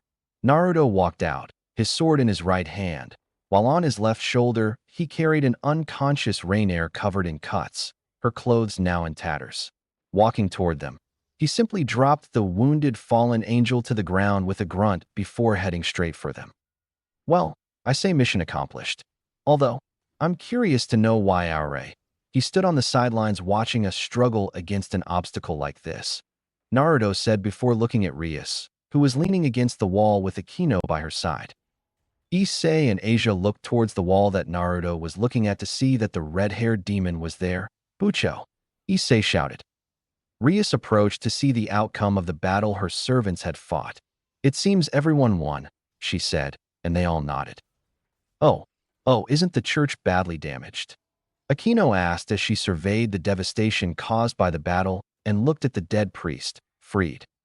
They were all splendid, though it seemed Naruto was the most impressive. Rias glanced at her sword, trying to decipher which sacred equipment it was. Well, in any case, let's address the current situation, as I believe the angels and fallen angels might misunderstand it, Rias said, looking at her queen. Akino, wake her up. Akino obeyed and used her demonic magic to create a bucket of water and dropped it on Rainier. Gasping and groaning in pain from her injured body, she looked up and saw the entire demonic nobility before her. Good evening, Rias greeted. Rainier didn't seem impressed by them, having said her reinforcements would arrive soon. That belief vanished when Rias explained she had erased them from existence. Rainier didn't believe it until she saw Rias drop several feathers in front of her. She explained that she had found her comrades talking and they had told her everything about what Rainier was doing. After greeting them, they immediately spilled the beans. That your plan was an independent action. Akino smiled, bringing a hand to her cheek. Although I was hoping to see what my pawn could do, it seems your defeat at the hands of my unknown piece has piqued my curiosity. I wonder what kind of sacred equipment sword she has, Rias said with conviction before fixing her gaze on the young nun. So you're the nun my pawn is interested in. I'll have to talk to you about something later, Rias said, which made Asia nervous, since, after the red-haired king's pronouncement, she gave Rainier a murderous look, which made the fallen angel look nervous. I think it's time for you to disappear, Rias said ominously. Rainier seemed desperate to survive, so she tried to seduce Issei with tears and desperate cries for help. Issei had had enough and asked Rias to end it once and for all, while Rias looked at Rainier with cold eyes. Don't try to persuade my servants. Rainier had tears on her cheeks before Rias unleashed her magic on the fallen angel, turning her to dust with only a few feathers on the ground. With Rainier gone, everything was settled. 2 weeks later, Naruto was sitting in the ORC room with Rias sitting across from him. The two demons were discussing Naruto's situation as an unknown evil piece. Although weeks have passed since Rias sent her brother a message about using the first Paisa, they have not yet received any information about it. While they continued discussing the matter, they heard the entrance open and saw Issei enter. Hi Issei, Rias greeted the dark-haired boy. What's up? Naruto greeted too. Hello Bucho, Naruto-san, Issei replied. Seeing Issei's curious expression, Naruto asked him what was wrong. Issei was wondering about something related to the evil pieces system. In chess, there are 8 pawns, so there can be 7 more pawns besides me, right? Issei said. No, you're my only pawn, Issei, Rias replied. Issei had a perverted idea about what Rias said about him being her only pawn, and Naruto did him a favor by slapping him on the back of the neck. As he did so, he felt a kind of déjà vu, as he could swear he'd done this to other people before, specifically 3-men. Seeing the dark-haired boy snap out of his daze, Rias explained to Issei how the evil pieces system worked and how reincarnated demons consumed them. Depending on the reincarnated demon's hidden strength, a person might need more of the same type of evil pieces to reincarnate. Issei's consumption rate was equivalent to the cost of 8 pawn pieces, and she explained that, because of this, he could no longer possess any more pawn pieces. Although, I haven't yet seen what kind of power you possess to obtain 8 evil pieces. But in time, when you become strong enough, we'll see your true power, Rias said, crossing her arms and legs, which further accentuated her figure. Then I guess Issei's sacred gear must be what generated such a huge burden for you to hand over all 8 pieces, Naruto explained. Nodding at his response, Rias explained, I bet not only on Issei, but also on you, Naruto. In the end, although Issei's powers haven't grown much yet, on the other hand, Naruto-kun revealed he has an interesting sword. Aspire to be the strongest piece you can get, right, Asia? Her attention, like Issei's and Naruto's, focused on the blonde young man standing in front of the door. Hi, Bucho, Asia replied. I'm glad to hear that, as I wouldn't want my lovely bishop to get hurt, Rias commented, and Asia nodded, blushing.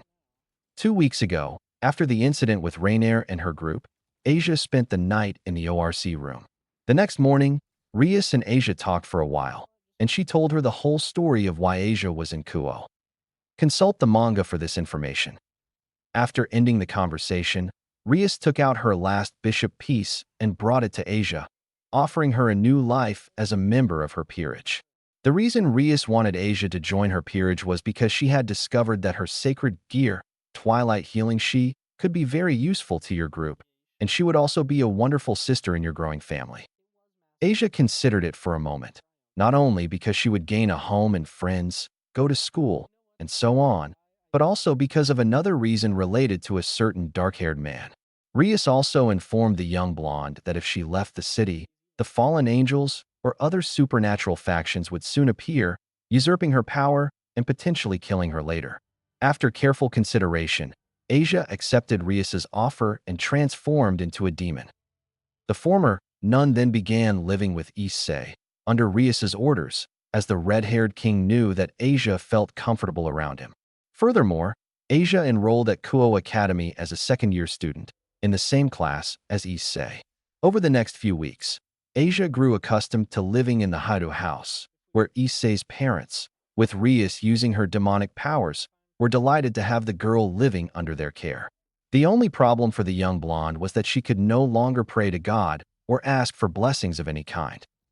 During that time, Naruto helped train Issei, Kiba, Kaneko, Akino, and even Rias. During club training, he felt a sense of unease, unsure why this situation caused him such a disturbing feeling.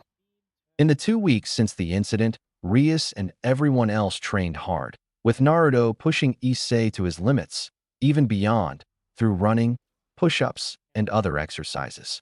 In just over a week, Naruto pushed Issei enough to awaken the power of his sacred gears and take them to the next level. It was then that Rias discovered that Issei's power was one of the 13 Longinus, the boosted gear off the Red Heavenly Dragon Emperor. Issei was amazed to possess such a powerful object, especially since he discovered it had the power to destroy a god. While training the others, he helped Kiba improve his stamina, which Naruto recognized as his weakness. Kiba excelled at sword attacks and speed, possessing excellent agility and reflexes. The problem was that he couldn't withstand blows like Kaneko, a fact he discovered while training with the swordsman. Naruto and Kiba clashed several times, and Naruto gave Kiba some advice on sword handling and use. Since Kiba's sacred gear allowed him to conjure swords, he wasn't an expert, as each sword has its own weight and style, along with advantages and disadvantages. Besides swordsmanship, Naruto also advised him to try increasing his stamina by lifting weights to tone his muscles. Kaneko's training was the complete opposite of Kiba's, as she possessed excellent stamina and strong hand-to-hand martial arts skills. She wasn't as fast or agile as Kiba. Training with the young, white-haired lowly demonstrated her great endurance, though her speed wasn't on par with Kiba's or his. Naruto suggested she train in parkour so she could practice her agility and improve her speed when running across buildings and other obstacles. Akino's training focused on her ability to fight at mid and long range, where she typically used her demonic thunder magic to defeat her opponents. Initially, Akino had a blast trying to land a blow on Naruto, but his agility, flexibility, speed, and stamina made it impossible. Eventually, Naruto turned the fight directly on her face, delivering a firm yet smooth strike to the center with the blunt end of his sword. Naruto suggested that Akino train alongside Kiba and Kaneko to help her improve her skills. However, at one point, Naruto said something that made Akino and Rias nervous for a moment. Retrospective. Naruto stood in a clearing and looked up to see a powerful clap of thunder crashing down on him. With incredible speed, he raised his sword, unleashing a powerful gust of wind infused with a bit of his aura to create a small barrier that deflected the thunderbolt. Unfazed, Naruto turned toward the direction from which the attack had come. He saw Akino standing before him, looking exhausted, as Naruto had been landing powerful yet gentle blows that were wearing her down. In the end, Akino was simply worn out from trying to both strike and deflect Naruto's attack. While they were resting, Rias approached them and saw that Akino had done a good workout. During their conversation, Naruto gave Nadeshiko the same advice he had given Kiba and Kaneko. Akino thanked him, but reacted differently when Naruto inadvertently brought up a certain topic. "Besides doing those kinds of exercises, can I ask you something, Akino?" said Naruto. Era. And what would that be, Naruto-kun? Are you curious about my 3 sizes, or about going on a date with me? The raven-haired beauty asked with a mischievous look. Rias, beside her, looked annoyed and jealous. "Ano, are you holding back your thunder punches?" Naruto asked. "Huh," replied the 2 astonished great ladies. "Are you holding back your electric shocks?" he asked again. "No, why are you asking that?" Akino asked cheerfully. Naruto stood lost in thought, arms crossed. "I don't know why, but for some strange reason, I feel like you're holding back your power." At that moment, he had an odd feeling upon seeing a middle-aged man with a rugged appearance, black hair, a matching beard, and a muscular build, using lightning attacks. "I have a feeling Akino can use sacred lightning for some reason." Akino's body tensed for a second at what Naruto had just said. Rias seemed surprised by what her mysterious unknown had just said. Before they could say anything, they saw her rubbing her head as if trying to remember something, but she couldn't. Naruto-kun," Rias said, catching the attention of the spiky blonde. "What makes you think Akino can use the sacred lightning?" she asked, wanting to find out if Naruto knew her secret. Akino shared Rias's determination to discover if Naruto knew her secret. Naruto looked confused as he said, "I don't know, but I've had a feeling for a while now that she can use holy power. It must be my imagination or something. It's probably the power of that mysterious piece you used on me, from what I know," the redhead replied. "I see," Rias replied, looking puzzled, as she could see Naruto was confused by what she was saying. Akino suggested they drop the subject and continue training. Naruto nodded and asked Rias to train with them, wanting to see what he could do. End of flashback. At the end of the day, Naruto trained with both girls and easily defeated them, even though all 3 were holding back. Naruto had to counter their moves, especially the power of destruction off Rias. During training, Rias had used her demonic powers against Naruto, where each time she did, Naruto easily used his sword to lift debris so that her power would hit them or unleash his aura where it stopped them in their tracks. As he trained, his relationship with the group continued to strengthen. Issei, Kiba, and Naruto had formed a close male bond. Of course, Issei cursed or glared at the 2 blonde boys, since the girls at school considered them the 2 great gentlemen from Kuo Academy. Naruto treated Kaneko and Asia like little sisters, something that had become increasingly apparent over the past 2 weeks. He would bring Kaneko treats and stroke her head, a particular spot that made her especially happy. As for Asia, when the former nun first started at the academy, the teenage boys tried to befriend her. Of course, Issei was there to help stop some of them who had their own reasons for wanting to get close to Asia, but it was Naruto's protective gaze and the fact that he snapped a pencil between his fingers that made them back down. His relationship with Akino was progressing smoothly, but she seemed hesitant, especially after their conversation about using the sacred lightning, which put her in a slightly moody mood. Even so, she acted seductively toward him whenever they were alone. The reason is because she was enamored with Naruto's powers, as they were growing at such an exciting rate that Rias had to train harder to keep up. And just like Akino, his relationship with Rias has also grown stronger. Over the past few weeks, they've become closer, not only during their training but also in other areas. They talked about themselves. Rias envied Naruto for his active lifestyle, traveling around Europe, while Naruto enjoyed talking to Rias about his life in the underworld before moving to Kuo. They became so close that Naruto even drew a beautiful portrait of her, using his imagination to depict her in an angelic white gown with robes. This made the redhead blush at the thoughtful gesture. Being together was refreshing, as their upbringing had earned them a lot of admiration. Naruto had many admirers for his artistic and athletic abilities, while Rias was admired only for her looks and brilliant mind. In the underworld, she was the heir to the Gremory clan and had an older brother named Satan. They both felt like ordinary people, not like admired celebrities. Tomorrow, Naruto was waking up at his usual time, 6 a.m., to begin his morning routine. Yawning slightly, he stretched his arms only to feel one of them being held by something soft. Looking to his right side, he saw the reason why his arm wasn't moving. Every morning now, Naruto thought as a drop of sweat appeared on his forehead. Beside him, Rias, completely naked, slept peacefully, snuggled up to Naruto. As she slept next to him, Naruto experienced some very interesting sensations, especially beneath his sweatpants. I don't know how long I can keep myself under control, because if she keeps this up, who knows what I'll do. Naruto thought as he nervously thought about all the indescribable/pleasurable things he would do to the busty redhead sleeping next to him.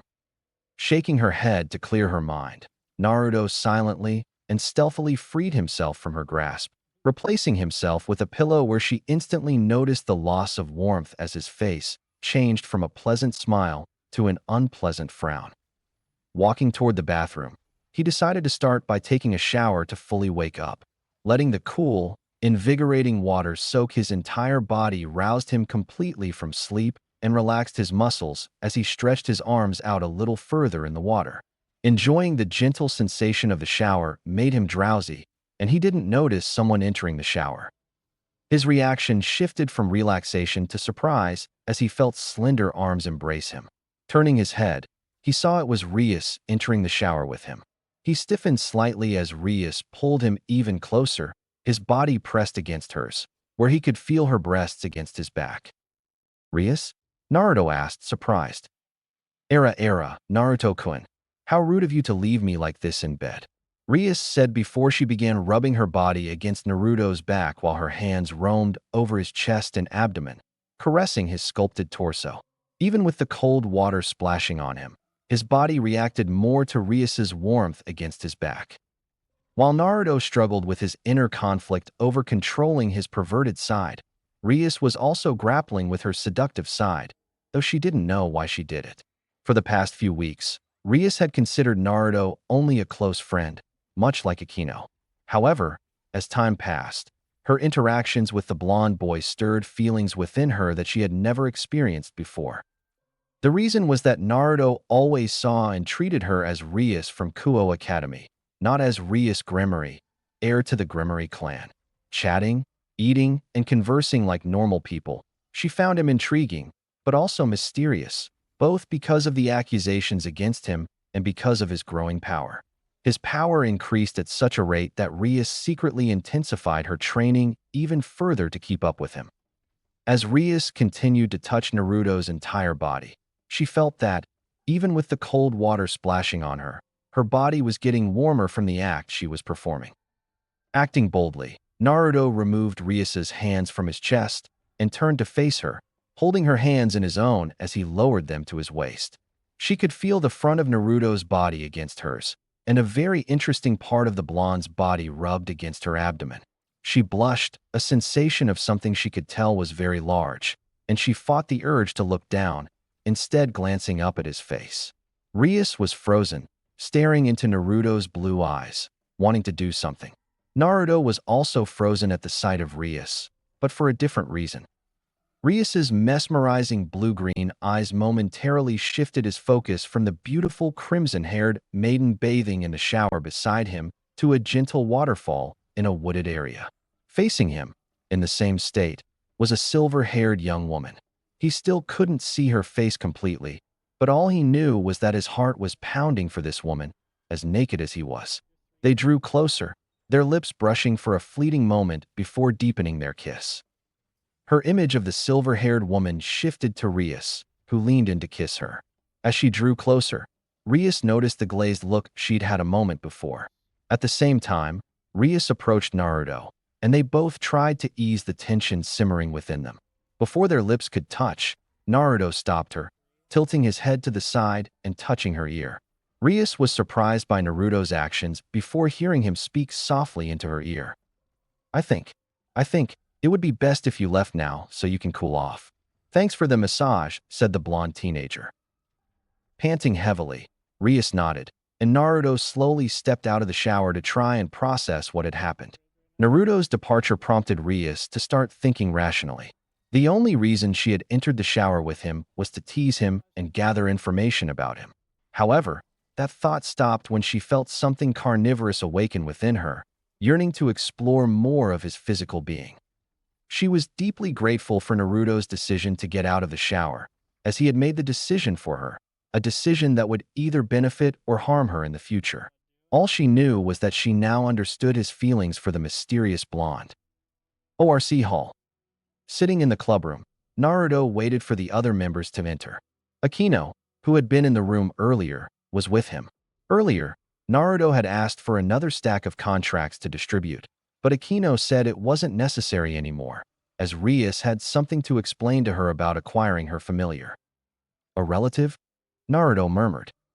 Yes, judging by all the contracts you've landed lately, she thinks you're ready for one, Akino said, sitting beside him, placing one hand on his chest and holding his arm with the other while rubbing her cleavage. I agree with her, of course. Naruto whispered in his ear as Akino moved closer to his lips. You've grown stronger since you were resurrected as a demon. Blushing slightly, Naruto laughed nervously as he saw Akino approaching. Naruto admitted to himself that Akino was just as attractive as Rias, but with a more appealing chest. Amused as she rubbed her body against him, the second great lady of Kuo looked at the blonde prince. You were amazing when you saved little Asia. Seeing what you did with your sword to free her, and then fighting the fallen angel, I'm still wondering how you managed to win. As she moved her hand from her chest to his face in a gentle caress, Akino said, If you keep doing things like this, I'll fall in love with you too. Akino-san. Naruto stuttered as Akino approached with the intention of pressing her lips to his. Akino, a loud, authoritative voice called out. They both turned and saw Rias standing right behind them, her expression stern and her hands on her hips. Asia and Kaneko followed as the three entered the clubroom, where they witnessed the scene. What are you doing? Rias demanded. Akino said calmly with an innocent smile. Nothing, Bucho. I was just getting to know our mysterious pieces better. Naruto blushed at her words as he silently returned to his book. Rias looked at them for a moment before turning and walking away. Anyway, before heading to her chair behind the desk. It wasn't until Issei and Kiba arrived that Rias began to explain today's meeting. Well, Naruto, I'm sure Akino already told you, but in any case, I'll fill you in on what's going to happen today. We'll get you a familiar, Rias declared. It was then that Issei asked Rias what a familiar was. Akino explained that a familiar is a demon's companion who performs small tasks for them, such as distributing summoning sheets and things like that. They're very useful. Let me show you mine, said the black-haired queen as she stepped forward and pointed at the ground. A small magic square appeared, and a tiny green imp popped out. Akino crouched down, and the imp jumped onto her open hand. Asia's eyes lit up at the sight of the adorable elf, but her attention was diverted by a meow. On Kaneko's lap sat a cute kitten with a bell around its neck. This is Shiro-chan, said Kaneko in a stoic voice. They're all so cute, Asia said happily upon seeing the adorable creatures. Rias smiled at the innocent girl. You'll get yours later, Asia. Unlike Naruto, you and Issei still need to work a little longer before you can get your familiars. So for now, in a couple of days, everyone will go see the familiar professor, she said kindly to the former nun. Before the conversation could delve any deeper, there was a knocking sound on the other side of the double wooden doors. Rias gestured for whoever was knocking to come in. The light from inside the room revealed the shadowy figures outside. Issei and Asia were the only ones surprised to see the entire student council entering the room. The young woman leading them looked familiar to Naruto. He remembered seeing her the first time he visited the academy. Behind her, the rest of the student council, including the new secretary, followed closely. "Sauna-sen," said Naruto, which surprised some to see that he knew who she was. The student council president gave Naruto a small smile. "Damn, Namikaze-san, it's been a while. Also, I'd like to thank you for letting me know about the grand piano tuning. Rest assured, it's fixed now." "You're welcome. I hope you like the drawing I gave you," Naruto replied, to which Sauna nodded pleasantly before looking at Rias with a hint of jealousy in her eyes. "I must tell you, Rias, I can't express how envious I am, as I was hoping to get Namikaze-san first. Namikaze-san is athletic and intelligent, and he has very appealing artistic taste. I'm sorry to admit that you've acquired a truly wonderful piece for your peerage," Sauna said, and Rias smiled at her praise, while inwardly enjoying it as well. "Matt, you said it was because of your nobility. Are you saying?" Issei asked, his eyes wide, before Akino interrupted him. "Hello, we're another group of demons at our school," said the plump beauty as Issei and Asia looked surprised. Her real name is Sona Citri, the heiress of one of the largest demon families in the underworld. Issei had no idea what was going on when the student council secretary reprimanded him for his carelessness. The two second-year students argued before going to see their teachers. Sona took this opportunity to introduce her new piece, Rias. "This is my new pawn, Saji Jinchuru." Nodding at Saji, Rias smiled as she presented her new pieces. "And this is my new pawn, Huda Issei, my new bishop, Asia Argento, and my piece, unknown, Namikaze Uzumaki Naruto. Why aren't you saying hello?" Rias suggested as Sona calculated about Naruto. Sona gave Rias a look that indicated she wanted an answer to her unknown piece, to which Rias gave her a look that will be explained later. They greeted each other, and Saji greeted Asia more warmly before Issei intervened and shook his hand with all his might, allowing them to challenge each other. Once they separated, Naruto greeted Saji and did the same, but warned him not to do anything that would dishonor Asia. Saji nodded immediately and stepped back a little. Upon seeing the scene, both kings sighed as they greeted each other with their new pieces. Sona broke the silence and asked Rias what she planned to do. "I'll take Naruto to look for his relative in a couple of days," replied the Gremory heiress. "Really?" Sona asked, surprised. "I'm planning the same thing, and it's only available once a month. So, how about we decide who faces off in a fair game between my pieces and yours?" Rias suggested with a mocking smile, as this was an opportunity to compete with her rival. "What do you suggest?" Sona asked. "A ranking game?" she hinted. Rias sighed at that. "I won't be able to get permission for something like that. How about we let our new pieces compete against each other? It would be good training for them," the red-haired president suggested. Sona liked the idea that both she and Rias were starting to think about some good competition for their pieces. While the two women were thinking, Asia, Issei, and Naruto wondered what would happen, especially Naruto, since this rivalry made him think he'd seen this guy before, but instead of a red-haired woman, it was a red-haired man and another man. ORC Hall. While everyone waited for their kings to decide how Naruto and Saji would compete to be the first to get their familiars, both Rias and Sona looked again at their two pieces. Saji stood up confidently, chest puffed out, while Naruto casually crossed his arms. Seeing how Naruto maintained his composure and calm, showing no emotion, while Saji seemed eager to prove himself, though a little nervous, they realized what was about to happen. They looked at each other before Sona said, "It doesn't matter, you can go first." "I'm glad you see it the way I do, Sona," Rias replied. Everyone was surprised when Sona gave up after discussing it with Rias. Saji asked his king why she had given up, since he was sure she could handle anything. "That may be true, Saji," Sona began, "but tell me something. Can you face Naruto-san as you are now?" her pawn asked. Saji seemed perplexed for a moment before looking back at Naruto, who was still standing in the same spot where Saji was scrutinizing him.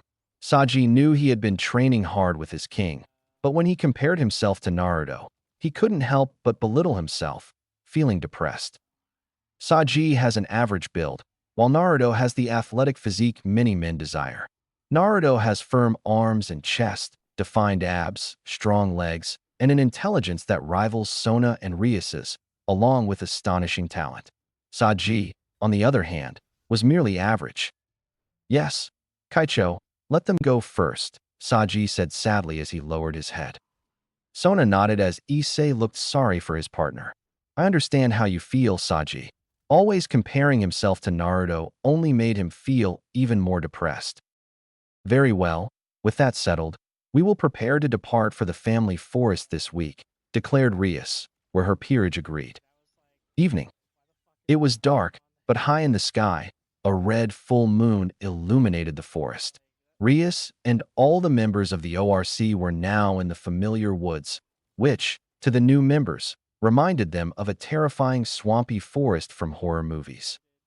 As they all continued walking through the dense bark forest, Issei commented on how this might hide some monster that would emerge and take them by surprise. You don't have to worry about that, Issei. Akino smiled.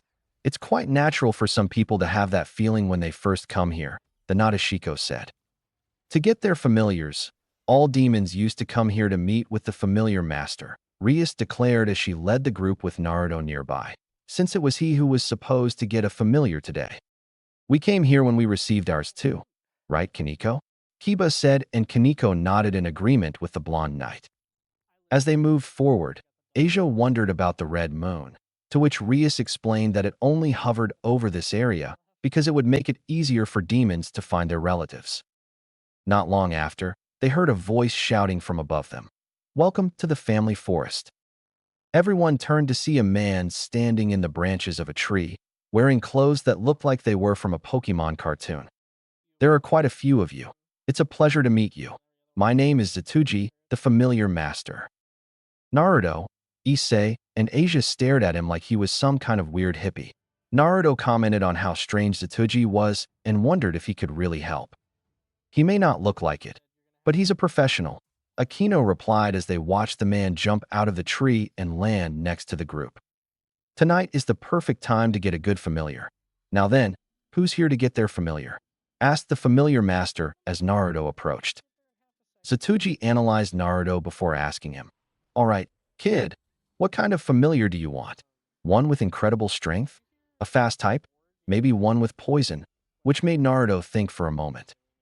In any case, I'd like to have one that's really reliable, Naruto replied simply. A reliable guy, huh?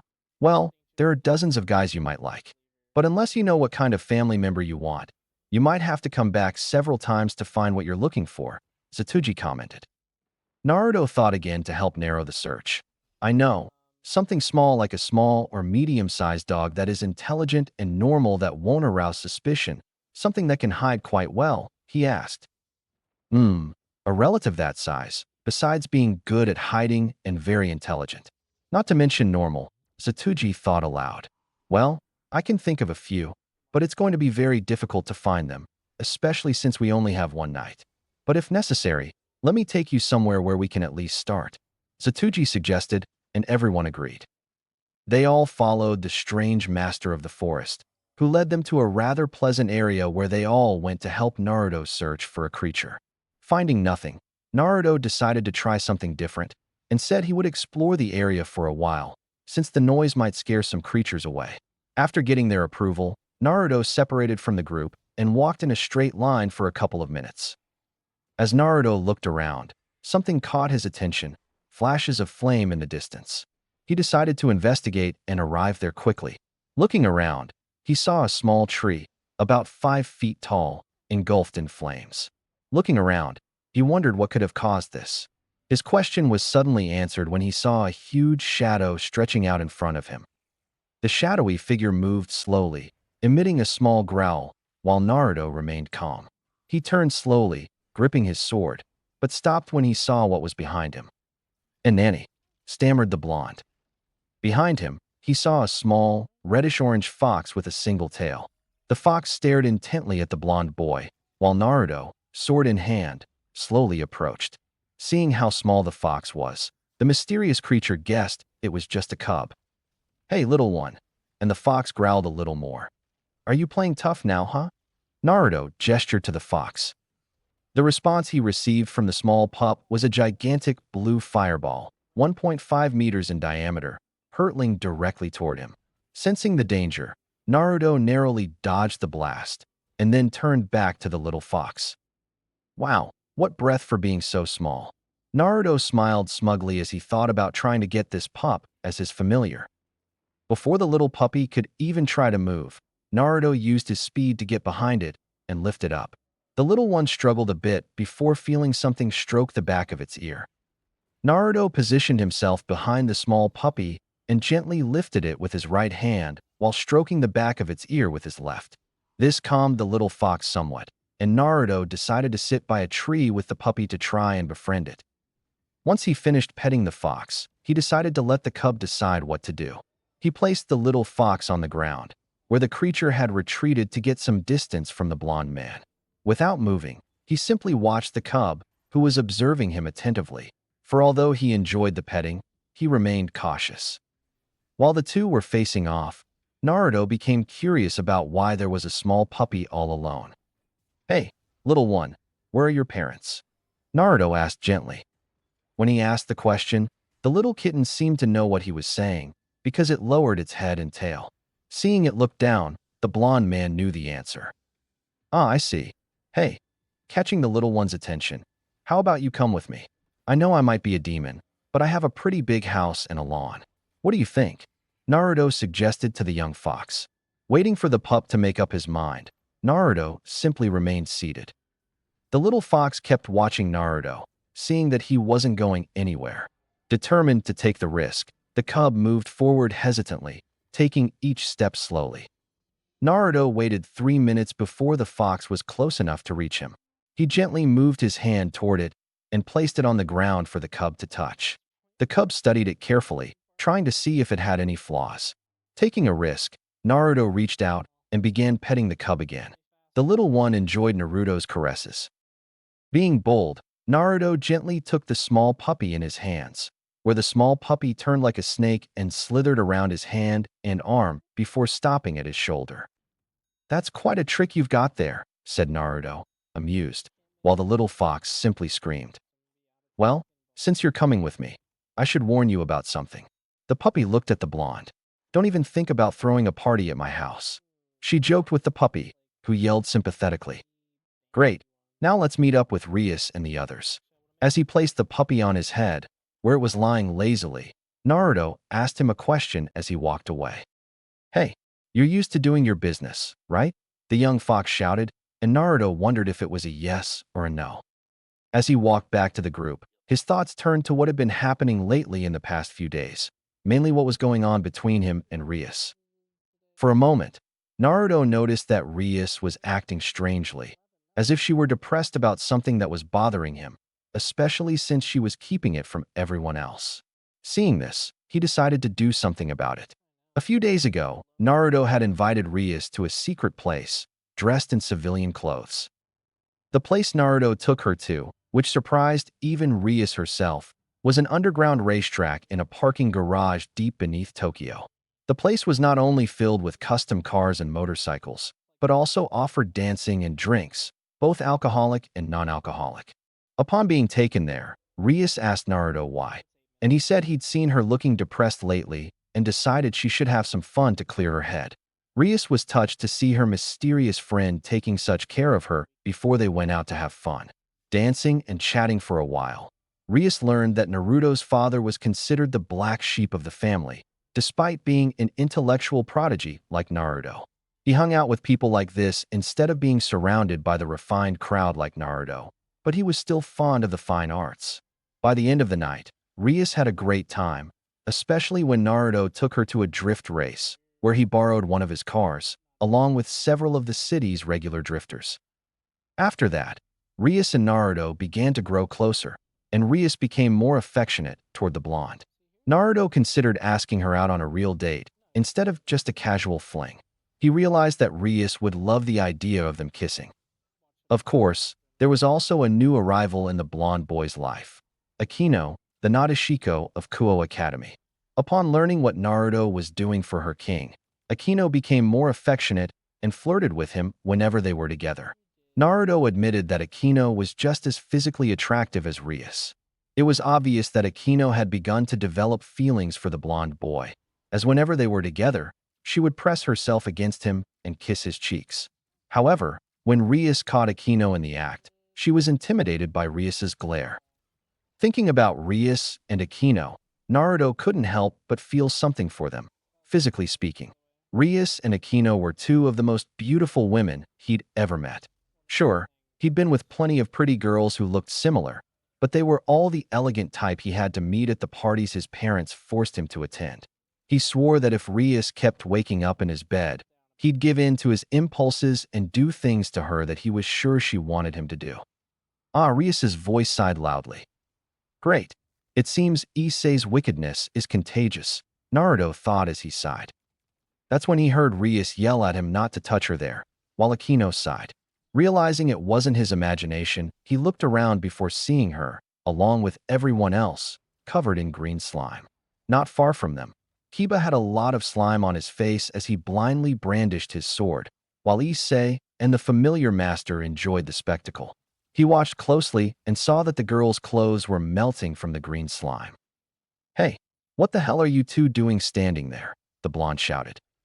Both Issei and the familiar master were stuttering about something, but Naruto simply ignored it when he heard that the girls were still having trouble.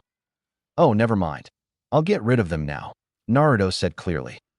Summoning his sword, Naruto was about to start getting rid of the green slime covering the girls, but he stopped when Issei moved in front of him. Wait, Naruto-senpai, don't destroy it, as I wanted to have it as my familiar later on, Issei declared. Rias tried to use her magic to get rid of the slimy creature, but she couldn't. Upon hearing what Issei said, she told him he should find a much better familiar than this slime. While the girls struggled to get rid of the slime covering their bodies, Naruto had had enough of it and looked at his new little friend. All right, little one, help the girls get rid of the slime, said Naruto, and the fox shouted in agreement. The young kitsune leaped from Naruto's head and immediately charged at Rias. With a bit of fire on its tail, the small creature crushed every bit of slime it had, and Naruto used his sword's aura to destroy it. The young kitsune then turned on Akino, Asia, and Kaneko, where it did the same. No, Issei shouted as he watched the slime creature being killed before his eyes. Naruto sighed, approached the dark-haired boy, and hit him on the back of the head. Shut up, the blonde muttered. Once the slime was safe, Naruto took off his jacket and shirt, leaving his upper body completely bare. He gave his jacket to Asia and his shirt to Kaneko.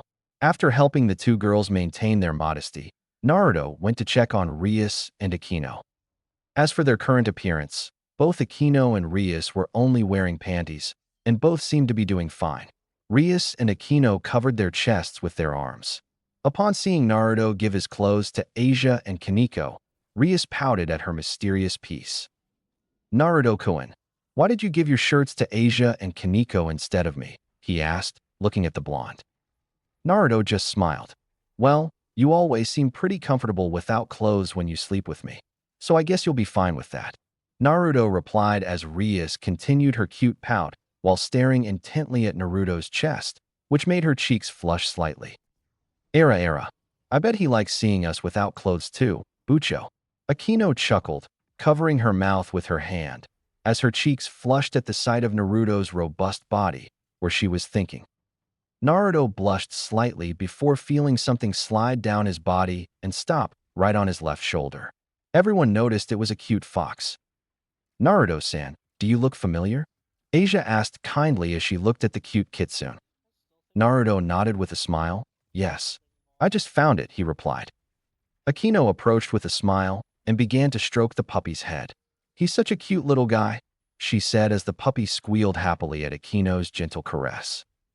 The familiar master approached the little fox, who looked at him in amazement. Sugoi, you actually found a cute kitsune. This little one is quite rare considering it doesn't have as high a status as other familiars. If I had to rank it, I'd give it a B-rank familiar, since this little one has some good skills, he said. Seriously? Naruto replied. The familiar master nodded. Yes. To begin with, once this little one grows up, which will only be about 60 centimeters tall, more or less, depending, He has incredible fire skills. He's also very intelligent, so training him would be very useful once he learns. Another thing is that he can shift into two forms, a snake-like form that allows him to slither around tight corners, and his second form is the basic kitsune form. Finally, he can use his flames to create illusions. They may not be very physically strong, but they are very quick on their feet, he explained. Naruto smiled upon finding a rather interesting little creature. Kaneko asked the blonde boy if he had already named the kitsune, while Asia giggled as she tickled his ears. Naruto thought about it for a moment. I think I'll call him Kurama. What a pretty name. Hello, Kurama, Rias crooned with a smile as she looked at the little kitsune. Their conversation was interrupted by a groan from Issei as he stared at the spot where the slimy creature had died. Assuming he was upset that he hadn't tried to make the slimy creature his familiar, Naruto decided to be kind to him. But before he could, Issei was struck by lightning in the forehead, causing him to cry out softly before losing consciousness. Everyone looked up and saw a small purple dragon flying around them before gently descending and landing on Asia's shoulders. She was surprised to see the little dragon perched on her, and she cradled it tenderly in her arms, admitting that it was very cute. "Oh, a goblin dragon," exclaimed the familiar master. "They're very rare, too. You two are very lucky blondes," he stated. Everyone looked to see that the dragon was very happy to be in Asia's arms, where it seemed he didn't want to leave her. Seeing this, Rias sighed. "We just wanted Naruto-kun to get a familiar, but it looks like we'll be getting a bonus edition." Asia seemed happy to have gotten her own familiar, even if it wasn't intentional. They all went to greet him, but when Kiba and Naruto approached, the dragon began gathering lightning around his body and glared at them. Seeing this, Asia quickly pulled him away from them. "No, Rase. They're my friends. They won't hurt me," Asia shouted to the young dragon, who watched them for a moment before giving them a furious look that said, "I'll be watching you." Naruto and Kiba laughed nervously as they watched the dragon assess them. Then they heard the familiar master say that male dragons don't like males of other species, which is why Issei was struck by lightning, since he was closer to Asia than the others. With their little search, Over and Naruto, and more unexpectedly Asia, having found their families, they ended the night as everyone headed home, especially Issei as he was dragged to the ground by Kaneko since he was still unconscious. Late at night, Naruto was riding his motorcycle home after completing another demonic contract. As he drove, he thought about his familiar, Kurama. For the past 2 weeks, Naruto and Asia have been much more relaxed since getting their familiars. Kurama and Rase have been a great help in delivering their quota of flying creatures. Coming out of his thoughts, he returned to his house and took the driveway directly to the garage to park his bicycle. When he got home, Naruto got ready for bed, having already eaten dinner. He went into his room, grabbed some clean boxers, his sweatpants, and a towel, and then went to the bathroom for a relaxing shower. After just 15 minutes in the shower, he came out feeling completely refreshed and looked at himself in the bathroom mirror. Naruto had to admit that he had kept himself in perfect shape, making sure to maintain both his speed and stamina.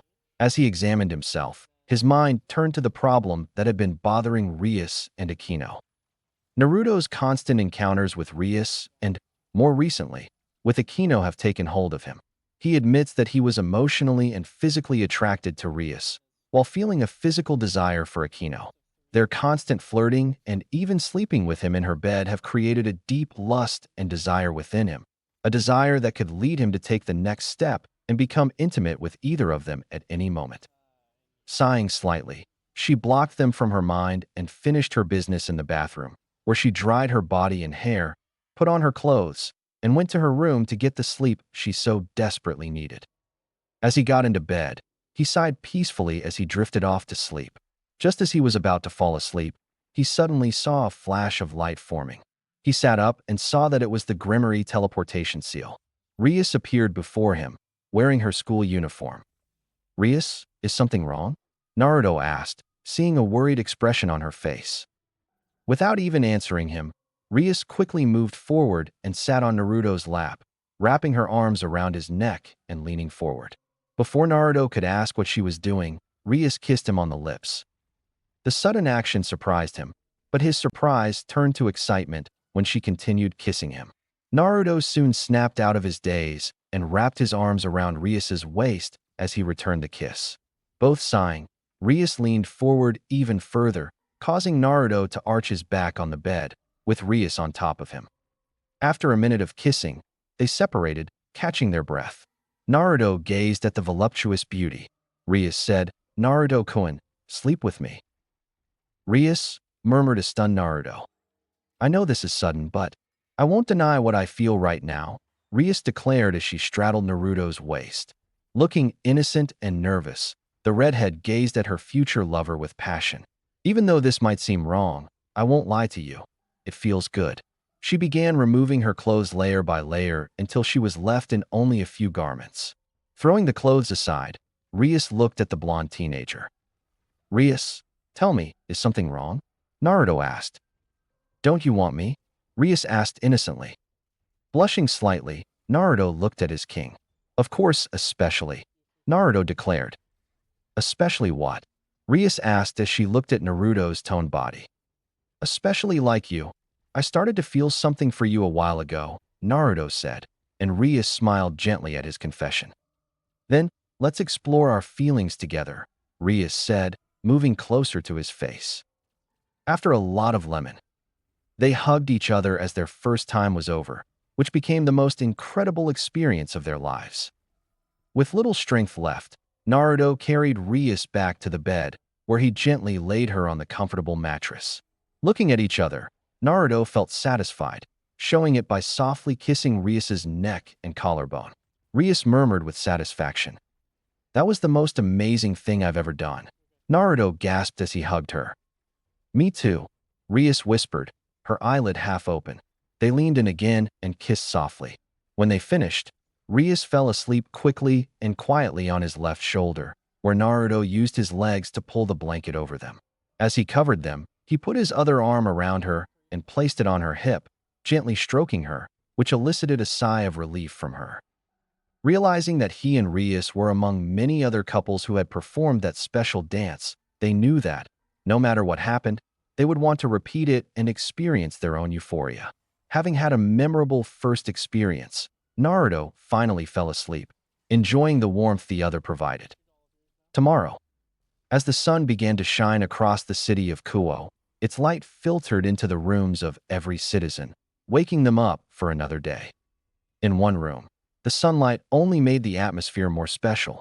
In the dark room, the sunlight filtered through the curtains, where the rays of light illuminated only one point in the room, the bed. In bed, the soft sound of breathing filled the dimly lit room as they lay comfortably. Naruto rested peacefully, gazing at the beauty whose head rested on his shoulder like a pillow. He had woken up half an hour ago and noticed Rias was still asleep. Deciding to let her rest, he simply laid down on the bed, where all he did was play with her beautiful red hair while feeling her soft skin. Thinking about the previous night filled him with joy, for all the pent-up lust had temporarily vanished. But thinking about the silver-haired woman also made him wonder if there was something else he wasn't seeing. Speaking of her, seeing her made him feel strange, as if he knew her from somewhere. He simply couldn't remember. He only knew that his heart was racing. They drew closer and kissed tenderly. When they finished, Rias felt Naruto's hand gently caress her body, giving her a soft sensation as he touched her. Naruto's devilish desires intensified as he felt Ria's entire body, longing to possess her once more. But first, since it was a weekday, Naruto, unfortunately, had to take responsibility for now.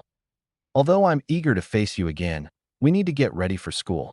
So I'm going to take a nice cold shower and make breakfast for both of us," Naruto said as he approached Rias and kissed her again before pulling away and going to the bathroom. As he left, Rias agreed with her new lover, as the events of the previous night were beginning to affect her, and her mind focused on what the maid had told her about the consequences. She shook her head, as this wasn't the right time to discuss it. It was something she could address later. But for now, she just wanted to be with her lover. Then a very peculiar idea occurred to her. She looked at the clock and saw that there was an hour and a half until classes started. With a mischievous grin, she got out of bed and went straight to the bathroom. Without clothes, Naruto turned on the shower and ran the cold water. The icy water didn't do him much good, as he was used to it from his athletic past. All a cold shower did was relax his muscles. 40 minutes later, Naruto and Rias were ready to leave their house, having both eaten energy bars. For half an hour, they showered, and although the cold water didn't stop them, they enjoyed their time together, feeling completely at ease in each other's company. But all good things must come to an end, and when they reached their climax, they both stepped out of the shower after washing up. After getting dressed, Naruto brought Rias an energy bar from his kitchen, then gave her one of his helmets, and they went to the garage to get his motorcycle. Academia Kuo. After parking their bicycles, Naruto and Rias walked in hand. Since it was still early, the school was almost empty. Deciding to head to the clubroom, Rias and Naruto made their way to the old school building, hoping to find some privacy. As they climbed the stairs and entered the clubroom, Rias opened the sliding door, and Naruto followed closely behind. Before he could enter, he saw her suddenly stop, a look of despair on her face. "Rias, are you okay?" Naruto asked, seeing the worried look on his new girlfriend's face. When she didn't respond, he decided to find out what had left her so motionless. He went to the door and looked inside, where he saw the reason why Rias wasn't moving. Inside the room, there were two people.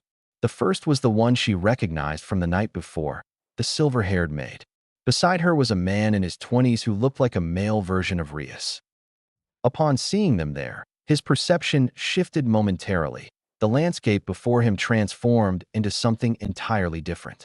The same two people who had been standing before him were still there, but beside them were three others. One was a beautiful young woman with long, black hair tied in two pigtails and violet eyes. Her most striking feature was her ample figure, which contrasted sharply with her innocent face.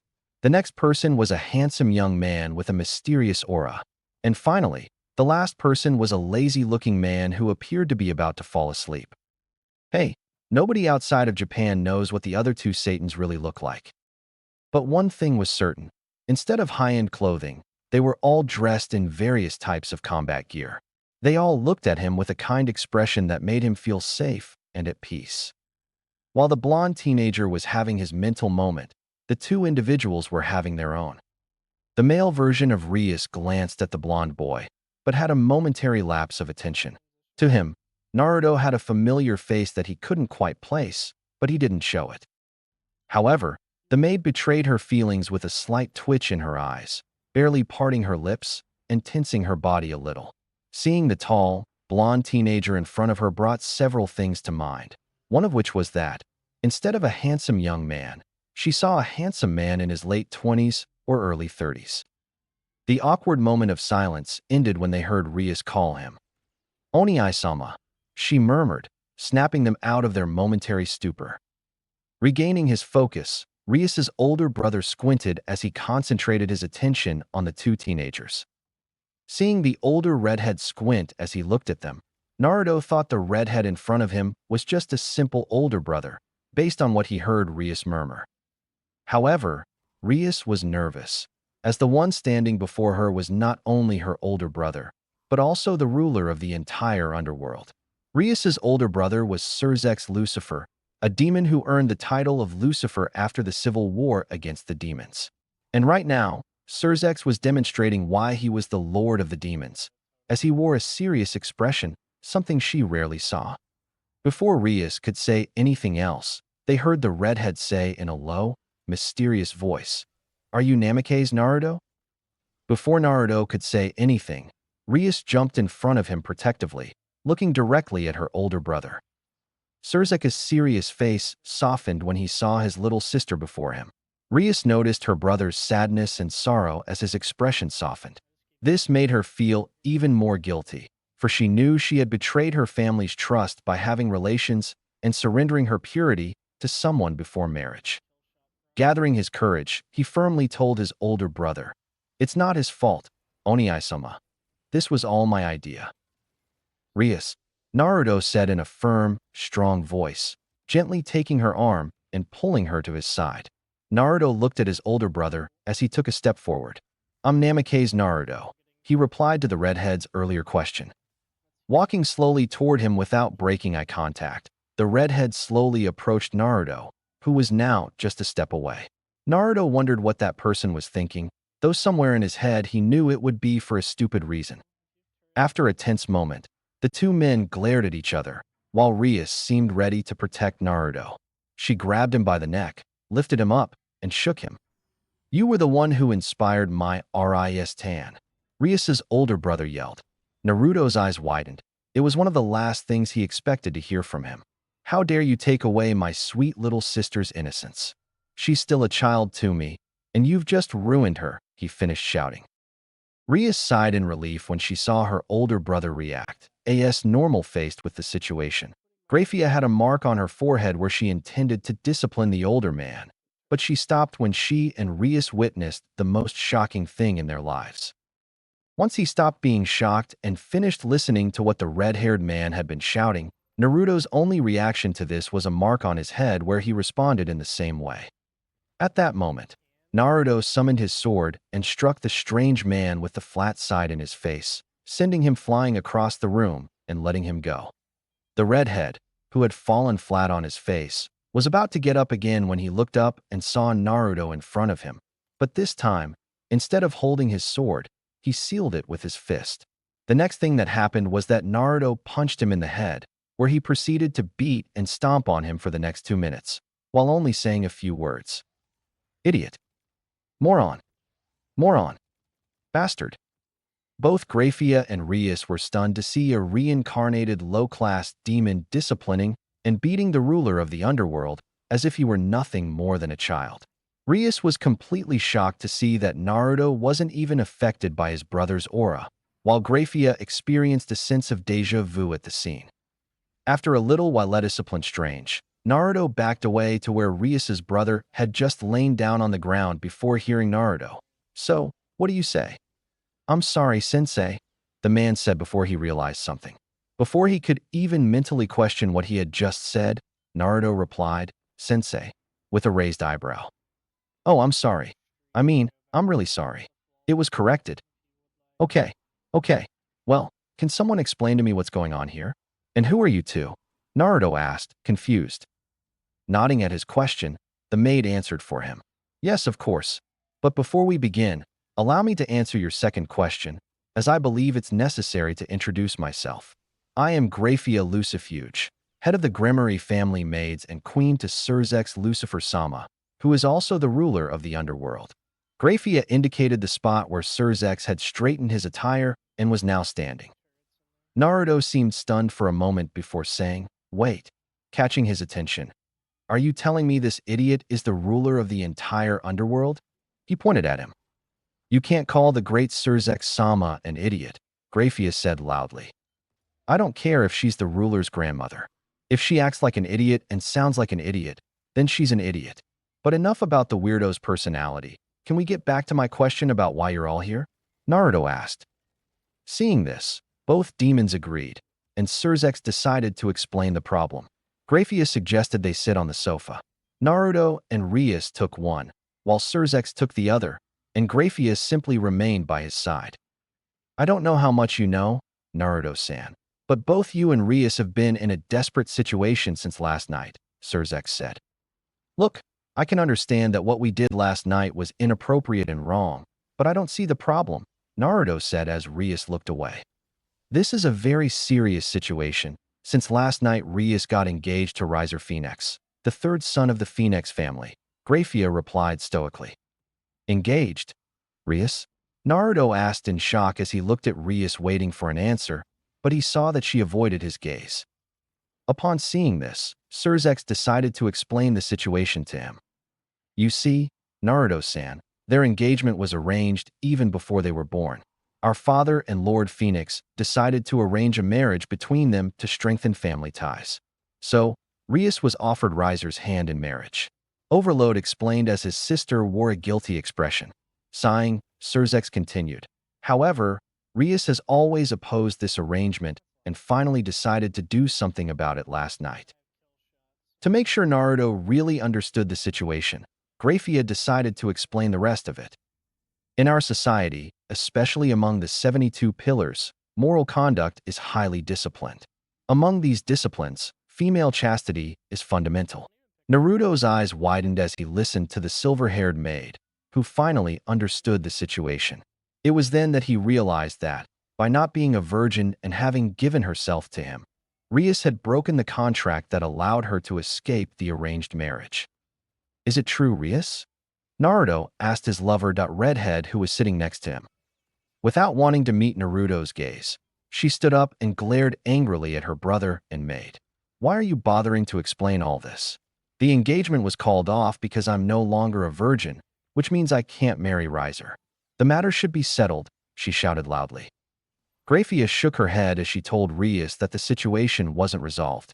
Surzex explained to his little sister that their father and Lord Phoenix had had a heated argument about what happened last night, when Graphia didn't arrive in time to stop Rias and Naruto's attack. However, that doesn't matter, since Riser would take you as his wife.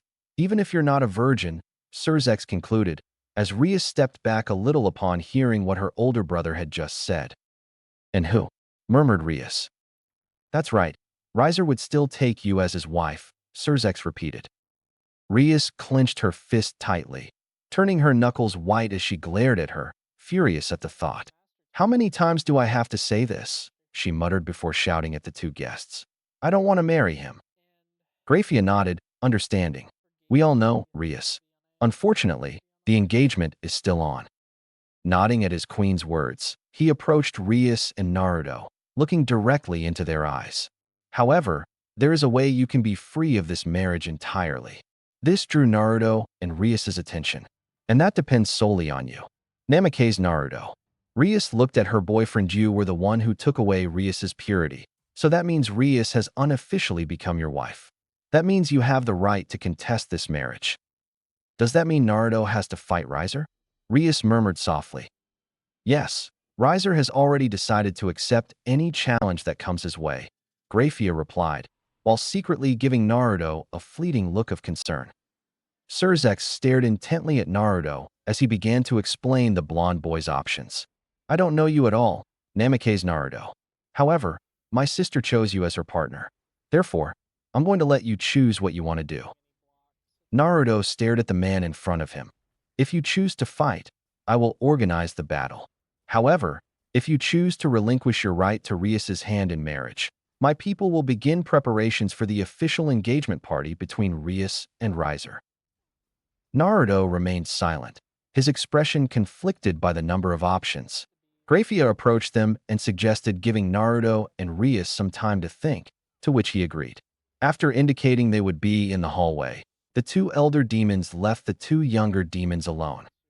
Once they were alone, Rias looked at Naruto, who had his back to her. She wanted to tell him to do something to help them out of this awkward and difficult moment, but she couldn't think of anything to say or do. All she could do was gently approach Naruto and take his hand, but she felt a little heartbroken when she saw that Naruto didn't respond. After waiting in silence for what seemed like hours, a minute or two, Naruto finally broke the silence. Did it mean anything to you?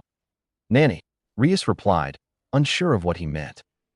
Did our night together mean anything to you, or did you just use me to get out of your marriage? The blonde murmured. Rias's eyes widened as a pang of pain shot through her heart. She began to explain that perhaps she hadn't made the right decision, but admitted that she'd felt the same way about Naruto for a long time. After sleeping with him, she knew her feelings for him had intensified, just as his had for her. Naruto listened intently to Rias, who was sobbing as she told him her side of the story. I'm sorry, Naruto-kun. Rias finished explaining as she was about to cry. Listening to her voice and her heart, Naruto turned and gently embraced Rias, letting her rest her head on his neck. It was then that she finally let the tears flow and wept more intensely, soaking Naruto's clothes. Using her hands to try and comfort Rias, she simply released her feelings of pain toward him. I didn't know Riser was so persistent, Rias sobbed, burying her face in Naruto's shirt.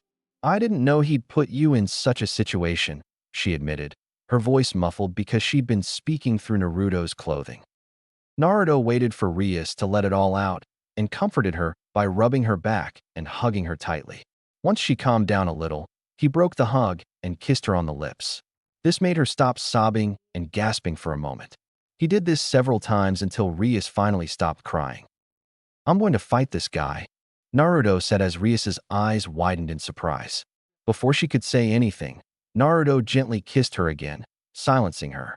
Applying more pressure, Naruto gently pushed Rias against the wall. Rias sighed, seeing the control Naruto had over her. They continued kissing. Naruto ended the kiss by pulling away from Ria's lips. I don't know what's going on, but I do know you don't want to marry that riser. Besides, even if I tried, I could never forget you or the feelings I've developed for you. So I'll fight and make you mine forever, Naruto declared. Rias looked at her lover. Riser is strong. He could kill you. That could kill me, considering you don't want to be with that riser guy. Not to mention how much I want you. There's no way I'll ever let you go, Naruto said, seeing Rias staring at him.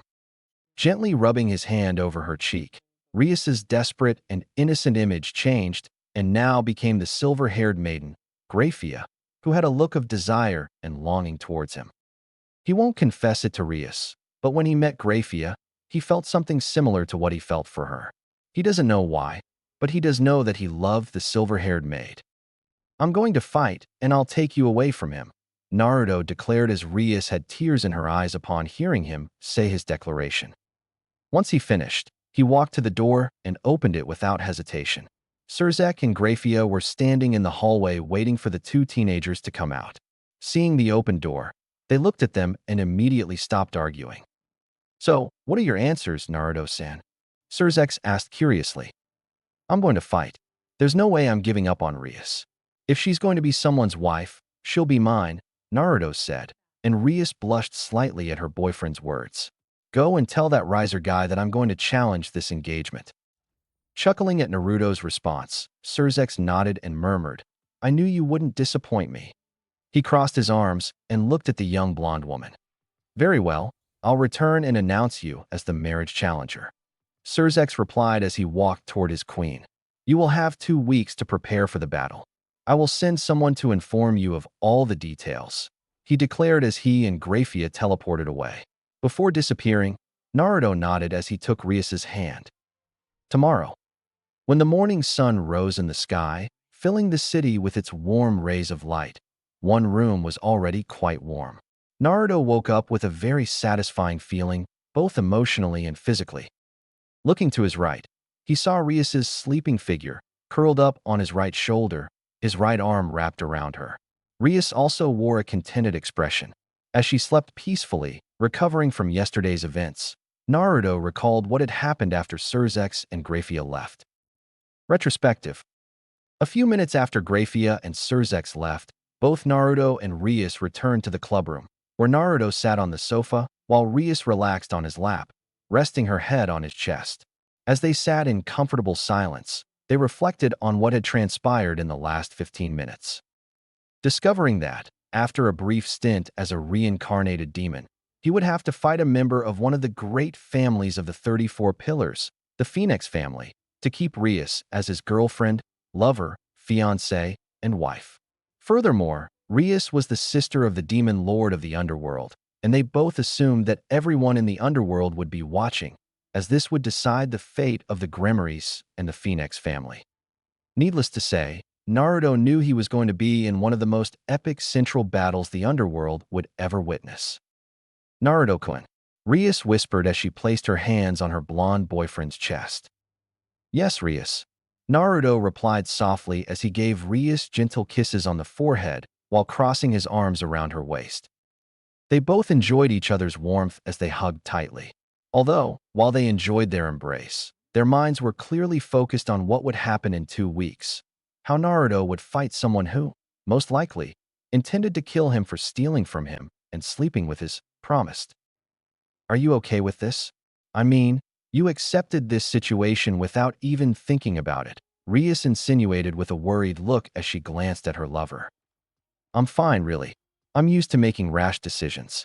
My father always told me I inherited it from my mother, Naruto joked, and Rias chuckled, but then she became serious. Naruto-kun, are you happy to have met me? Naruto seemed surprised by Rias's question. Can you really love me for getting involved in this after what I did to you? Rias asked sadly. Naruto approached and gently kissed Rias on the lips for a moment before pulling away. How can you ask that when we've already shown each other how much we care? Naruto remarked. So you're glad we ended up like this? We could have just been master and servant, but we crossed the line. Are you really that happy? Rias asked. Although it bothers me that what happened last night was due to your desire to releasing you, I could hear your heartbeat as you confessed the truth to me. That intensified my feelings even more, because I know I felt something good when we made love. I'm going to fight to keep having that feeling that I know you have too, Naruto replied. Seeing Naruto's determined gaze, Rias moved her hands from her chest and crossed them around his neck, drawing closer to him as her body pressed against his chest. I'm glad to hear that, because I feel the same way, Rias replied as she kissed Naruto deeply. When they broke apart, a small trail of saliva connected their lips. We'll train as hard as we can for the next 2 weeks. And when you win, I'll be yours forever, Rias murmured softly to her lover before kissing him again. Returning the kiss with the same passion, Naruto shifted his position so he was on top of her. As they kissed, Naruto moved his hands to the front of Rias's blouse, where he began to unbutton it, and then to her vest and shirt, where there was an opening large enough for one of his hands to slip inside. After their activities the night before, their awkwardness and shyness had vanished. They no longer felt timid or nervous about touching each other. Naruto used his other hand to keep himself from falling onto her beautiful red-haired head. But just before things escalated, they heard, Era, you two are quite daring. Both Naruto and Rias, still in their intimate position, looked across the room to see that the door was not only open, but the most shocking and embarrassing moment came when they saw that everyone in the club was now standing there in front of the entrance with each one wearing a different expression. Akino's reaction was expected by Rias, as her queen had a slight blush on her face as well as a hint of lust. We by Era, Bucho, I wanted to be the one to take away Naruto-kun's purity, but it seems you beat me to it. The Nadeshiko pouted, putting a finger to her face, adopting a childish expression. Asia's face was completely red, like a cherry, as she witnessed the scene before covering her eyes with her hands. Oh God, the young blonde murmured before kneeling on the ground, her head throbbing from trying to pray. Kaneko had an impulsive look, but if you looked closely, you could see a slight blush on her face. Ryusubucho, Naruto-senpai, she murmured, gesturing to the two lying on the sofa. This is where I usually sit. Kiba froze, unsure how to react. However, he managed to calm a very surprised and annoyed Issei. Naruto-senpai, yelled the owner of the Welsh dragon, his nose bleeding. You lucky bastard. You and Ryusubucho. Seeing the faces of the club members, not to mention the presence of her brother and queen, Rias had neither the patience nor the desire to explain to her peerage what was happening, especially since she was about to enjoy another pleasurable moment with her lover. With a snap of her fingers, a red magic circle appeared beneath the sofa where they both lay. I should have listened to you. We should have stayed in your room, Rias said before pulling Naruto down to continue the kiss. Once their lips met, the magic circle lit up before she, Naruto, and the couch teleported to Naruto's room. The rest of Rias's peerage simply stood still in the same place they were when they saw their king and his mystery piece kissing on the sofa. Era. It seems Bucho and Naruto-kun won't be going to class today, Akino said with a smile, as she could already guess what they would do. End of flashback. After teleporting back home, Rias and Naruto agreed to skip school for the rest of the day, where they ended up being intimate almost the entire day. In fact, they only left their room to eat and drink something in the kitchen, and even then, they had a great time, feeling each other, especially being naked. Feeling Rias' stir pulled him from his thoughts. He looked at her beautiful face and saw that Rias was already awake, a mischievous look on her face as she stared intently into his eyes. Good morning, Rias. You seem cheerful, Naruto greeted. Rias sighed softly as she lay back on top of Naruto. Lying on him, she snuggled closer. Of course, after what we did yesterday and last night, Rias murmured as she hugged him. Although I wish we could stay in bed a little longer, we have to go to school since I'm pretty sure everyone is starting to wonder or worry about us, Naruto commented. Sighing softly with a smile, Rias said, You're right. We have to go to school. Besides, we'll have to explain a few things to everyone else. Accepting the decision, they both got up and got ready. They showered to freshen up, and then Naruto pulled out a new Kuo Academy uniform. Rias had to wait until she got to school to get new clothes, so she had to wear the one from the day before. Once they were ready, they left after grabbing a quick bite to eat. ORC.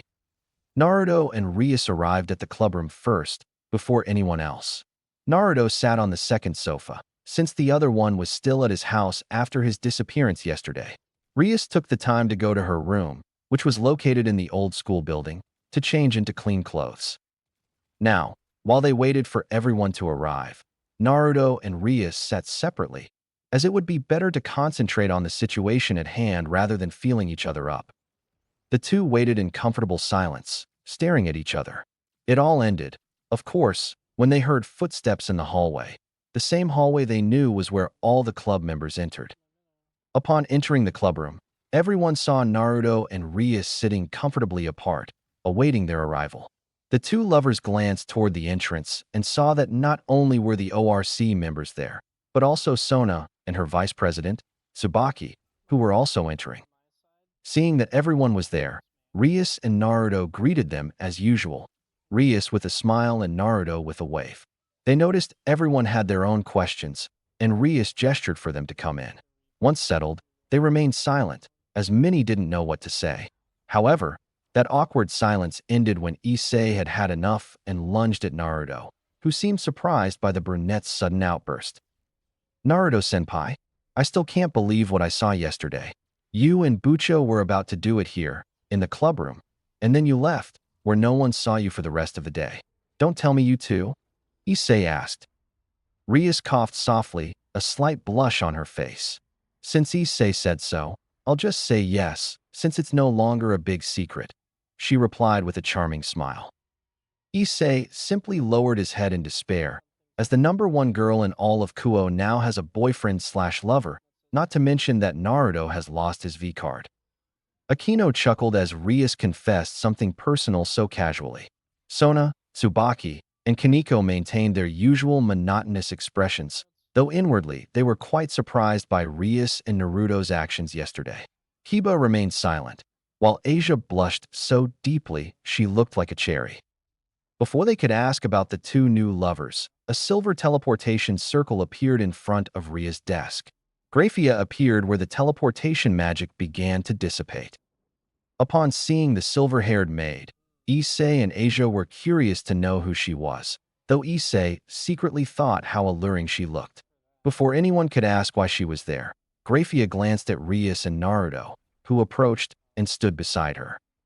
Rias-sama, Naruto-san, I have come to explain the details of the rating game duel that Naruto-san will have against Riser-sama, Graphia declared. Everyone in the room tensed at what Graphia had just said, while Issei and Asia were curious to know what she meant. Akino quietly began to explain who Riser Phoenix was and what the rating game was all about. Upon learning that Naruto was going to fight Ria's original fiancé, whom she, along with the rest of the club members and the two new ones, despised, they were now worried about what would happen. I see. What are the details of the match? Rias asked with concern. The duel will be one-on-one, with no restrictions except for family members and fatal blows. As you know, the match will take place in 14 days. Lucifer-sama will decide the duel's location, Graphia explained. 14 days, huh? It's almost impossible to prepare considering the time available, Rias muttered, since Naruto hasn't even completed his training in the use of demonic magic yet. There's plenty of time, Naruto said with a satisfied smile on his confident face. Everyone saw Naruto's determination, while Rias watched him with concern. But Rias began before Naruto interrupted her. But nothing. I have 2 weeks before the match. If we come up with a good strategy, it should be possible, right? Besides, it's best to forget the problem and focus on the solution, since that's the only thing that worries me most, Naruto simply said. Rias nodded. Naruto was right. Worrying about the problem wouldn't solve it, but finding a solution was better. While everyone listened and smiled inwardly at Naruto's statement, Graphia couldn't help but smile discreetly, experiencing a sense of déjà vu at his confident expression. The young maid, of course, lost that smile when the two in question began speaking to her. Very well, Graphia, please tell Oni-sama that we'll be ready. And should I prepare the invitations? Rias asked. Invitations? Graphia asked curiously. Hello, the invitations for my official engagement party with Naruto, Rias said confidently. Graphia smiled sarcastically at Rias's announcement, and Naruto agreed. With that done, Graphia teleported away, saying she would come to find Naruto on the agreed-upon day so he and Riser could duel. Once the silver-haired maid left, Rias drew everyone's attention. As everyone heard, Naruto will duel with someone else for the right to marry me. Even though I've already chosen who I want to be with, Rias said, looking at Naruto. For the rest of my life, he's not making it easy for me.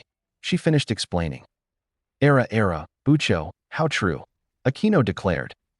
Since you're in this situation, Rias, I'll talk to you about this later. For now, you and Naruto-san should focus on the task at hand.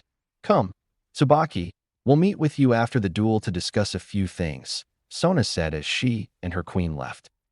Kiba, Asia, Issei, Akino, and Kankyo simply watched as the president and vice president of Kuo Academy left and focused their attention on Rias and Naruto. Walking along a path, Rias, Akino, and Asia lead the way as the ORC heads to their temporary home, a Grimmery mansion located in the mountainous/forested region. Coming here was Rias's idea, as the region was not only private but also isolated, perfect not only for training Naruto for his upcoming duel against Riser Phoenix, but also an opportunity to really train the rest of her peerage. Yesterday, after Sona and Tsubaki left, Rias began explaining what was happening with her and her family, who had agreed to marry the fourth son of the Phoenix family. Rias personally stated that she didn't want to marry out of family obligations or to marry someone with a disastrous personality and mindset. Rias explained to her peerage that, since learning of the arranged marriage, she had done everything possible to break the contract.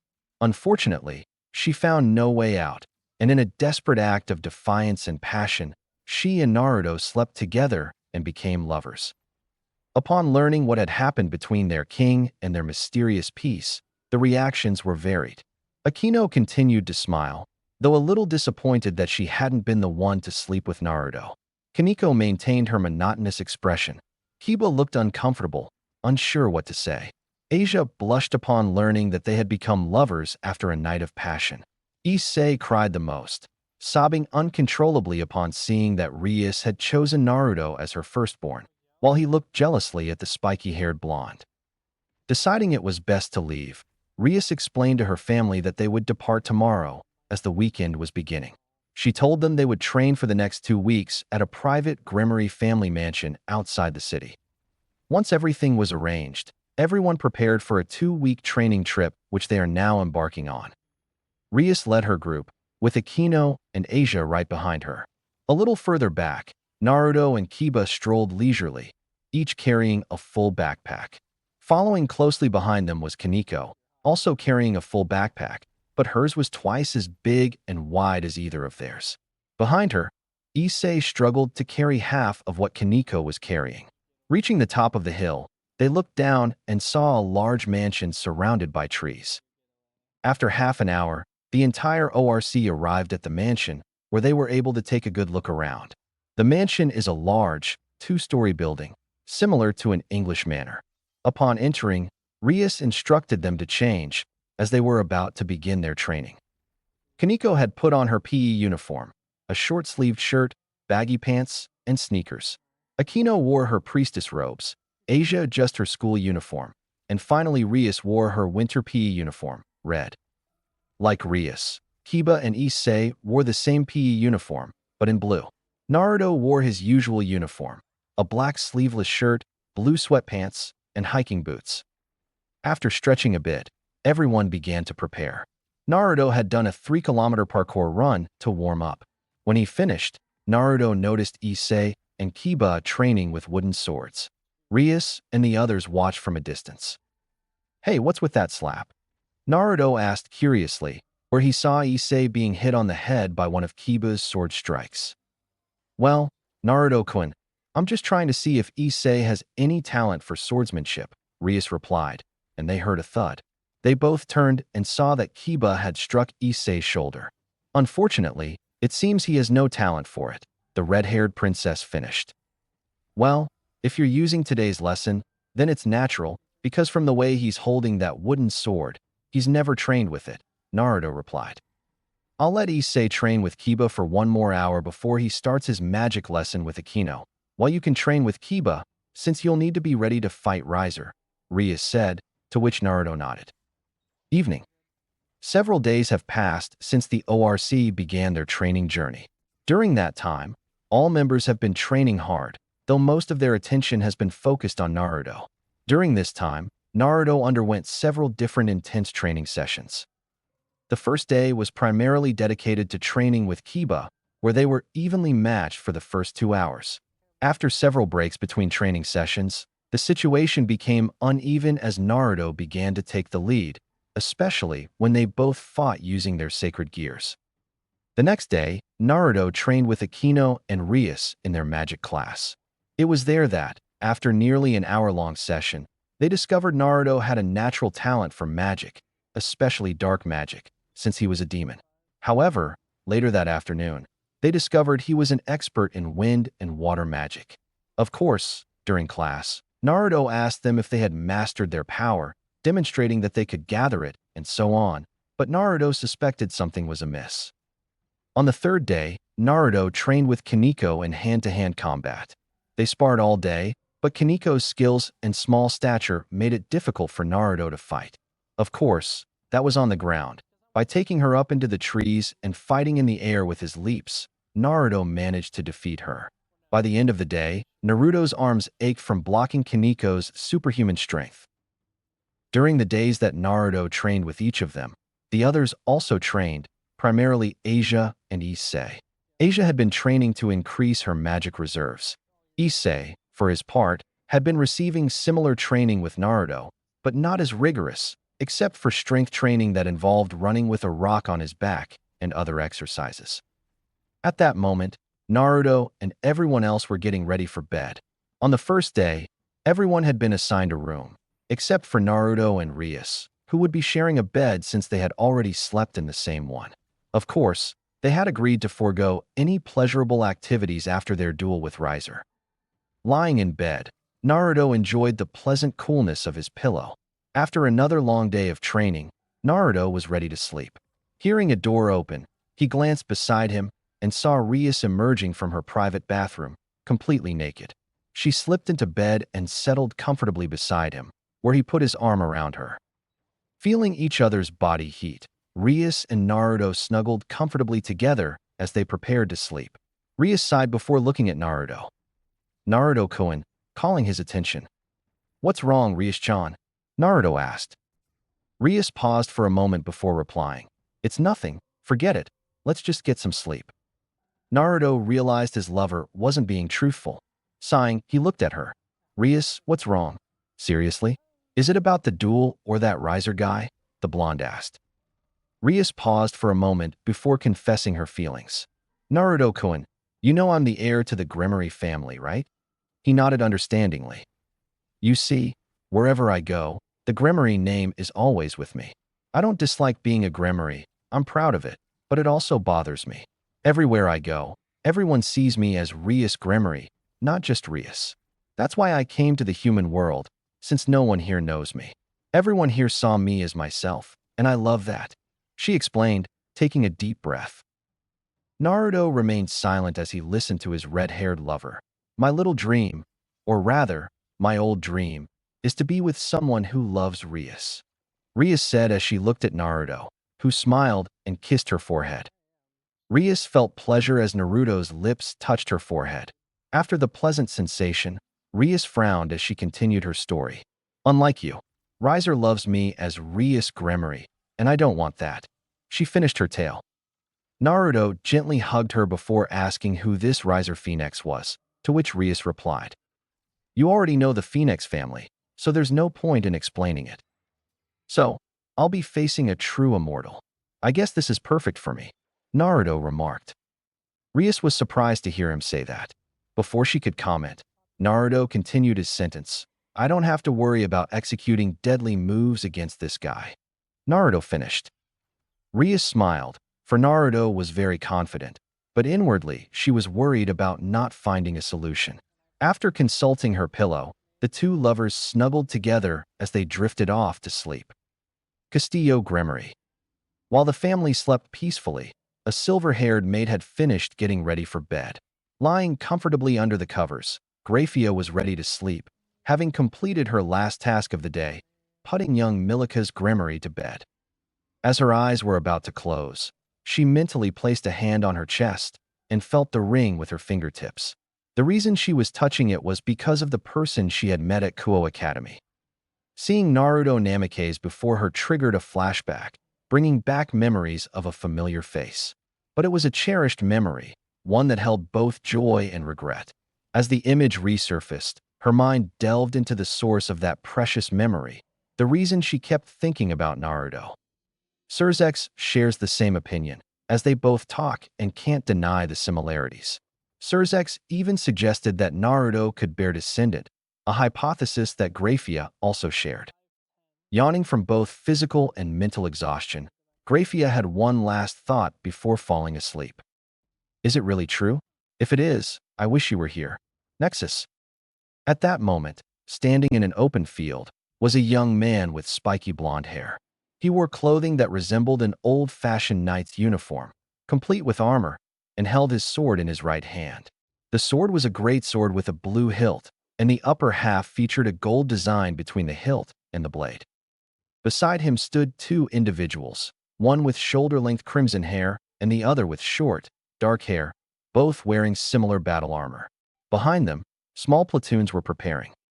On the other side of the area, another group was approaching. As their advisor drew near, the lanky blonde man watched them intently while speaking to the two behind him. Are you two ready? He asked. Yes, although I'm more worried about them, since they're going to launch several surprise attacks against your likely reinforcements and commando units, said the jet black-haired man. You shouldn't worry about that. We were able to become much stronger under our master's guidance. I'm sure they'll succeed, said the crimson-haired man. As much as I want to agree with you, even I can't help but worry about those two, since they could face the descendants of Leviathan and Asmodeus, who are dangerous in their own right, said the blonde man. The crimson-haired man grew slightly worried, but then he heard the blonde man say, although I don't entirely agree with you on that, we should still trust that they'll turn out well if everything goes well. They both smiled. Now, let's put those worries aside. We should focus on what lies ahead, especially since our opponent, who leads the group, is a descendant of Beelzebub. We should also be concerned about that gray-haired woman, he said, though he had mixed feelings toward her and didn't understand why. Sensing his confusion, the jet-haired warrior asked the blonde man something that had been bothering him for a while. Master, calling to the blonde, why haven't you killed her yet? We all know she's dangerous. Why haven't you killed her yet? In the several confrontations you've had with her, you could have easily killed her and ended it all right there. But you've never delivered the final blow. Why? After a brief silence, the blonde man simply replied, that's a question I can't answer. But in any case, we have to go.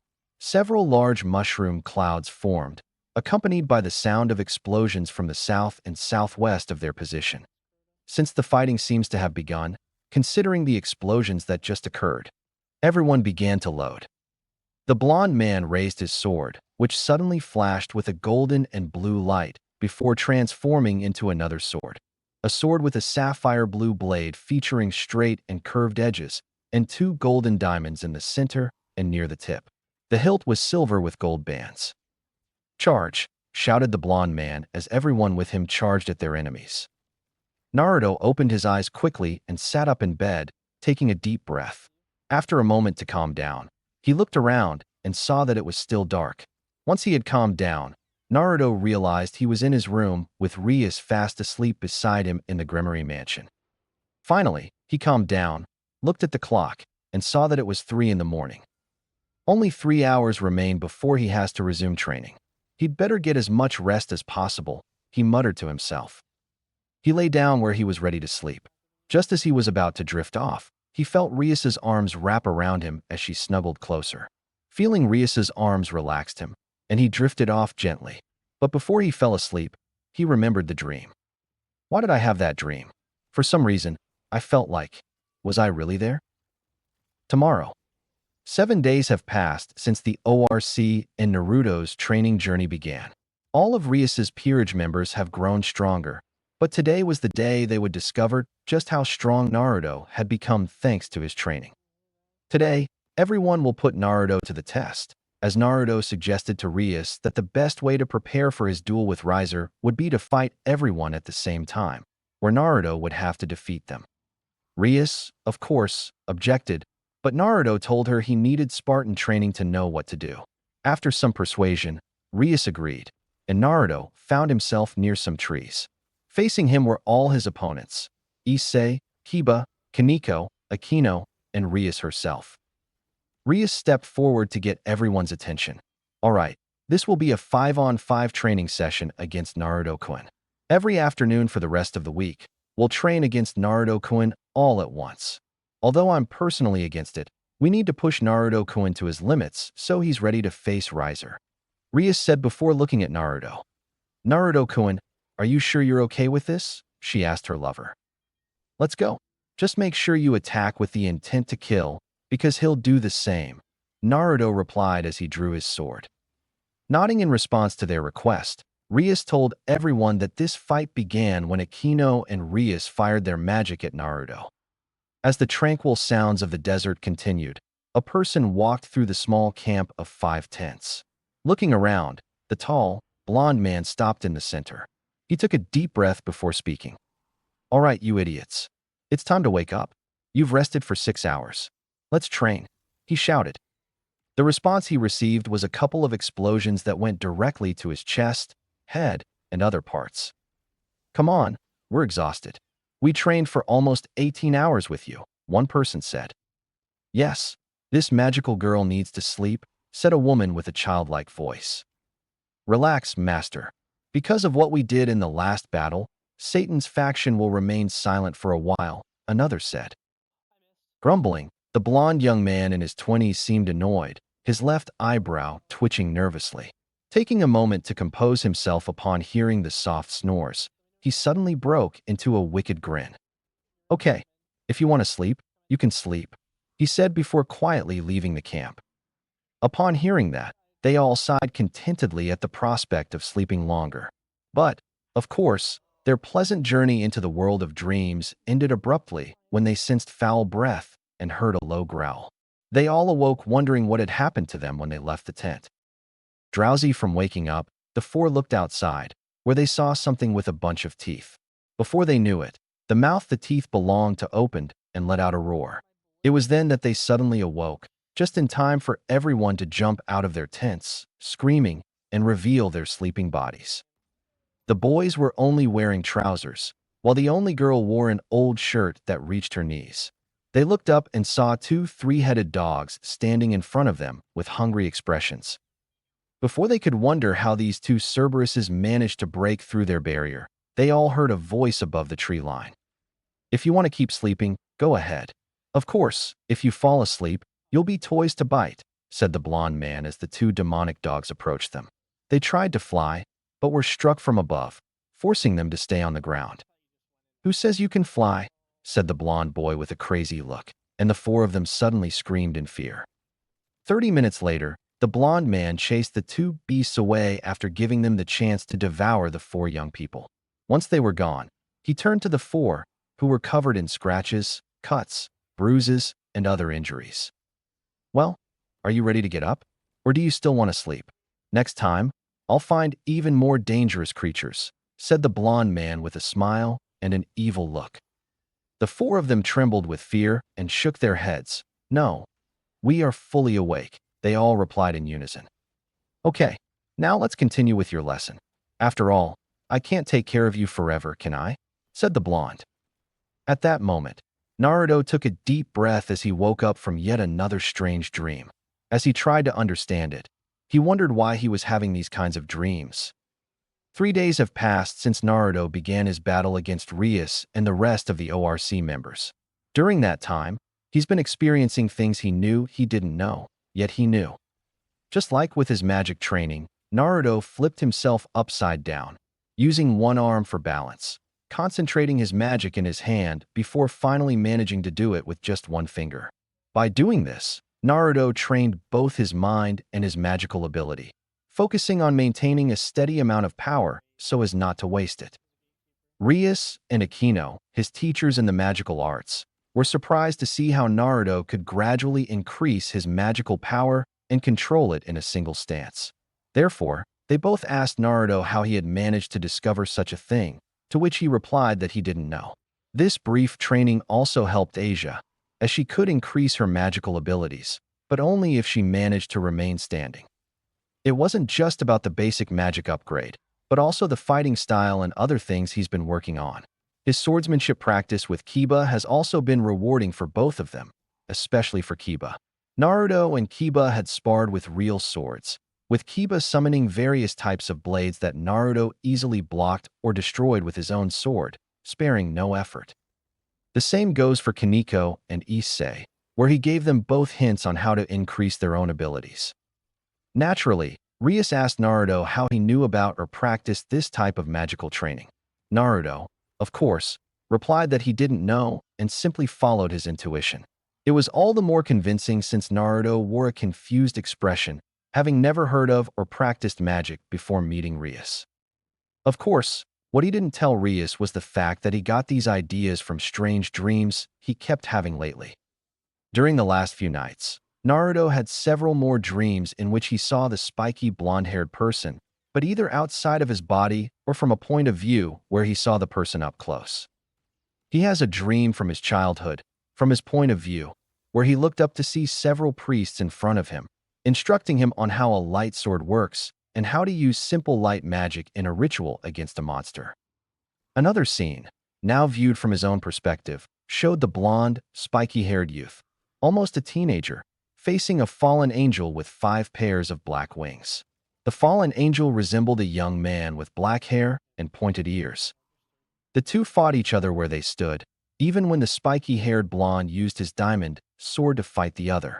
The stalemate ended when the blonde youth suddenly unleashed a powerful burst of energy from the sword that enveloped both him and her, transforming into a body armor that was shrouded in shadow, making it impossible to see.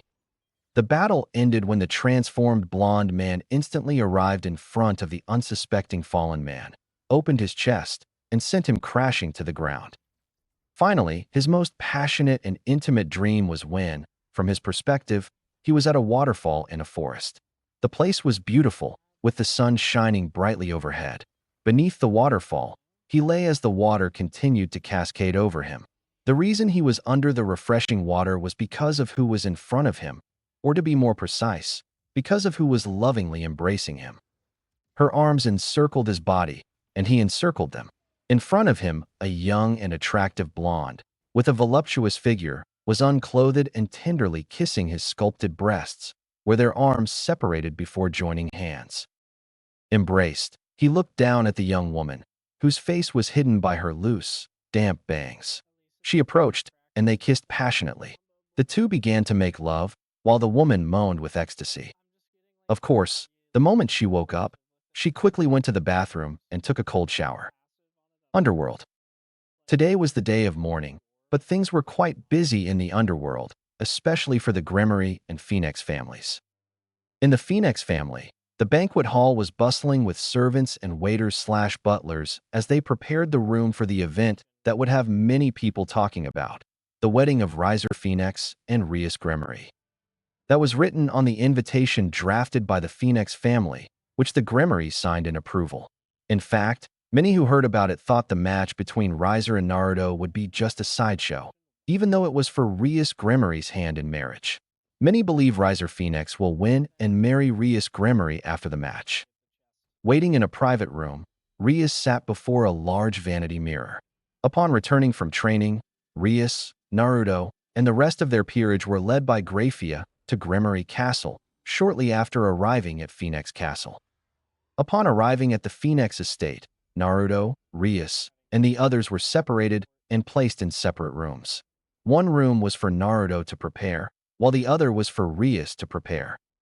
Rias now wore a beautiful white wedding dress, which her family wanted her to wear since the winner would marry her. After she finished wearing it, Rias spent the rest of her time gazing at her reflection.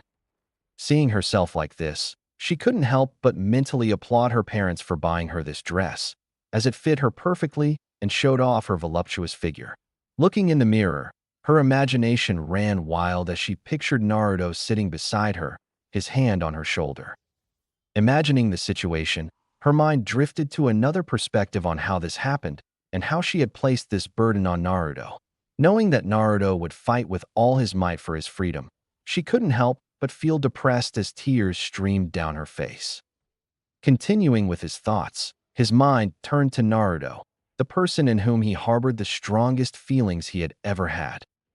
Naruto, please come back to me, he thought. Midnight. The moon was high as attention at Phoenix Castle was high with important and other high-class lords and ladies along with heir/heiress waiting for the game to begin. While everyone continued talking, the rest of the ORC was gathered together, looking worried because today was the day Naruto was going to fight Riser Phoenix for Rias's hand in marriage. Look at all these people.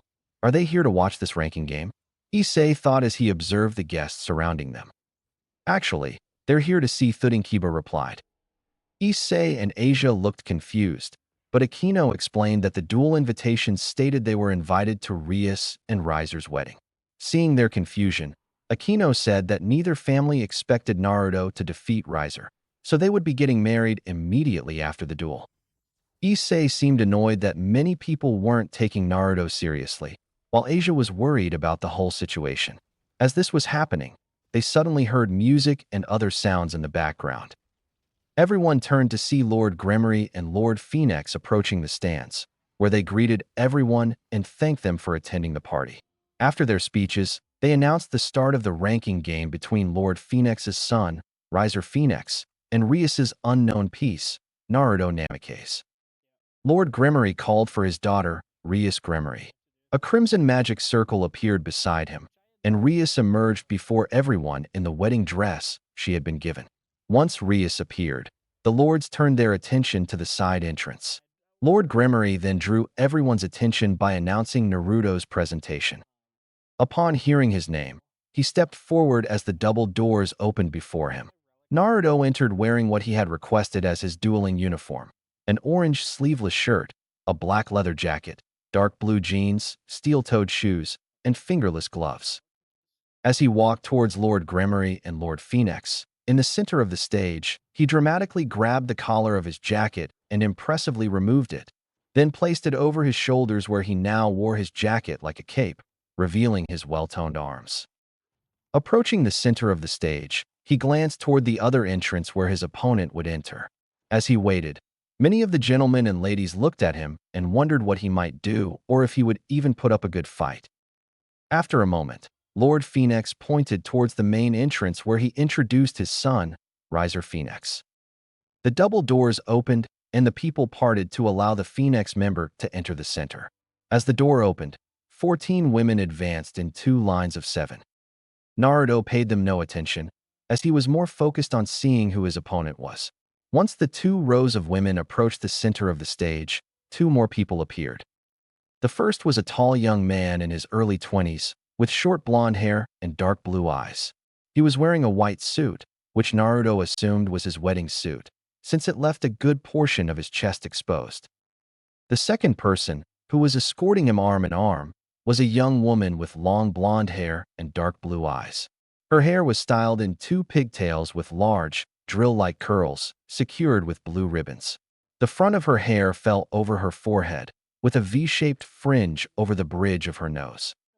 The young woman wore a purple dress that reached her knees, along with matching elbow-length gloves, black boots, and held a pink folding fan.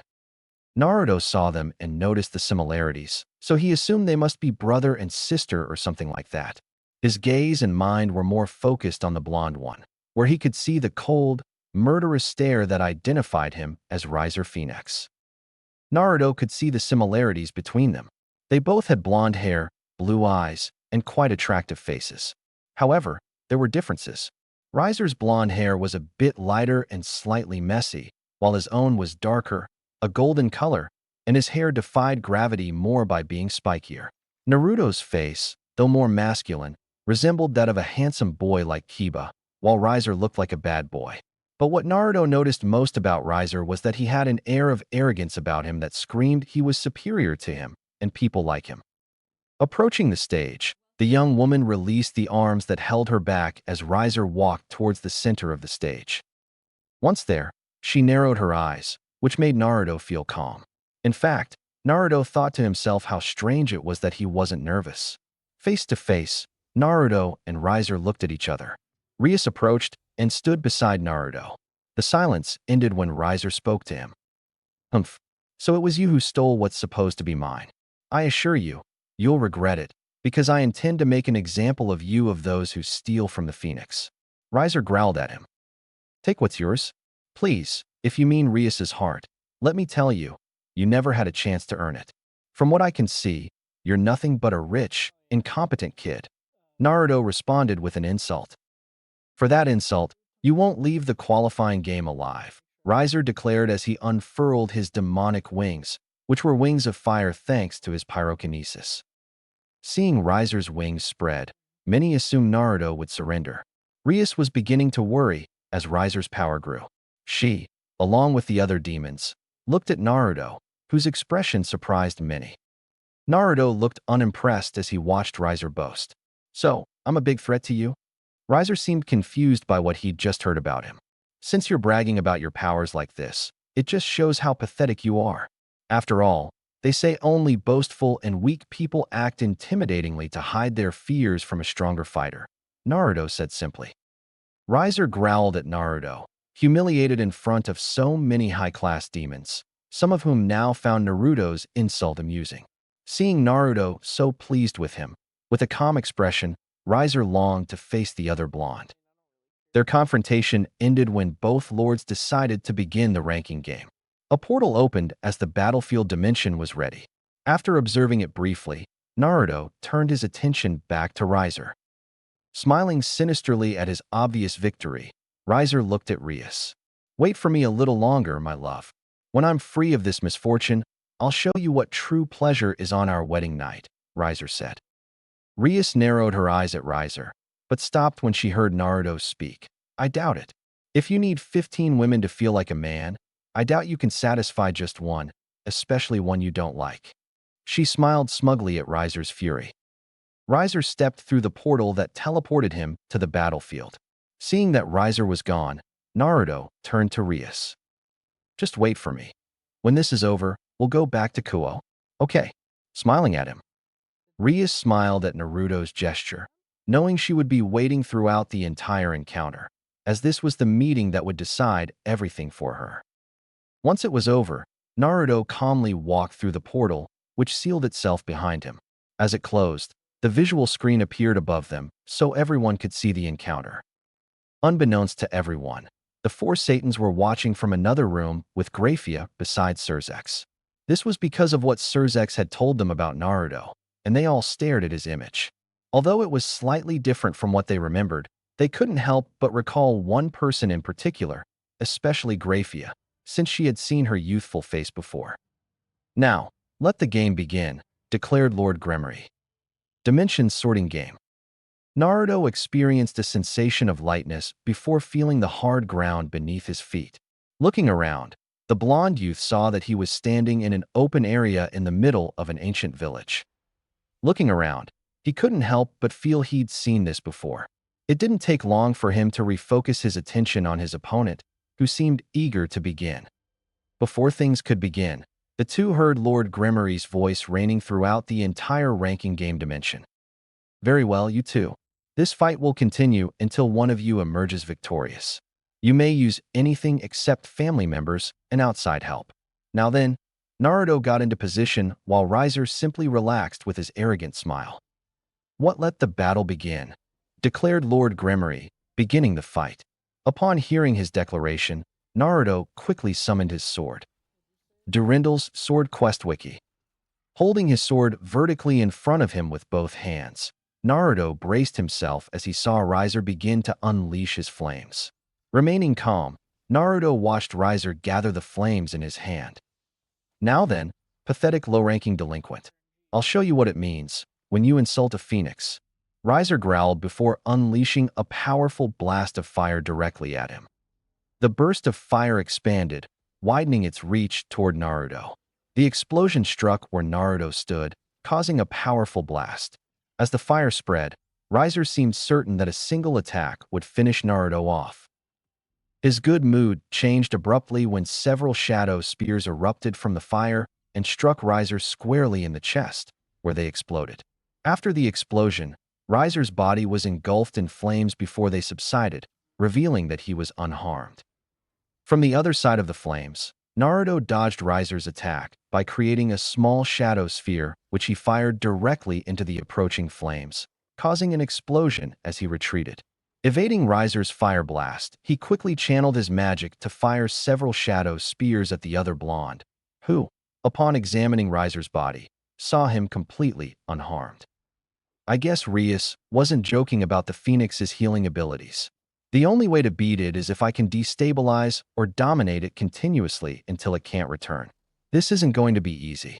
That's it, thought the mysterious blonde piece as she tried to calculate her options. Looking around, he made sure to mentally note every building and area to have a quick escape route or cover. Naruto decided to move closer to see how good Riser was at hand-to-hand combat. Before he could get close to Riser, Naruto quickly backed away, making sudden zigzag movements to close the distance, using his sword to slice through several flames that struck him. Riser fired several fireballs to try and burn Naruto, who dodged his first attack. Seeing him in front of him, the older blonde man growled at how easily Naruto evaded his attack. Riser then changed tactics and unleashed a trail of flames around him, like a flamethrower. Naruto concentrated his power in his left hand before swinging it and launching a powerful water spell that acted as a shield against Riser's fire. Both fire and water collided, with the fire gaining the upper hand, allowing a few flames to escape. Riser seemed pleased as he was about to announce his victory, but was suddenly shocked again when several shadow spears shot out of the steam and struck the joints of his arms, shoulders, and directly in the head. Hitting Riser forced his regeneration ability to activate, causing him to remain still for the time being so that his head and arms wouldn't cause any random attacks that would be problematic. Just as Riser's body was healing, Naruto appeared before him, his sword poised to slice him in half. Riser saw him and stepped back, completely dodging the blade. Naruto's sword slammed into the ground, embedding itself in the stone. Undeterred by his failure, Naruto swiftly advanced, drawing his sword from the ground. Riser used his affinity with fire to create a fiery spear. The two weapons clashed, exchanging blows. For minutes, Naruto and Riser pushed each other back and forth with their weapons, employing their abilities such as firing bursts of shadow and fire in combination with their strikes. Of course, Naruto had to dodge a lot to avoid getting hurt, while Riser simply withstood the blows, using his regenerative abilities to heal from each wound. For a while, both fighters retreated after Naruto unleashed a powerful blast of shadows on the ground between them to separate them. Castillo Phoenix. Everyone watched as Naruto dodged the fire attacks before engaging Riser in close-quarters weapon combat. The crowd kept their eyes glued to Naruto as he executed several impressive surprise and tactical attacks, displaying remarkable stamina and control over his magic. Watching intently, Rias nervously observed how her lover was so evenly matched with Riser. Although she was inwardly thrilled to see Naruto's improvement in just 2 weeks, she couldn't help but worry, knowing Riser was still holding back. That bastard. He's just making Naruto a spectacle of his power. Naruto-kun, please, come back to me, please, Rias thought as tears threatened to spill over. His thoughts were interrupted when he felt a hand on his shoulder. He looked back and saw Akino smiling kindly at him. Everything will be all right, Bucho. Naruto believed your words. Now it's your turn to believe in him. Just have faith in him, Akino simply told her best friend. Rias felt a little calmer as Akino comforted her, but deep down she couldn't help but fear for him. The rest of her peerage was there as well, hoping to see if Naruto could defeat Riser. Backstage, in a room separate from the rest of the crowd, Surzex watched the ranking game between the two boys, his gaze fixed on Naruto. Beside him, Grafia also watched Naruto with the same attention, as he resembled. While the two watched, Surzex observed while contemplating his plan to help Naruto a little. Grafia, did you make sure the setting is an exact replica of the village where it lived? Surzex asked. Yes, I used documents from the past to replicate it, along with personal information, to make sure it's exactly the same as the village, Grafia replied. Now, let's see if it really is him or not, Surzex said as he focused on Naruto. Ranking game. Backing away, Naruto quickly ran towards the village, where he decided to use the old buildings as cover and to set up ambushes. As he ran, his vision suddenly changed. Instead of being in an empty village, he found himself surrounded by a thriving community with many people walking about. What intrigued him most was that, looking at them, he realized he was about the same size as a child. Then, his image shifted from the stage to the battlefield. Jumping to the right, Naruto instinctively stepped into a hole that led him from his current position to behind Riser's, as it was dug that way. Burning the old house, Riser thought he had reached him, but was shocked to see his arm cut off before his legs. Falling face down to the ground, Riser looked back and saw Naruto standing right behind him in an attack stance. Lower your guard, fried chicken, Naruto mocked. Riser merely growled before his Phoenix ability activated, regenerating his arm and legs. Once fully regenerated, Riser leaped forward, intending to burn Naruto with his fiery fist. Just as Riser was about to strike, Naruto threw his sword into the air and counterattacked, using his shadow magic abilities to shield his fists and deflect Riser's attacks with ease. While Riser relentlessly tried to strike, Naruto continued to dodge the blows, but mentally, it was a different story.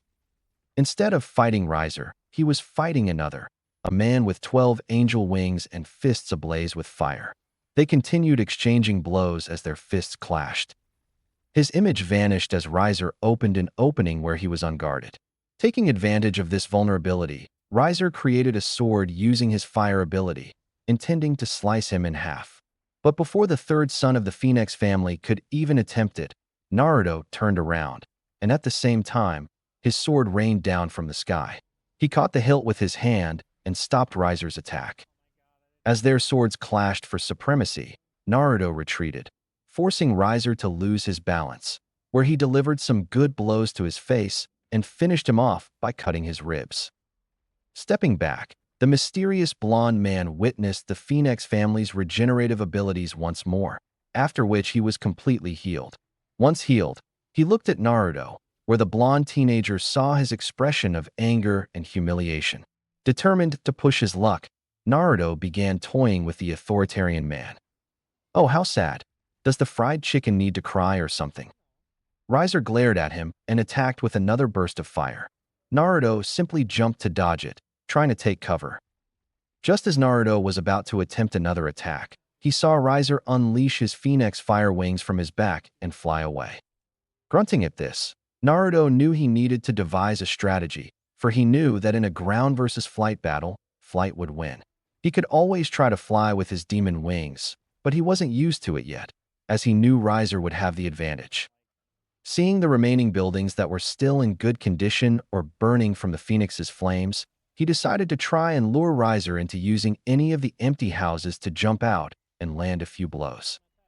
After recovering, Naruto launched several shadow spears at Riser, who easily dodged them. Riser looked back and saw that Naruto had vanished. Seeing that he had hidden inside the replica of the burning village, Riser flew a short distance and soon crouched close to the ground. Think of Phoenix. As Riser continued his search for the low-class blonde demon, Rias couldn't help but smile, knowing Riser had been serious for some time, something Naruto could handle. But as exciting as it was, Rias knew Naruto needed something to defeat Riser and his regenerative abilities. While she gazed at her boyfriend, the rest of her nobility/family watched with their own thoughts. Akino watched Naruto's fight against Riser with lust. Throughout the battle, Naruto had demonstrated impressive skill, landing several magnificent blows that made her rub her thighs together. She imagined feeling the same muscular chest as Rias, for she couldn't help but desire to possess Naruto with her power. Asia and Kaneko seemed worried because, although Naruto was fine for the moment, he was being pushed back due to his lack of experience. Kiba and Issei watched as Issei asked for possible strategies that Naruto could use, although Kiba didn't have the slightest clue as to how Naruto could possibly emerge victorious. Along with Surzex and Grafia, they both watched the fight intently, closely observing Naruto and his performance. They both knew that he was the person they were thinking of, otherwise, he would have already won, since he has the power to defeat a member of Phoenix. Just as the battle slowed down, they saw Naruto appear right next to Riser in a clever move. Riser surveyed the area as he descended further for a better view. Upon reaching a certain height, he was suddenly attacked by several shadow and ice spears, which struck him, forcing him to fall even lower. He healed instantly, but not in time to see Naruto leap down with incredible speed and power, unleashing his magic into his sword and creating a vortex of shadow and water that enveloped it in an attack stance. Naruto was about to strike the arrogant Phoenix when Riser, mid-air, swiftly dodged the attack with a dramatic sideways movement. Of course, Naruto realized he had shifted his sword stance from a thrust to a one-handed attack. Landing in a crouch, he instantly spun and propelled himself toward Riser, using the surrounding buildings to his advantage, running at incredible speed and leaping directly at him. Seeing this, Riser barely dodged the attack, but he couldn't avoid the explosion as Naruto used the blow with his magic still in the sword to create a magical shockwave that pushed Riser to the ground while Naruto continued advancing. Riser quickly got up and fired toward the spot where Naruto was going to land. Naruto landed right where Riser's flame hit him, creating an explosion that knocked him off balance. While airborne, Naruto had no way to maintain his balance. He glanced at Riser and saw the blonde phoenix engulfed in flames as it flew straight toward him to bring him down. Seeing this, Naruto unfurled his demon wings and regained his balance, but now he was in Riser's territory. Naruto barely managed to escape his path, but the fleeting heat burned him, and he simply endured the pain. Trying to escape, Naruto's flight was somewhat pathetic but still maneuverable. When he looked back, he saw Riser laughing at him. "You're pretty pathetic right now, though I didn't expect that from a low-life demon like you. Now I'll do what I should have done when I found out about you. Put you in your place and kill you for taking my prize." Riser unleashed his full firepower, now taking the form of a 3-meter-long, blazing phoenix, and launched himself straight at Naruto. Naruto tried to fly, but he wasn't very agile. As he tried to get away from the phoenix, he knew that at its speed, it would catch up. As he flew through the streets, his mind wandered again as the aura of his sword began to emit uniform waves of power. In his mind, he saw a similar scene. Instead of a village, he was on the coast, near a rocky ledge and its surroundings. Then, he witnessed himself approaching the rocks, where he instantly began to move and dodge them with incredible agility, speed, and skill, twisting, contorting, and turning. His mind then returned to his current situation, where he realized that only a couple of seconds had passed while he was distracted. Seeing this, he noticed that the village resembled rocky terrain. It was then that he simply abandoned his hesitation and unfurled his demon wings. Moving forward, his speed increased, his composure vanished, and he was now about 60 centimeters above the ground in flight. Seeing this, Riser realized he had a perfect target, so he charged towards him with everything he had, where Naruto didn't even look back. As everyone at the Phoenix estate watched, Rias shouted Naruto's name while her friends simply stared with concern on their faces. However, before Riser could strike, Naruto sharply twisted his body and drastically changed direction, dodging Riser's attack, which slammed into the ground in a burst of fire that engulfed the area. Riser was on his knees, his fist planted in the earth, proving he had missed. As Riser got to his feet, he was surprised by Naruto, who flew through the flames and punched him in the jaw, sending him flying. Riser regained his composure while flying high, where he planned to remain to avoid further surprise attacks. His plan was to burn the entire area and drag him to an open space to burn him alive. But before he could carry out his plan, Riser was suddenly struck by a shadow spear from above. Regenerating, Riser looked up and saw that Naruto was already flying higher than him. He didn't know how he had gotten there so fast, but he knew he had to eliminate him. Riser fired several giant fireballs, the size of basketballs or medicine balls, directly at Naruto. As he descended, Naruto twisted and turned, his wings folded around the fire attacks, preventing Riser from reaching them. As he closed in, Riser used this to his advantage, firing a powerful fire blast, which Naruto countered. Naruto extended his demon wings, drastically slowing his movements as he swung his sword horizontally, unleashing several lightning attacks, similar to Akino's, against Riser, who quickly changed direction to avoid being hit as he descended to the ground. Riser was so focused on aiming at Naruto that he didn't even notice his attack, which caused a massive explosion. Once the explosion subsided, Riser fully recovered. Rias had a look of amazement on her face when she saw how skillfully Naruto flew. He remembered how during their training Naruto struggled to stay upright when making precise turns and things like that. But now, Naruto flew like a hawk with graceful movements. Surzek and Grafia seemed stunned as they recalled the same type of maneuver as the person they met centuries ago.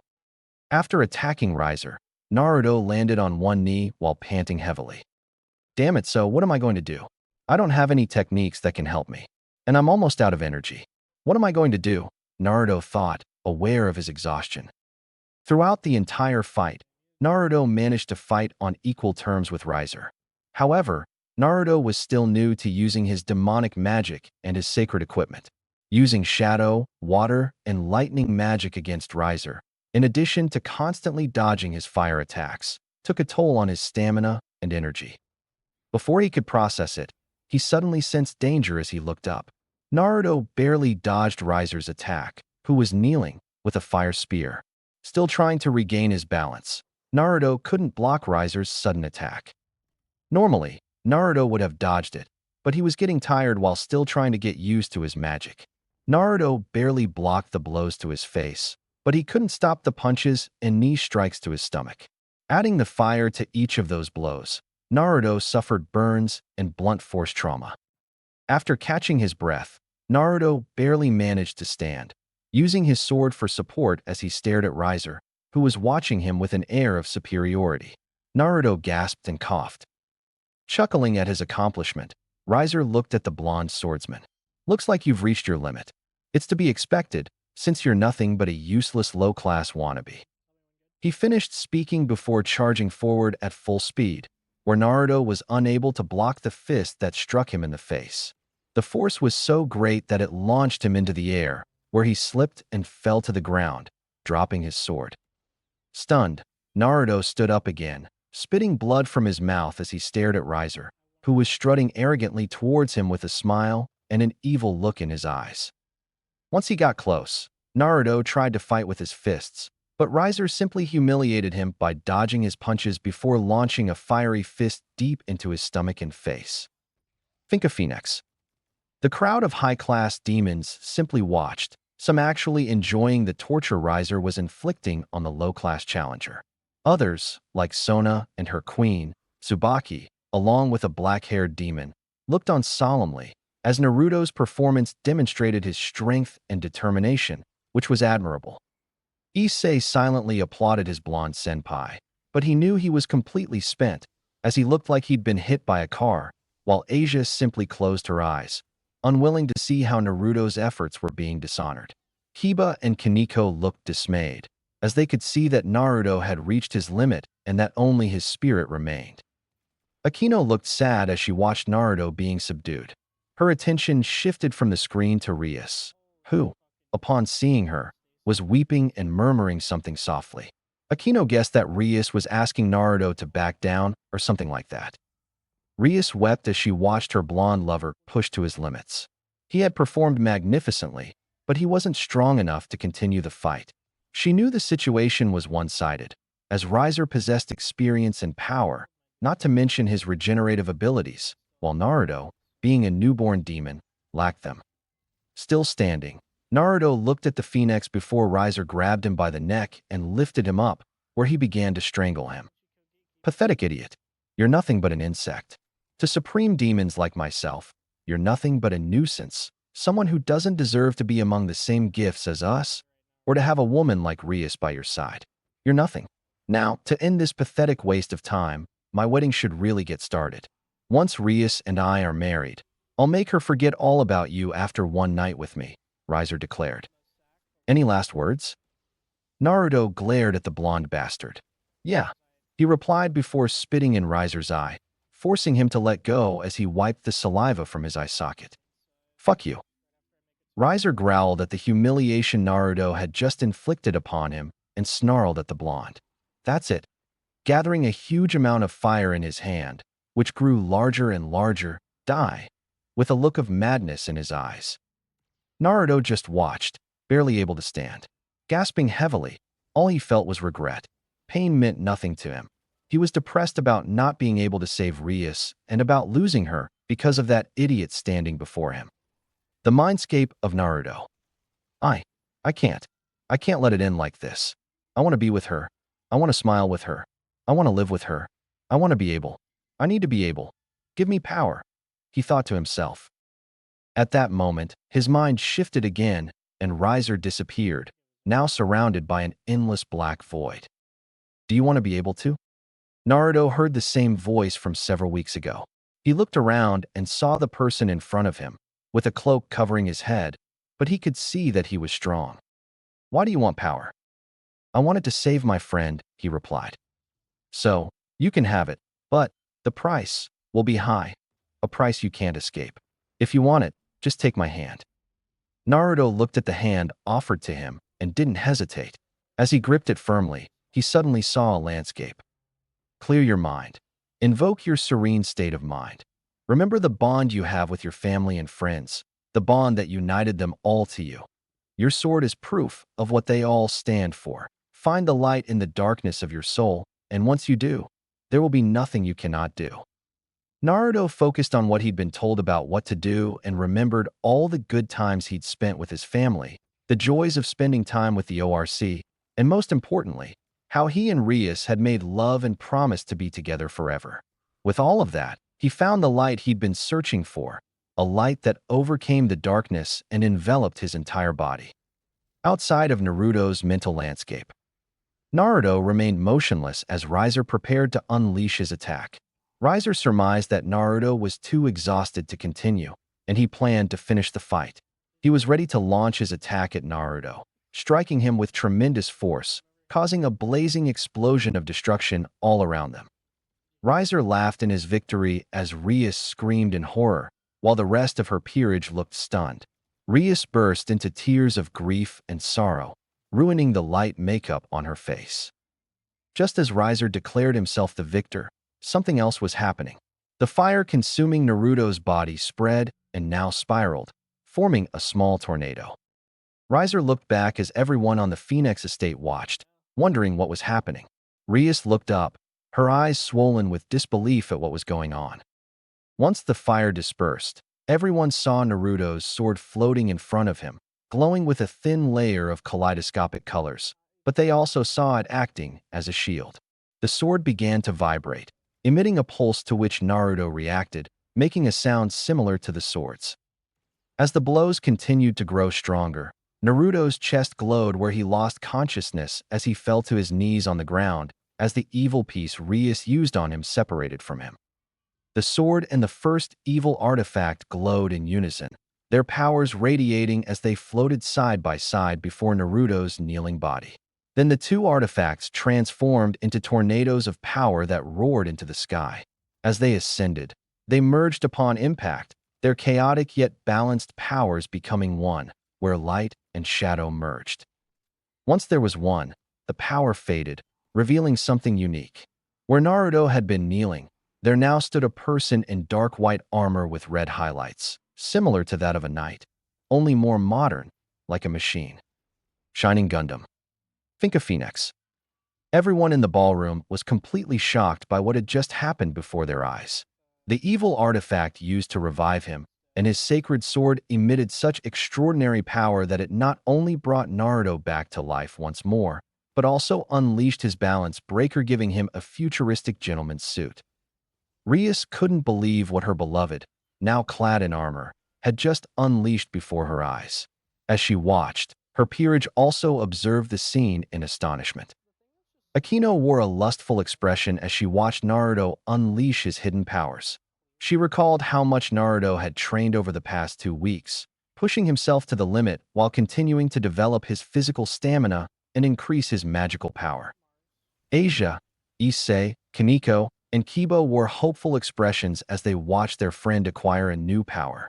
Seeing him in his new armor, they couldn't help but wonder what it might reveal. The guests at Phoenix's estate continue to watch with great anticipation as the young Phoenix fights the unknown Peace. Surzex and Graphia look at the transformed blonde with great interest due to his new armor. While Riser remained motionless, the armored youth raised his hand, and a second later, his sword appeared before him. It wasn't until he grasped it that the sword was once again enveloped in a powerful aura. An instant later, the magical aura vanished, revealing the sword in a new form. The handle featured a silver design with gold bands and 2 overlapping gold pentagrams in the center. The blade had a sapphire/blue design with straight and curved edges and 2 gold diamonds in the center and near the tip. Upon seeing the sword, Riser seemed somewhat worried, while Rias and everyone else in the ballroom guessed that it was the form he took in his balance breaker. But for Surzex and Graphia, seeing the sword made their eyes widen in disbelief, as they both knew what the sword was, since the last and only person to wield it was someone close to them. Upon seeing the sword, Riser became suspicious, but still maintained his confidence since seeing Naruto in his new form did not bother him at all because he had a strong belief that his Phoenix ability could face anything. Before he could even try, Naruto vanished before his eyes only to reappear. Naruto spun around, his back to Riser, maneuvering his sword to finish off the blonde Phoenix from behind. Feeling the sword plunged into his stomach, Riser seemed a little surprised, but he simply ignored it and began to laugh. Is that what it's supposed to be? That little show you just put on was your trump card. It's nothing but a useless, Riser said before he started coughing blood from his mouth. Riser suddenly felt weak and looked down to see his own blood, from the attack Naruto had just inflicted, seeping into his stomach and back.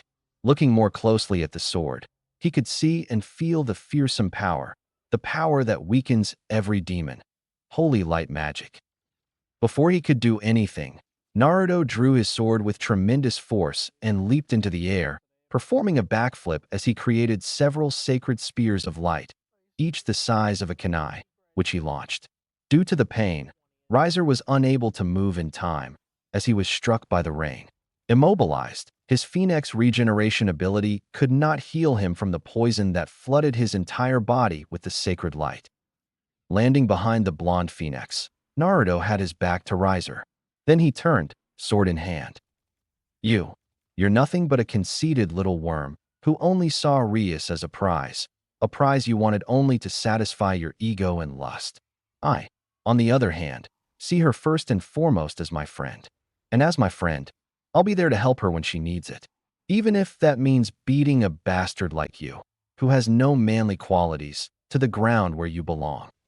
As he raised his sword, Naruto began to be covered with a golden aura that acted like a flame.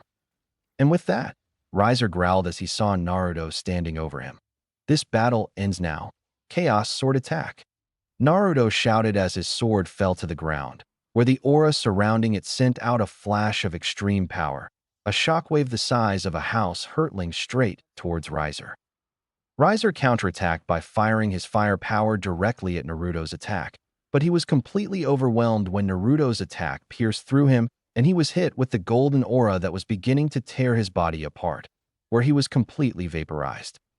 At the end of his attack, Riser lay on the ground with an arm and a leg amputated, and most of his clothes torn to shreds. His regenerative healing was working at full capacity, but it was extremely slow, as Riser coughed up more blood. Standing over him, Naruto held his sword to his barely conscious face. Let this be a warning. If you, or, in fact, come after Rias, or any of my friends, you will have to answer to me and my sword. With that, Riser fell backward, unconscious, and was instantly teleported away. The ranking game ended, and the dimension used for the game vanished. Naruto swiftly leaped up, floating in the air in his armor, as he headed toward the balcony where Ria stood with tears of joy and happiness in her eyes. Upon landing, Naruto looked at Rias as they stared at each other. His armor then vanished, returning him to his normal state, but he was completely worn out, still bearing bruises on his face. "I'm back," Naruto said. "Yes, you did it," Rias said as she approached him, only to catch him as he collapsed from exhaustion. Seeing him gasping for breath, she knew he was exhausted, so she smiled gently, happy to be able to hold his head against her chest and comfort him. Feeling her warmth, Naruto smiled as he heard her heartbeat. Once the fight was over, Surzex approached the sleeping winner that Rias was holding, with Grafia following right behind him. "It seems he caused quite a stir. Perhaps you'd like to take him home, Rias, as I'm sure you'd both prefer to celebrate somewhere more festive than this," the king of the underworld said in his usual relaxed tone. Rias was pleased to receive the order and used her Grimoire seal to teleport the two lovers back to Naruto's family home. Shortly after, the rest of Rias's peerage followed, while Surzex and Grafia made their way to a balcony that offered them a good view of the full moon. "Grafia, the sword she used? It's that sacred equipment, isn't it?" "Hello, Surzex-sama. It's hard to believe that the sword that transformed the entire world, that brought both destruction and peace, has returned. It should be impossible since its wearer is dead, and furthermore, it is not a sacred piece of equipment that God did not create," Surzex concluded. After a moment, Surzex spoke, sharing his thoughts on the matter. "I sense that this mystery will unravel in time, considering what Rias has gained through her peerage. The Sekiryutai and the sword that caused both so much chaos and so much harmony. This could be a sign that things as we know them will change now." His tone was intrigued, reflecting both curiosity and apprehension about the future. While Surzex was lost in his thoughts, Grafia was lost in hers ever since she saw the same sword that once held centuries ago, being handled by someone who looked like a younger version of him. Awakened feelings of love and depression, as well as lost dreams and desires. The soft chirping of birds could be heard in the area. As the gentle singing continued, a couple slept soundly, embraced for warmth. Currently, Naruto and Rias were lying in bed. Rias had placed one arm across Naruto's chest, her hand over his heart, her head resting on his shoulder, while Naruto had his arm around Rias's waist and placed his other hand on top of hers. The two slept peacefully in each other's arms, spending the morning comfortably, especially Naruto. A week has passed since Naruto's fight with Riser Phoenix. After his victory, Rias took Naruto to her home to rest and recover from the battle, where he slept for 2 days straight before waking up. Upon returning home, Rias laid him on the bed, where she summoned her peerage. Once summoned, Rias led Asia to Naruto's room while tidying up everyone else, as Naruto hadn't returned in the past 2 weeks. With the sheets covering her lower body, Asia used her twilight healing to heal all the wounds he received while fighting Riser, although he blushed upon seeing Naruto's physique. Once fully healed, all that remained for Naruto was to rest and regain his strength. During that time, Rias watched over him closely, waiting for him to awaken. It was after a day that Rias's brother, Surzex, and his queen, Grafia, visited the young couple. Surprised to see her brother and her queen, she asked them why they were there. Surzex explained that they had business with Naruto and his sacred team, and that he would like to examine him. Rias told them that Naruto was still recovering from his battle. Surzex told her there was no problem, as Beelzebub had created a device that would allow them to scan both Naruto and his sacred gear. With Rias in her room, Surzex and Grafia used the machine to scan Naruto's body, where it remained for a few moments.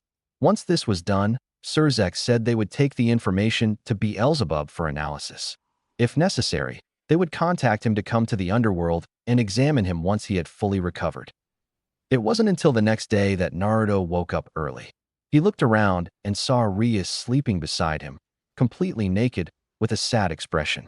Seeing her depressed expression, Naruto simply put an arm around her and let her snuggle up next to him.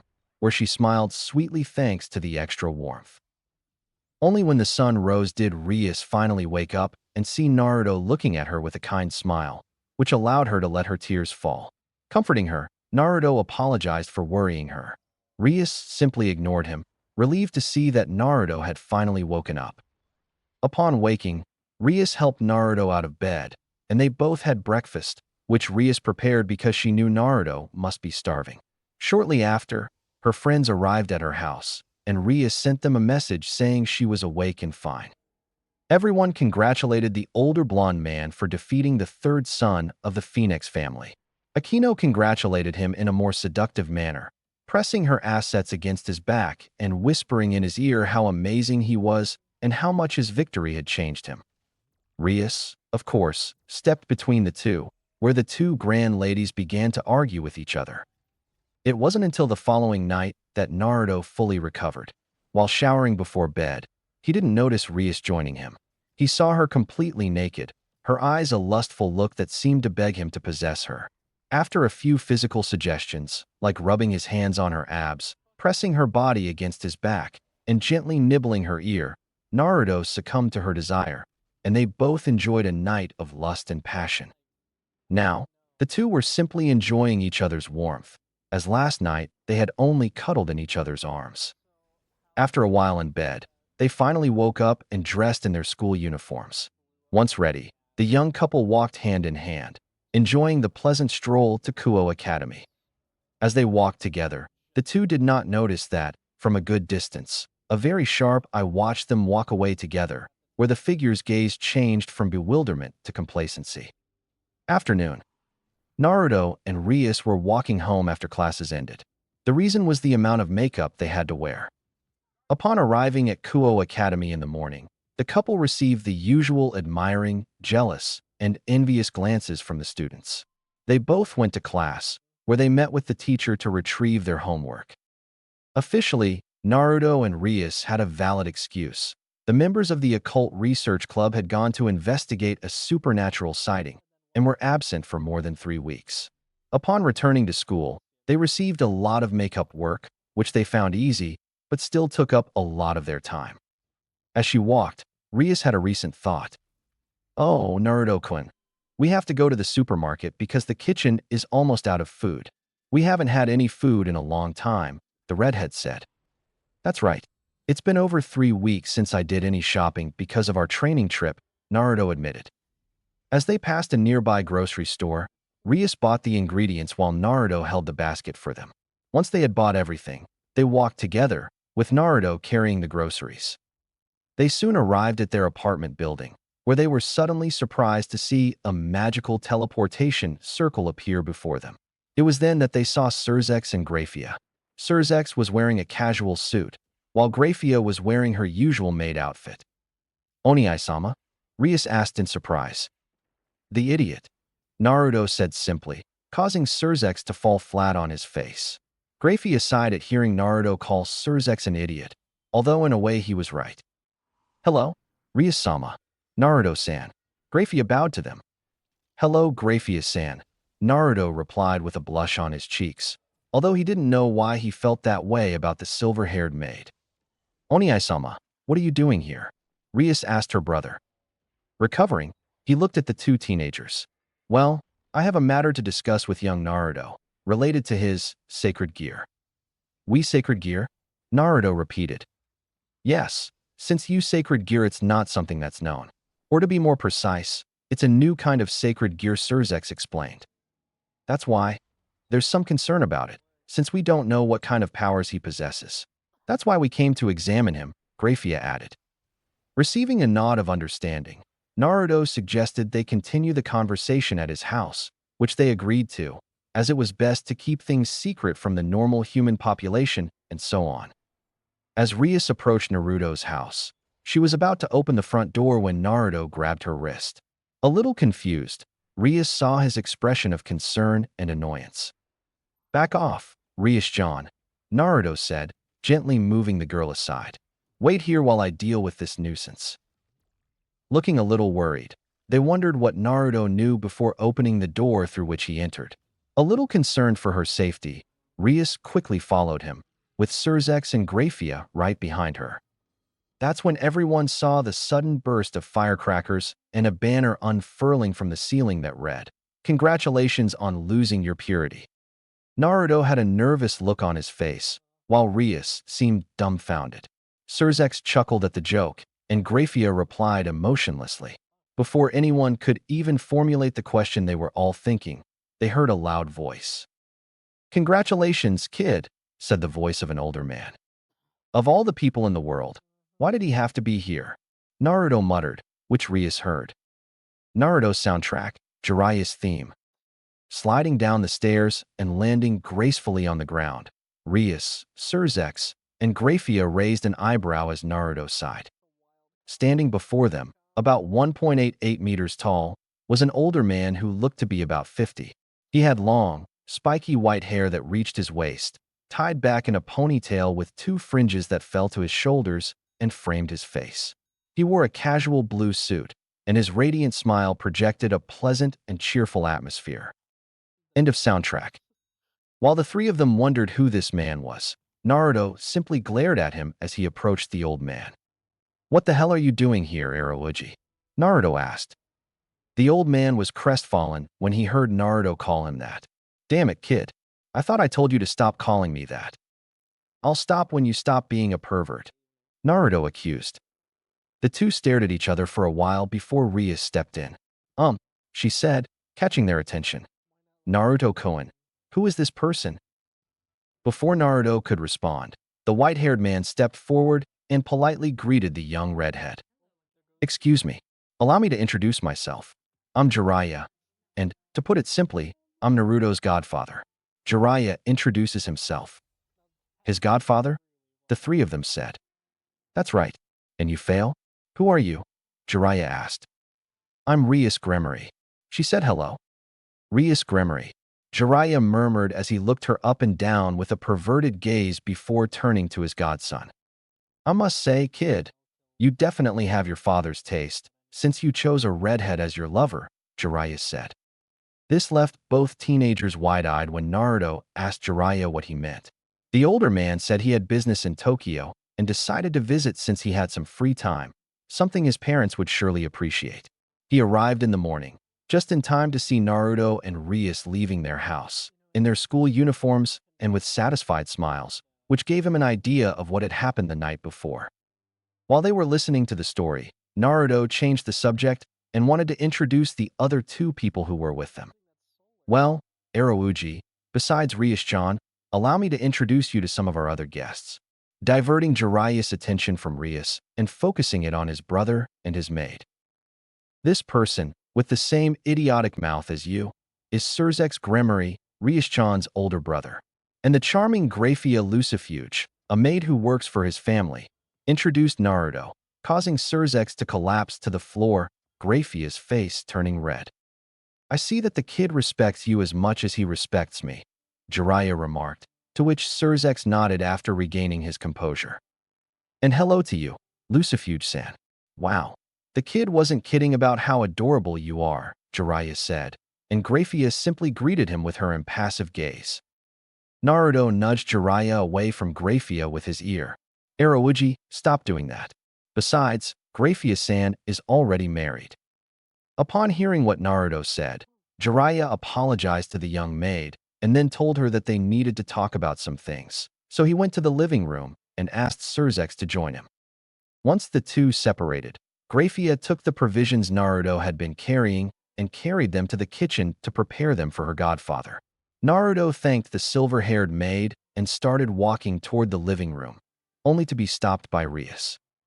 Naruto, catching her attention, "Your godfather is certainly eccentric, especially since he was trying to flirt with Graphia. Though you should have come up with another excuse, as I'm pretty sure Graphia is somewhat annoyed," Rias said. "A different excuse? What do you mean?" Naruto asked. "I mean, Graphia got married. I don't know if you knew this at the time or if someone you met in the underworld told you, but Graphia isn't married. I'm pretty sure she's a little upset about it." "What are you talking about, Rias?" "Graphia is married," said Naruto. "No, she's not, Naruto. Aside from my brother, Graphia hasn't fallen in love with anyone. And as for her relationship with my brother, It only lasted a few years before they broke up and remained friends, Ria stated. Huh? Really? That's weird, because for some reason I know she's married to someone. Could you be right? I guess I haven't fully recovered yet. Or maybe I'm just having a bad memory. I'll apologize to her when Jiraiya leaves, Naruto said, to which Rias nodded, and the two teenagers headed to the living room. When the two teenagers left the entrance area, Grafia remained hidden in the shadows while clutching her heart as she listened to Naruto's words about their marriage. Alone two people know I'm married. One is me, the other is her, and the last one is dead. So is it true? Is it really you? Thought the Supreme Queen as she headed to the kitchen to prepare tea. Jiraiya sat on one sofa across from Surzex, who was sitting on the other, as they looked at each other, waiting for the two teenage lovers to enter the room. They only waited a moment before they came in. All right, kid. Before we start talking, I'm curious to know something, Jiraiya said before looking at Surzex. If I remember correctly, Naruto called you Surzex Gremory. Are you by any chance related to Joseph Gremory? Well, yes. In fact, he's my father and Rias's. Is there anything wrong with that? Surzex replied. Oh no. I was just curious, since he and Minato have been doing business together, Jiraiya said. Wait, did you say that Dad and Rias's dad have a business together? Naruto asked in surprise. That's right, kid. They've been talking business. You see, as you know, your father has been working to create a pure and clean energy source to reduce pollution. And although he's made some progress, he's still trying to improve it, Jiraiya explained. About a year ago, he met with Joseph Gremory and was intrigued by his father's work, who wanted to incorporate that kind of technology into houses and buildings under construction. Although progress is slow, Joseph and Minato are building a prototype to test Minato's work. If Minato were smarter, he'd probably be building hovercraft with kids and things like that. Jiraiya. Naruto seemed dumbfounded by how hard his father worked, while Rias looked equally surprised. Surzex seemed impressed that a human could possess such an intellectual mind. In fact, he even considered taking one of his friends, Satan, to meet Minato, as he knew Minato would be interested in his work. Coming out of his stupor, Naruto simply sighed. Man, my dad must think about these things in his sleep to come up with things like this, said the blonde. I know, right? But anyway, during one of his casual encounters with Joseph, he mentioned having a son and a daughter. I'm pretty sure both he and your father will be shocked to learn you're dating Joseph's daughter, Jiraiya said.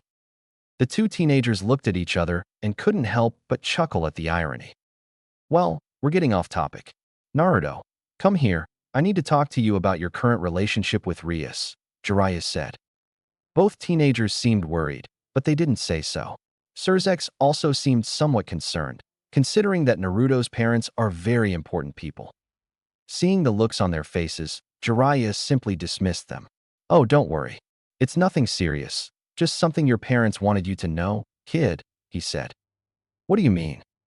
Well, once I got over the shock of seeing you with a woman early this morning, I called your parents and her. You should have heard what she and your mother said when I told them about your guest, Jiraiya said.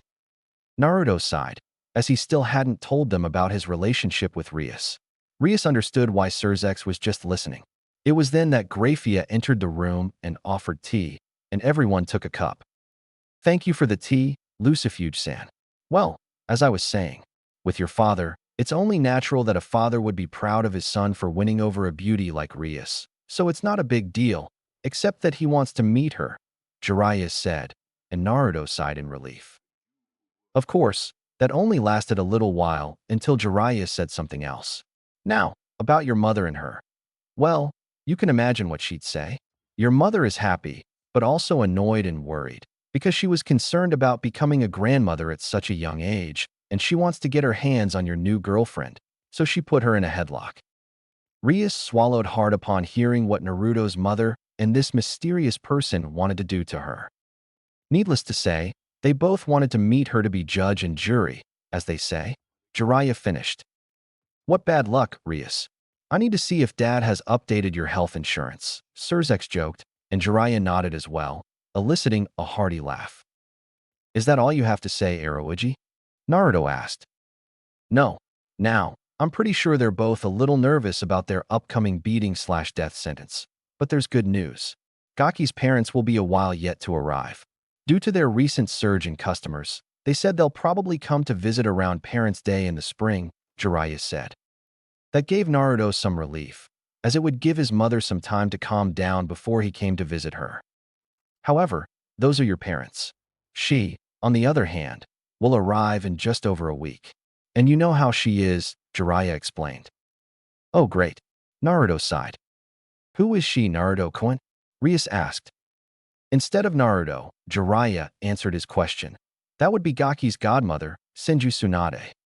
Rias, Surzex, and Grafio wondered who she was, but from the fearful look on Naruto's face, they could guess that Naruto's godmother was a woman as terrifying as his mother. Well, anyway, I'm telling you not to hold back and keep seeing your new girlfriend, Gaki. Just make sure you don't get her pregnant. After all, your mother might kill you, and Tsunade might use me as her personal punching bag if she finds out what I just told you, Jiraiya explained. That's right. Naruto replied as he thought about the times he and Rias had been intimate, feeling a bit gloomy since they had done it quite a bit and wondering if she was pregnant. Seeing his expression, Rias understood what Naruto was thinking, given what Jiraiya had said about getting her pregnant. She shook her head at the relief on his face. Honestly, Rias would like to have a child, but later, when she'd had more experience. With all the talk over, Jiraiya simply stood up and clasped his hands together to break the tension. Well, now that that's done, how about we go get something to eat? My treat. It would give me a chance to hang out with you, meet your lovely girlfriend, and discuss a little business with Joseph's eldest son, no pun intended. After agreeing on the food, everyone went outside and enjoyed a pleasant French meal where Jiraiya learned some simple things about Rias, such as being an A student, president of the Occult Research Club, being athletic, and so on. After getting to know Rias well, Jiraiya stated that both Naruto's mother and Tsunade would be very much in love with her. He soon turned his attention to Surzex, where the two discussed business. Surzex asked Jiraiya for more details about the relationship between his father and Naruto's father. While this was happening, Naruto couldn't help but wonder what the future held for him and Rias. Yendi.